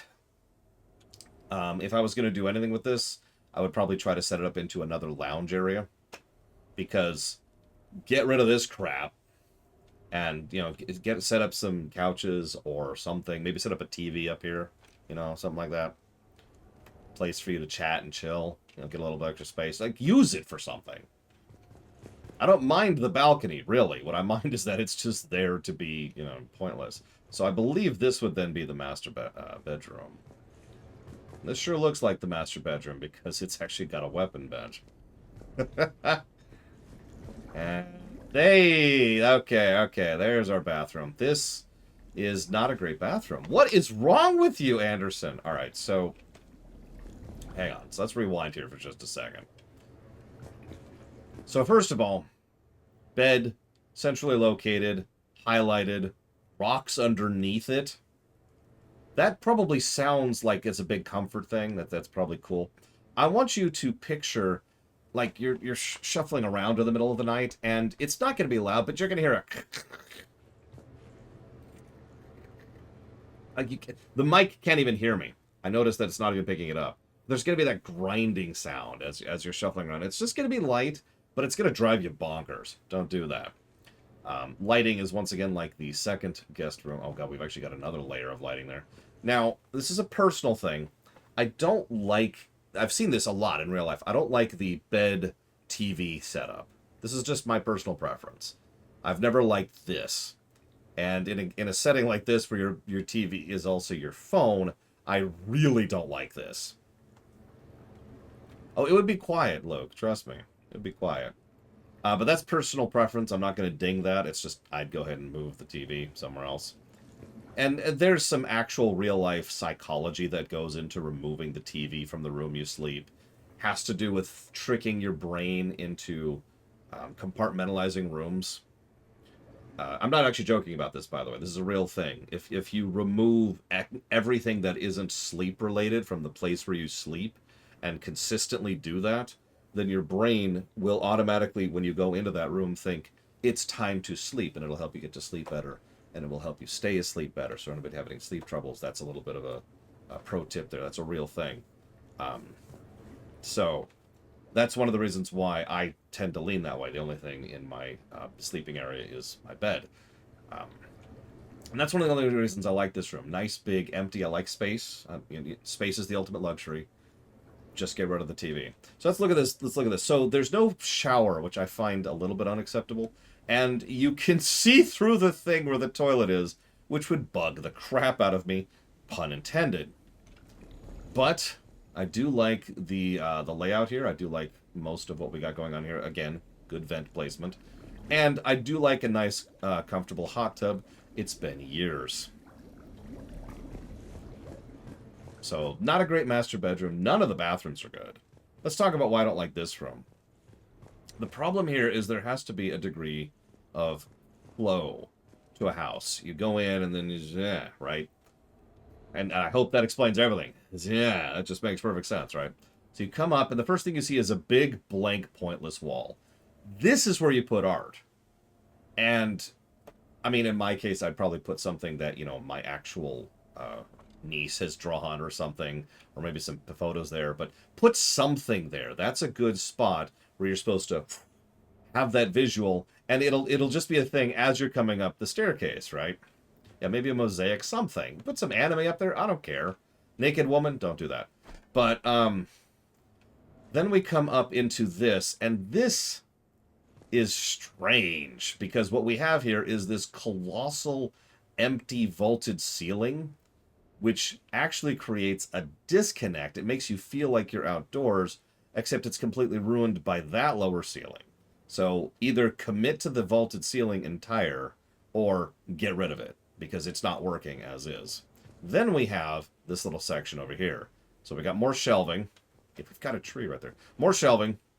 And of course the couches, and another blank wall of stupid. And more display piece. Once again, I have no real problem with this kind of a thing, but the thing is, if you want to have a space which is just for relaxing... So let me rewind here for just a second. I was talking about how you could repurpose this for like a chill hangout room. That would be a good gaming room. The one underneath in the corner over there, down a level, would be a good gaming room. Over there, we've got a good TV room. So those are... Shut up, Yada. Those are places which are good activity rooms. But there's a difference in tone and design between an activity room and a chill room. A chill room is where you're literally just supposed to go.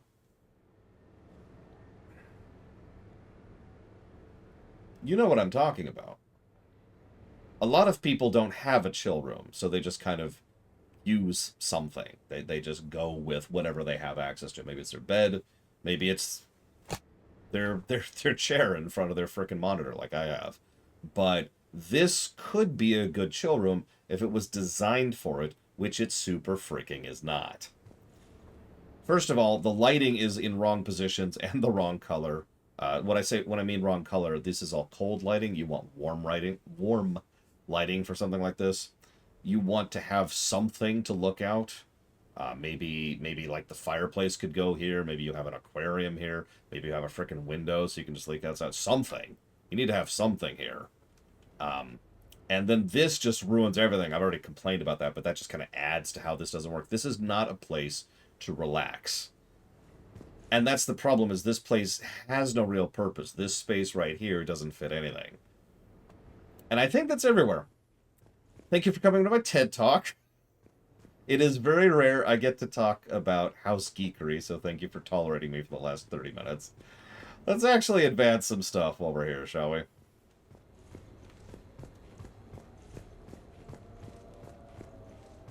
So we talked to that one. Let's hit another one. A brand new ship.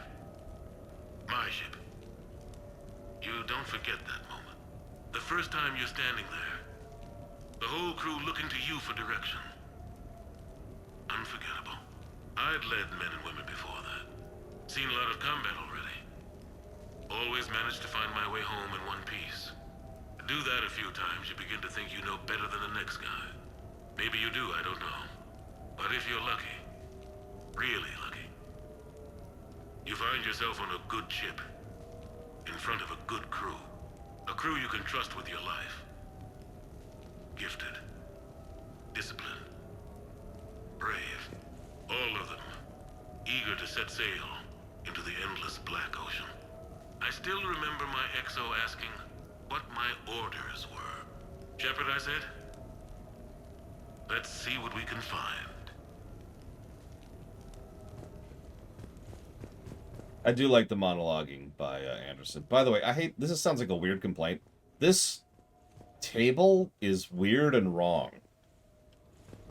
It's like someone took a table design and then literally chopped it in half and then shoved it onto the side of it. It's confusing. And, worst of all, it's not very useful. Like, you'd think, oh, you can store stuff in it, but the problem with that is, thanks to how it is, there's a section of it, which is pretty much right here in the middle, which you'll never be able to access. And anytime you want to get anything down, you have to go on... It doesn't work. And, of course, whatever you put under there is just going to be exposed to everything and everyone, so you can't put anything rolling down there. You can't put stuff that's going to have problems with dust, and it's going to be a colossal pain to clean in as well as on. Now, Lord Harrimont, I want to talk to you extensively... No, I'm joking. Although I do have one last complaint. These couches aren't great. You know what's worse than those couches?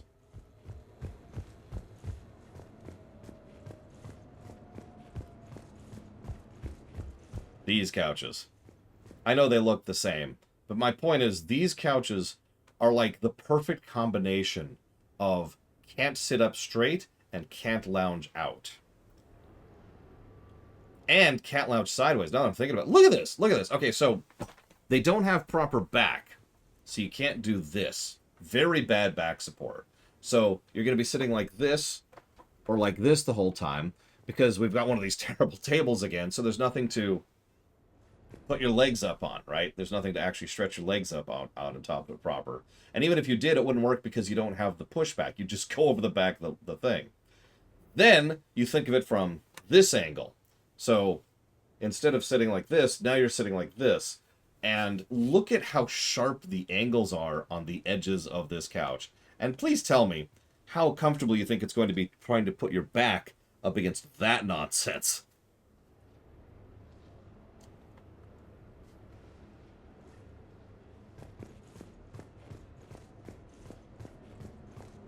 Also, I hate sleeping on couches. That's very unrelated. I just thought I'd mention them over here.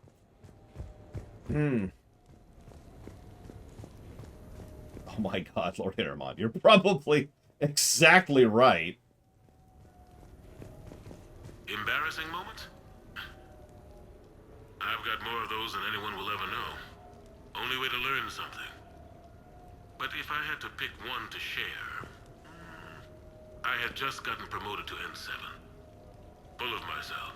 King of the castle. Found myself buying drinks for undesirables in some rundown bar in the wards. They toasted my recent promotion. Hell, they would have toasted Batarian slavers if it had got them more drinks.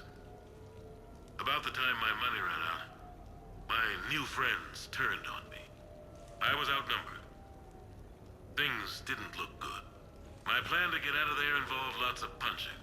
Well, that worked for a while. Then a table hit me. Or I fell down. When I came to, I saw a Solarian putting the rest of the troublemakers down. A Solarian? Moved like a damn cat, I swear. When everybody was out cold. Or running. He walked over and helped me up. N7, he asked.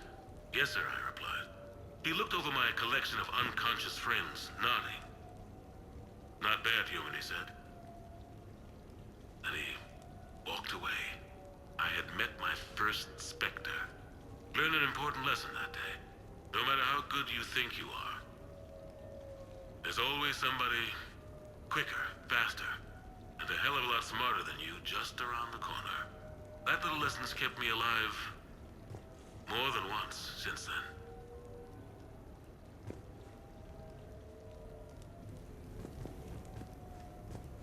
Oh, for the record, I'd still take this apartment if it was offered to me because, I'm pretty sure my apartment isn't even the size of these two rooms combined. And a lot of the problems I just complained about could be fixed. I mean, this would be a great room for board games and pen and paper. I'm just saying. Yeah, we can do renovations. We can make this happen. Where would I put the streaming setup, though?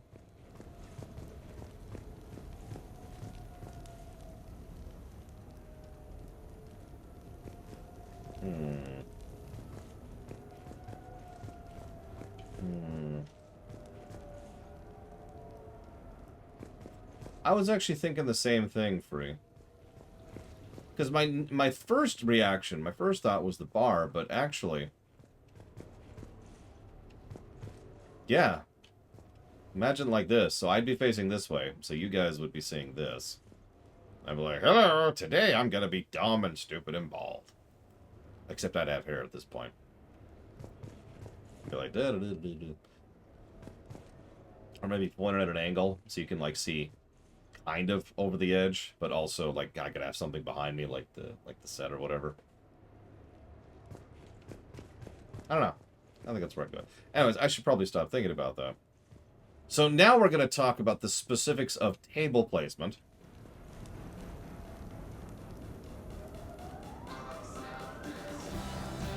We could have had music this whole time?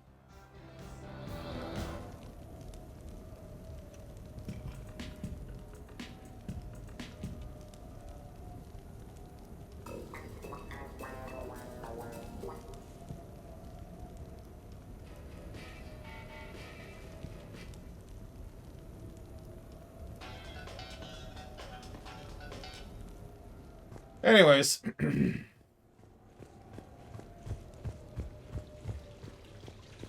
Yeah, so today we're knocking out this. Wham! And just go through there with a hammer. A few months ago, I had a chance to sit down with one of Earth's most decorated soldiers, let me get to the bar here. Admiral David Anderson. He was kind enough to answer my questions and talk about his career. Today, the Admiral is on Earth, leading the defense of our home against the Reapers. We have no communication with him or any soldiers on Earth, but we can't forget what they're doing for us. Tonight's show is dedicated to all of the soldiers out there, fighting and dying to keep us safe. Admiral Anderson, today marks the 30th anniversary of the N7 program. Can you describe your first day of training in this now famous program? The Interplanetary Combatives Training Program is all business from day one. How so? We're given basic gear, then separated and stranded on an asteroid with no nav data. The test ends when the last person runs out of oxygen. Sounds daunting. What happens to the ones who run out of air first? Out of the program. The best N7s can survive alone, but work together to survive even longer. That's very impressive, Admiral. Deep space survival training. That has to be so difficult. All of it would take such strength of character. Well, just plain strength. But then you seem like a strong person. I'm sorry. Is there a question in there? Well, does the program make the man? Or do you think you were born for this? It's a bit of both, I suppose. Every soldier reaches a point in their career, sometimes more than once, when they are asked to give more than they ever thought they could. That moment is the test. I've seen men and women, almost sure to fail, persevere long past the point of breaking. That experience changes them. Others, with all the gifts and abilities, fail in that moment. Sometimes they pick themselves up and carry on. Sometimes they're just done. What about you? What was your moment? I've had a few, none of which I'd like to share. But I think the toughest tests are still ahead of me. What makes you say that? Call it a hunch. Soldier's intuition? Something like that. Do you trust your intuition? I mean, do you follow your heart over your mind? Slugger, Anderson. Slugger! It depends on the day. No, I suppose if I were to be honest, I do trust my instincts. The problem is, war isn't orderly. And the enemy is never predictable. Even the most experienced veteran is going to find themselves in situations they haven't trained for. In those instances, and there's more than I'd like to admit, your instincts are the only thing keeping you alive. That, and the men and women you're fighting beside. But soldiers are only as good as their leader, isn't that true?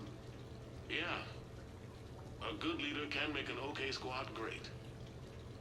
A bad leader, well, war tends to make examples of them. What makes a good leader, then? A good leader is someone who values the life of his men over the success of the mission, but understands that sometimes the cost of failing a mission is higher than the cost of losing those men. That's a terrible line to have to walk. Yes, it is. But war is a terrible thing. Thank you for your time, Admiral. Thank you. The remainder of this interview was to take a more personal look at Admiral Anderson's life. It wasn't finished when the Reapers invaded. We can only hope that the Admiral and the soldiers under his command survive to tell us the rest of their stories. I'm Khaleesa Al-Jilani. Thank you for watching. Oh, sorry. Habit.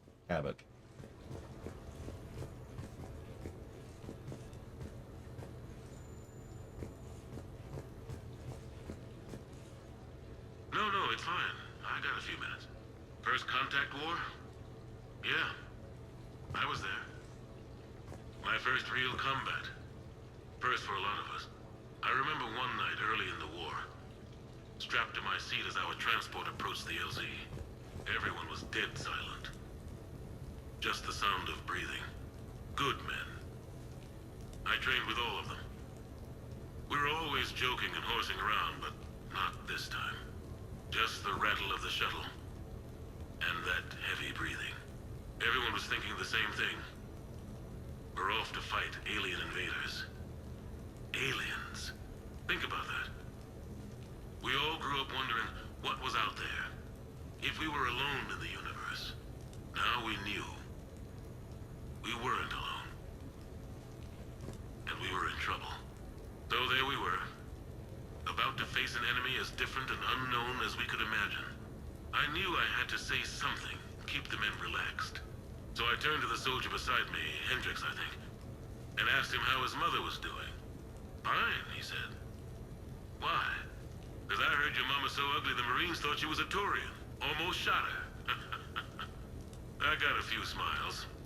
Then Hendricks turned to me and said, "Hell, Anderson, I heard it was a picture of your mama that started this goddamn war in the first place. Scared the Turians shitless." Everyone had a good laugh at that. And the boys fought great that night. Sometimes that's all it takes. A joke, a pat on the back. Just a little reminder that everything's gonna be okay. Very military. Not in a bad way.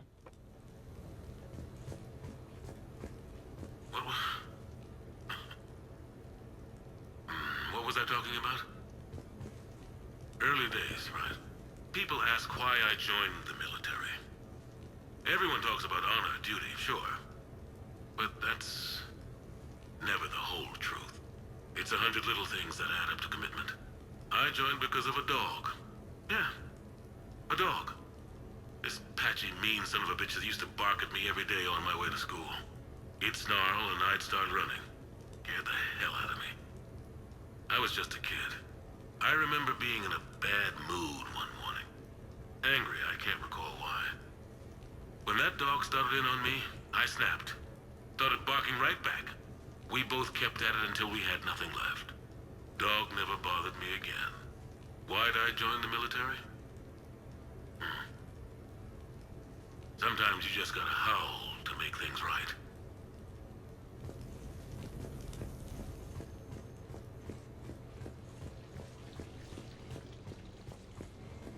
Sure, I can talk about Commander Shepard. Big topic. There's been a lot written about the Commander, but most of it isn't true. People are quick to judge. They don't know the whole story. I don't even know the whole story. But I know the man. Worked with him. Fought with him. Trust him with my life. Shepard's had some rough patches. Who of us hasn't? He's been forced to fight a lot of battles alone. God only knows how he got out of some of that. Makes your head spin. Thing is, you never heard a complaint. Never once got, "No, sir, I can't do that." He never hesitated. Few people know what Shepard's been through. I'd like to think I come pretty close. And I worry sometimes he forgets. There's a whole bunch of people who lose sleep over him getting back home. Maybe it doesn't need to be said. Maybe we're too dumb to say it. Soldiers like the Commander are rare. Men like Shepard, even more rare.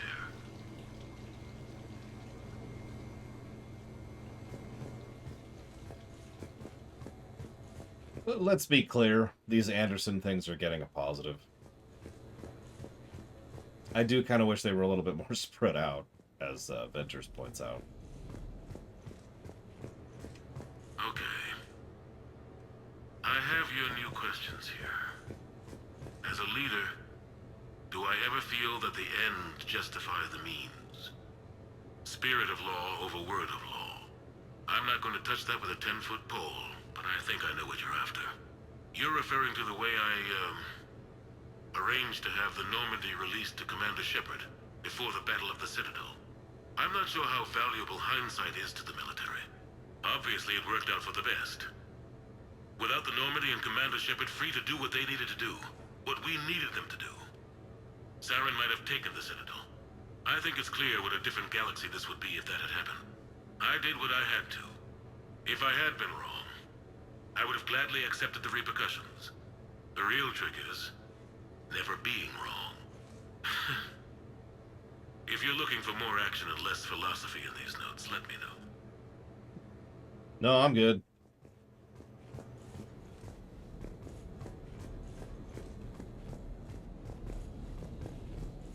Yeah, just be Kirk. It's fine. Let's go to the terrible room here. The Turians. Well, I might not always see eye to eye with the politics and the individual, but I have a great respect for the Turian military. Any Alliance soldier lucky enough to take part in their training programs will certainly be better for it. Their precision, skill, and discipline come together in a way that's second to none. Not that I'm faulting our own people or training. It's just that after fighting Turians in the First Contact War, years later, I had the opportunity to observe and train on Palaven. It was a turning point for me. And I would encourage any soldier to try it. It's a unique experience to put yourself in the squad of a Turian commander. My commander was an uncompromising bastard named Bartix Oryx. If you can find him, just ask how the platoon I commanded was trounced in his strategy game. Humbly. But I've used what I learned that day many times. The xenophobes will have their say. But I think it's vital that we do more of this kind of cross-species training. There you go. And if you do find General Oryx, let me know. I owe him money.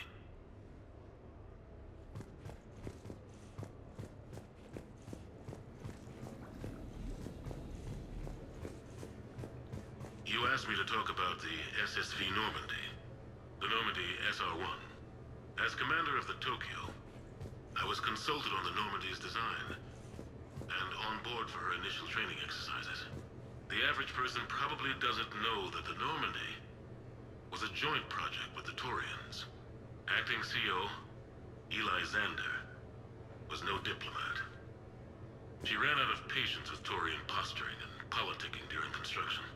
The chief architect of the Drive Corps, Octavio Tatum, and his team of Taurian engineers were in the CIC for final training exercises. Tempers flared when Xander pushed the limits of the stealth system, waiting to vent the IES well past what Tatum was comfortable with. I tried to calm the situation, but it still ended with the Taurian scientist in shackles and a human-Taurian fistfight at Korra's den later. Funny now, when I first laid eyes on the Normandy, she was the most beautiful thing I'd ever seen. Day after that training run, Admiral Wright found me on the bridge. She's yours, he said. Can't trust her to Xander. Send me a list of crew from the Tokyo you'd like, and prep for your first mission. Short command thanks to Saren. Still, one of the highlights of a long career. I was gonna say, that command lasted for exactly 2 missions, if I'm not mistaken. Thank you, Edward Badar.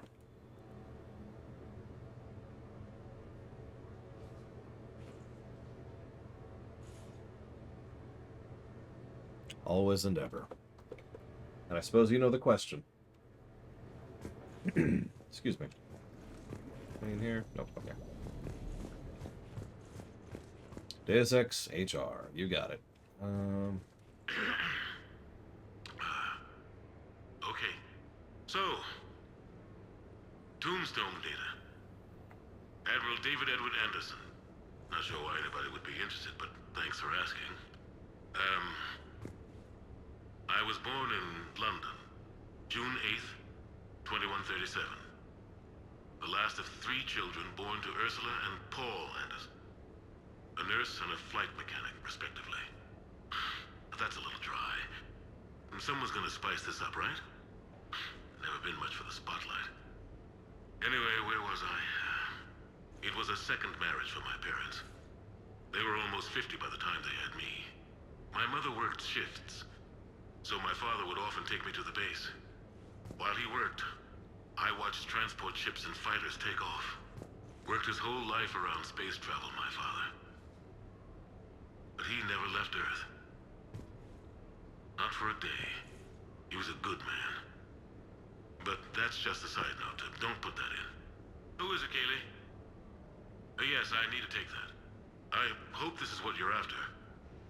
I'll get to the more interesting N7 stuff next time.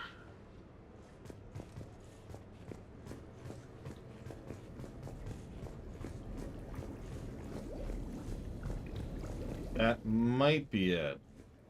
Which is good, because I was supposed to chop off 10 minutes ago.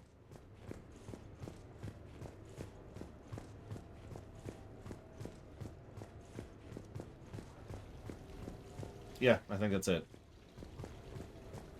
Tomorrow, at 10 a.m. Eastern Standard Time, we will see the rest of this.